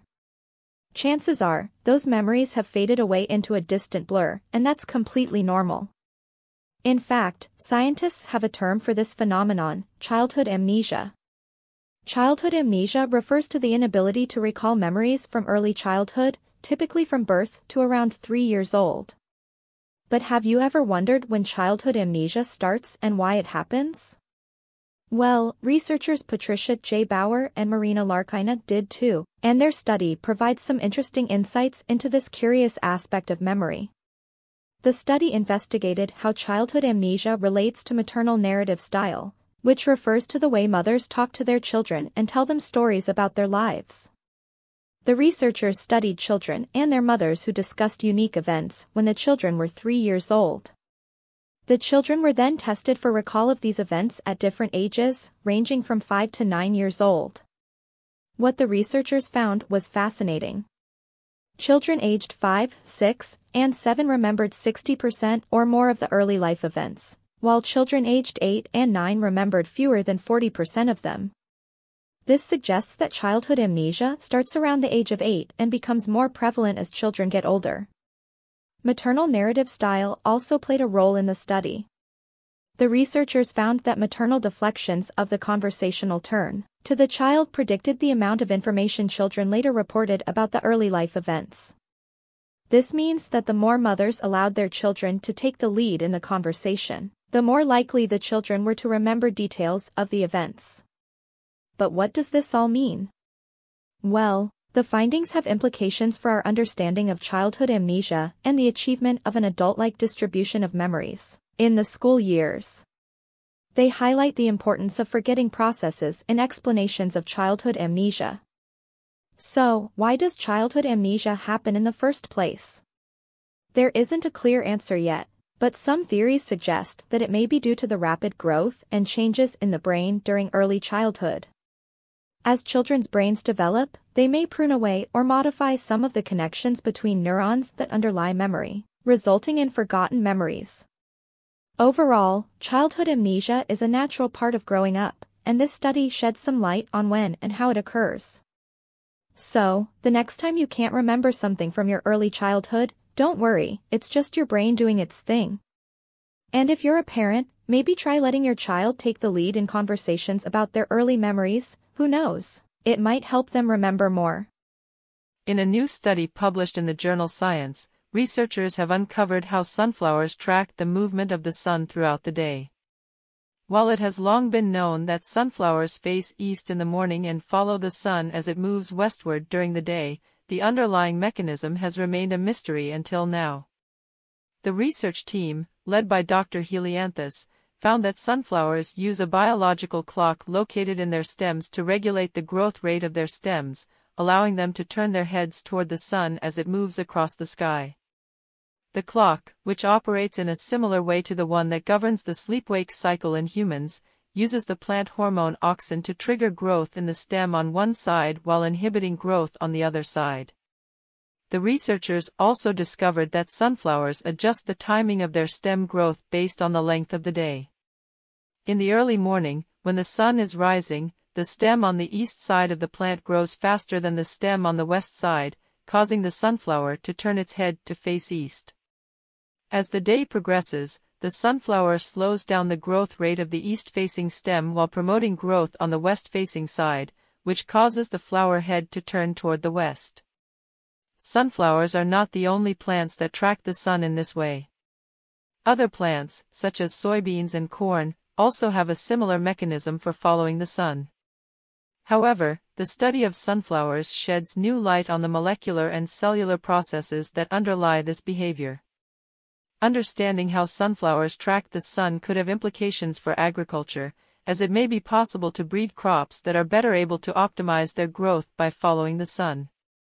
Additionally, the research may help inform the development of new solar tracking technologies, which could improve the efficiency of solar panels by allowing them to follow the sun across the sky.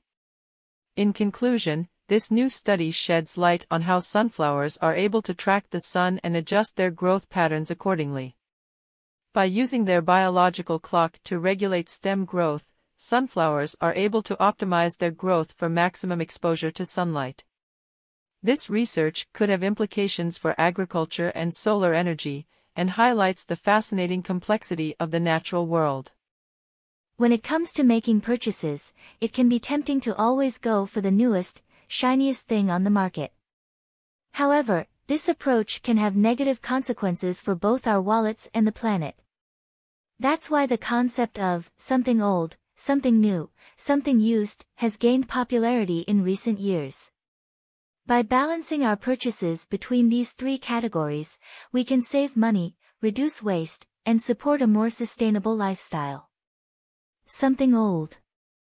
Vintage is the new buzzword in fashion and decor, and for good reason. Purchasing vintage or second-hand items not only saves money but also reduces the environmental impact of manufacturing new products. According to the Environmental Protection Agency, EPA, textile waste accounts for nearly 5% of all landfill space. By choosing to buy second-hand clothing and accessories, we can divert these items from the landfill and give them a new life. Additionally, purchasing vintage or antique furniture, art, and other home decor items can add character and charm to our living spaces while reducing our carbon footprint. Something new. While it's important to reduce waste by purchasing used items, there are times when buying new is necessary. For example, certain safety items like car seats and helmets should always be purchased new to ensure they meet current safety standards. Additionally, supporting sustainable companies that prioritize eco-friendly materials and production processes can help drive positive change in the marketplace.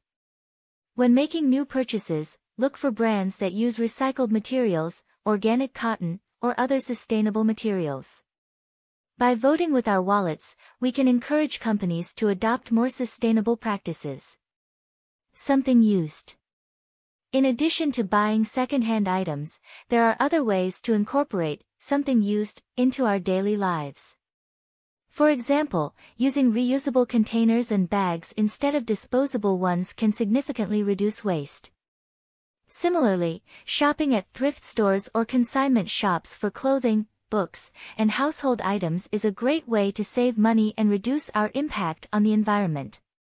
And when it comes to electronics, consider purchasing refurbished items rather than buying new.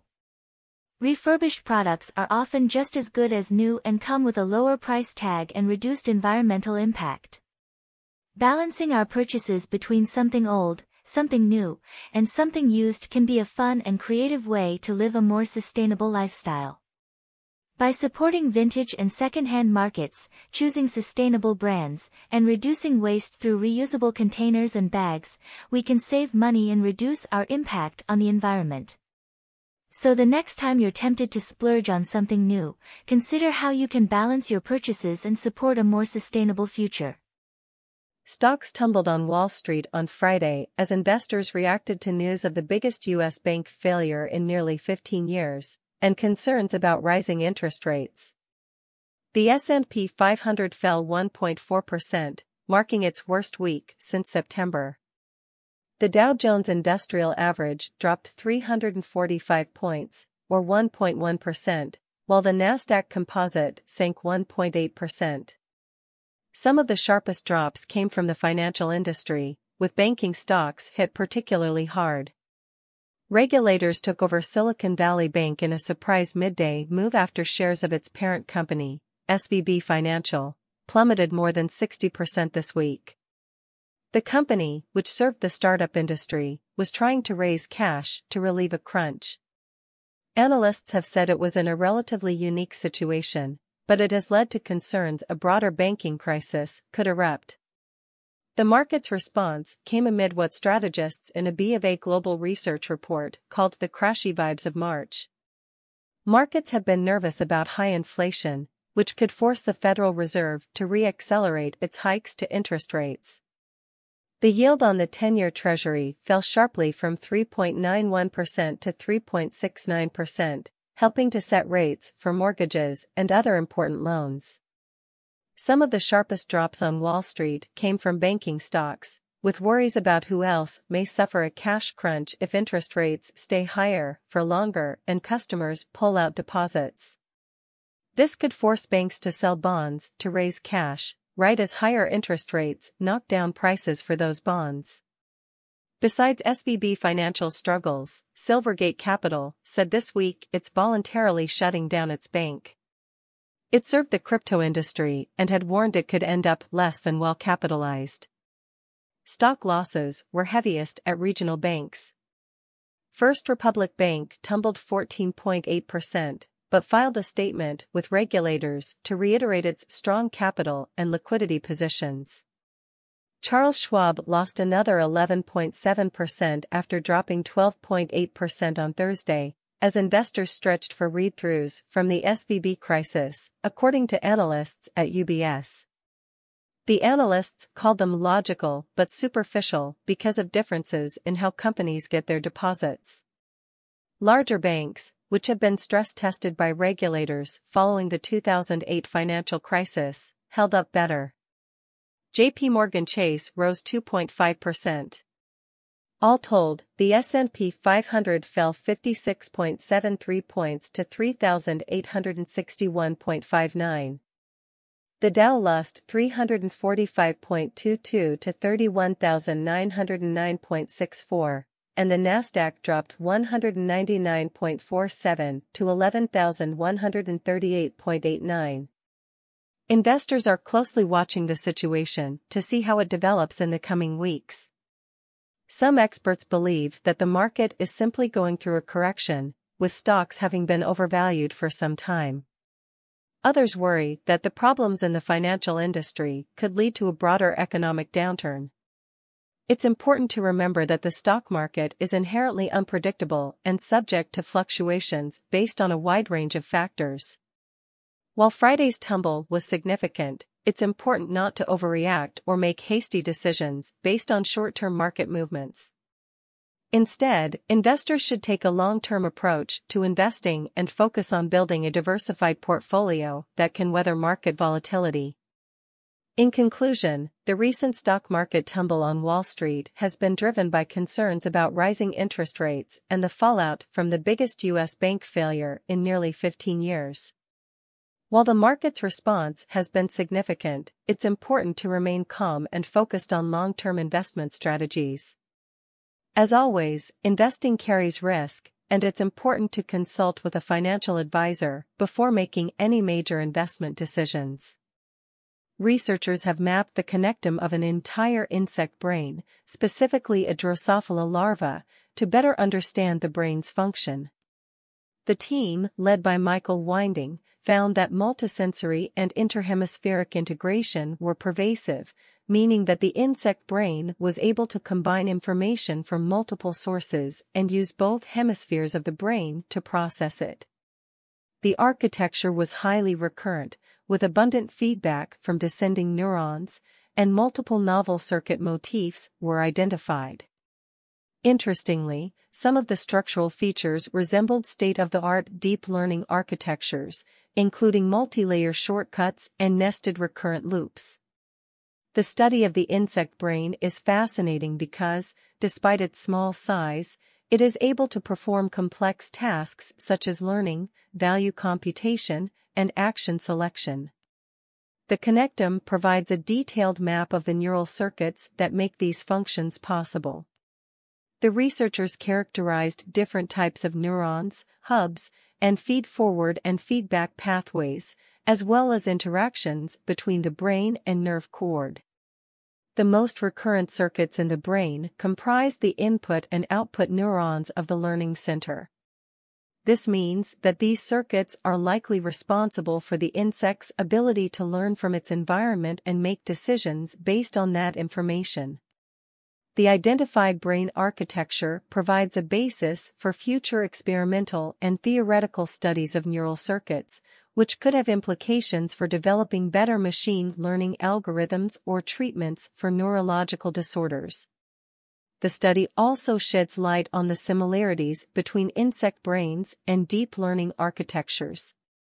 This could have implications for the development of artificial intelligence, as researchers may be able to apply what they learn from insect brains to create more efficient and effective machine learning algorithms.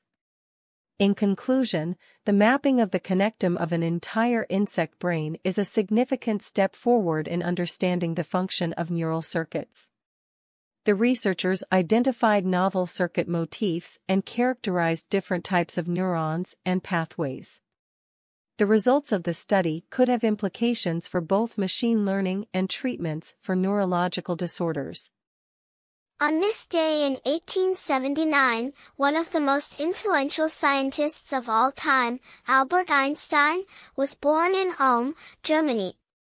He is known for his groundbreaking work in theoretical physics, particularly his theory of relativity, which fundamentally changed the way we understand space, time, and gravity.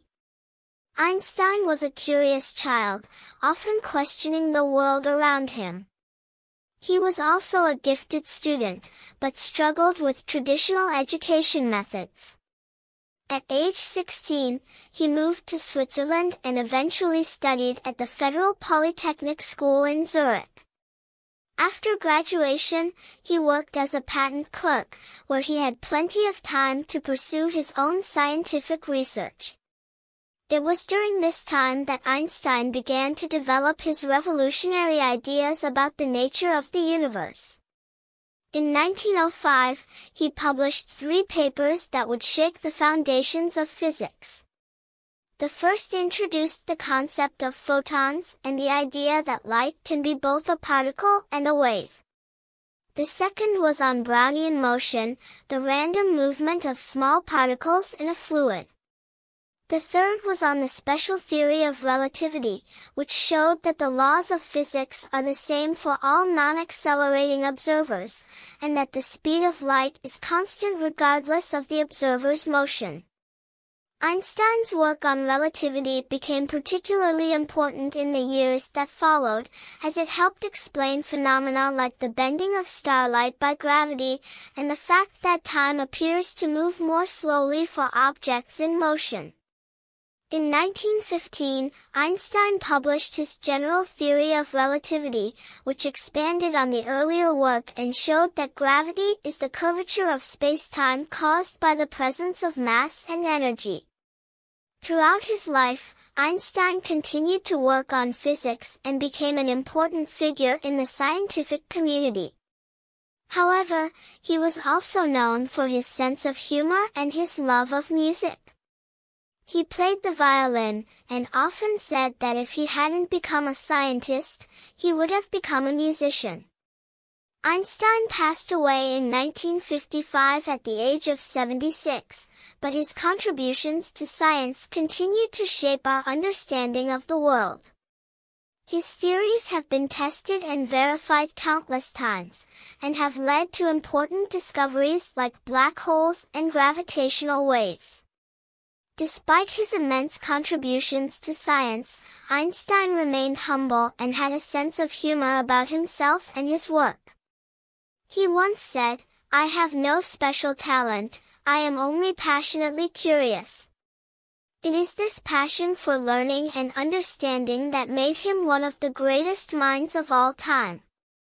So, on this day in history, we celebrate the birth of Albert Einstein, and the incredible impact he had on the world of science and beyond.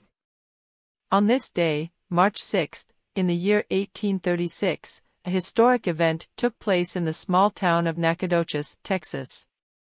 The event in question was the opening of the first lending library in Texas. It may not seem like a big deal now, but at the time, it was quite an important and exciting moment for the residents of Nacogdoches. The library was founded by Henry Raggett, a wealthy businessman who had recently relocated to Nacogdoches from New Orleans. Raggett was a man of many interests, and one of his greatest passions was reading. He had a sizable personal library, and he often loaned out his books to friends and acquaintances. But he noticed that there was no public library in Nacogdoches, and he believed that the town would benefit greatly from having one. Raggett approached the town council with his proposal, and after some initial hesitation, they agreed to let him open a lending library. Raggett donated his own books to start the library's collection, and he also solicited donations from other book lovers in the community.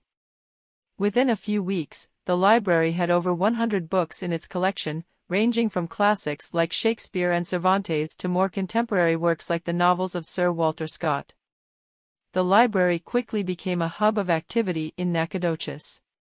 People of all ages and backgrounds came to borrow books, discuss literature, and attend lectures and other cultural events. It was especially popular among young people, who saw the library as a way to broaden their horizons and learn about the wider world beyond Nacogdoches. One of the most memorable events in the library's early years was the arrival of a traveling Shakespearean actor named John Wilkins. Wilkins was a tall, flamboyant man with a booming voice and a penchant for over-the-top theatricality.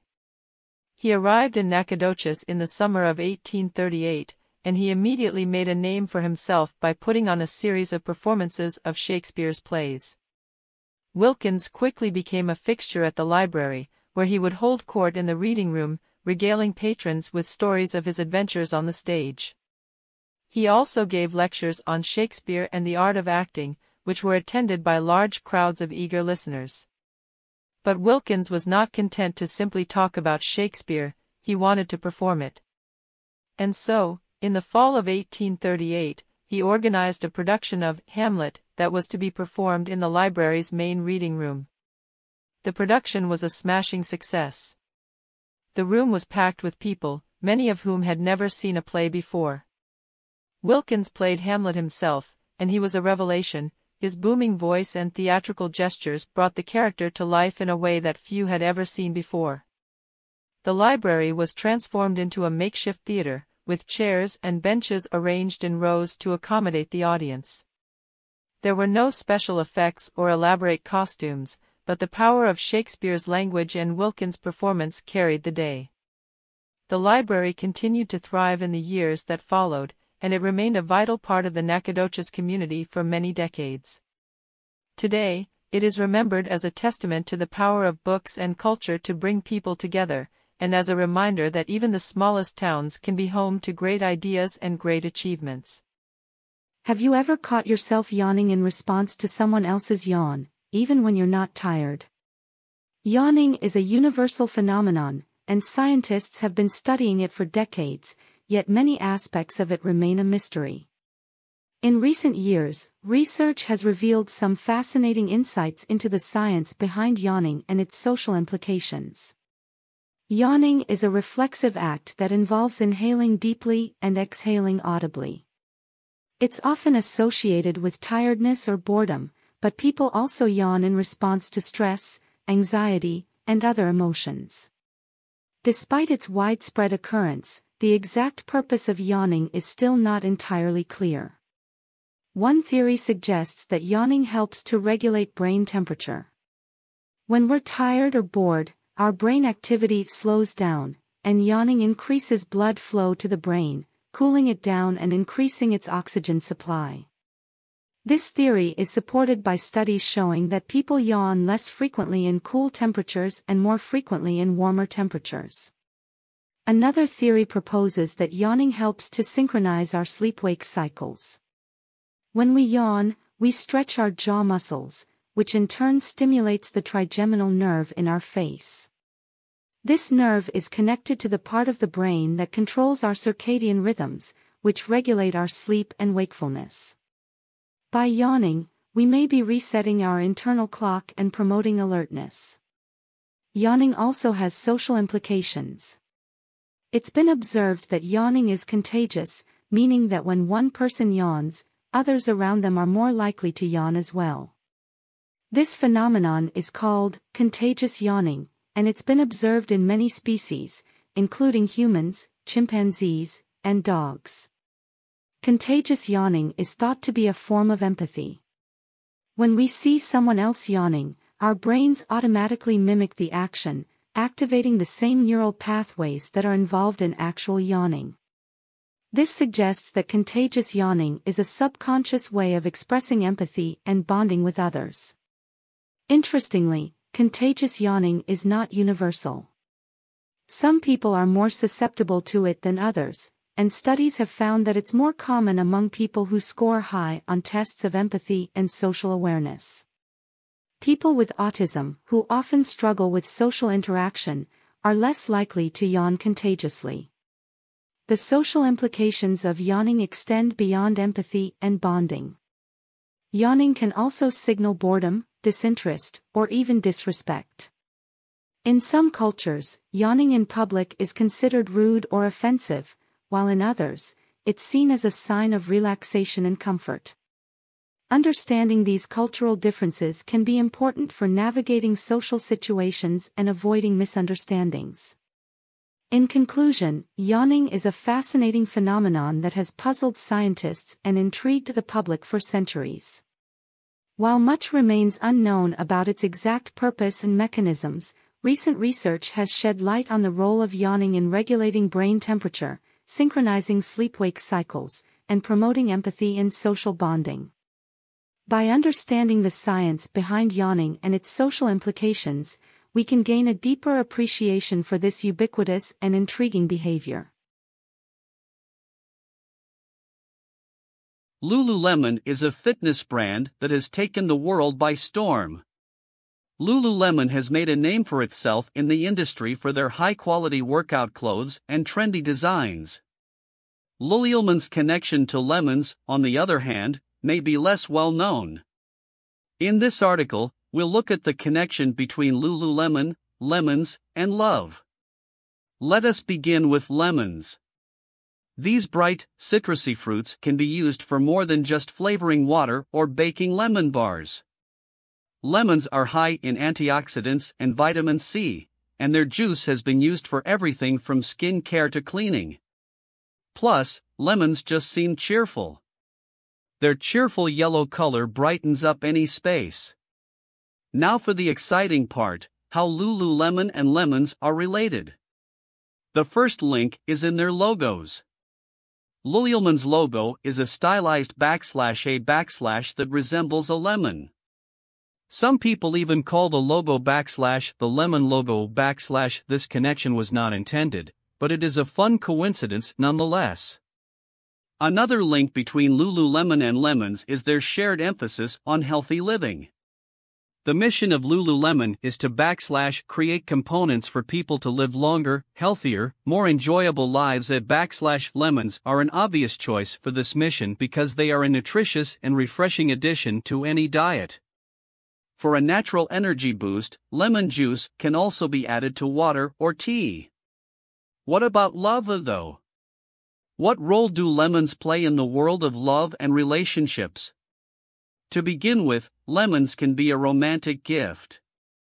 Consider a lovely bouquet of flowers with a few bright yellow lemons tucked in for a splash of color.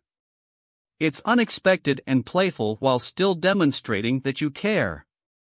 In addition, if you're looking for a fun and healthy date idea, make lemon bars together. Baking brings people together, and lemon bars are a crowd pleaser. We can't talk about lemons without bringing up the Lemons Law. This law is intended to protect consumers who buy a defective product that is still under warranty, such as a car. If the car continues to have problems after multiple attempts at repair, the consumer is entitled to a refund or replacement under the Lemon Law. While the Lemon Law may not be the most romantic link between lemons and love, it is an intriguing one. Finally, consider lemons in water. This is a long-standing trend, but it's worth mentioning again.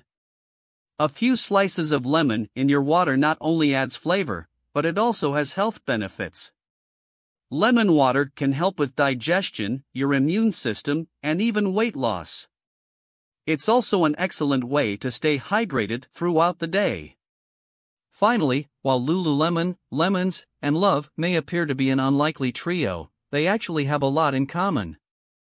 All three are concerned with promoting healthy living and bringing happiness into people's lives.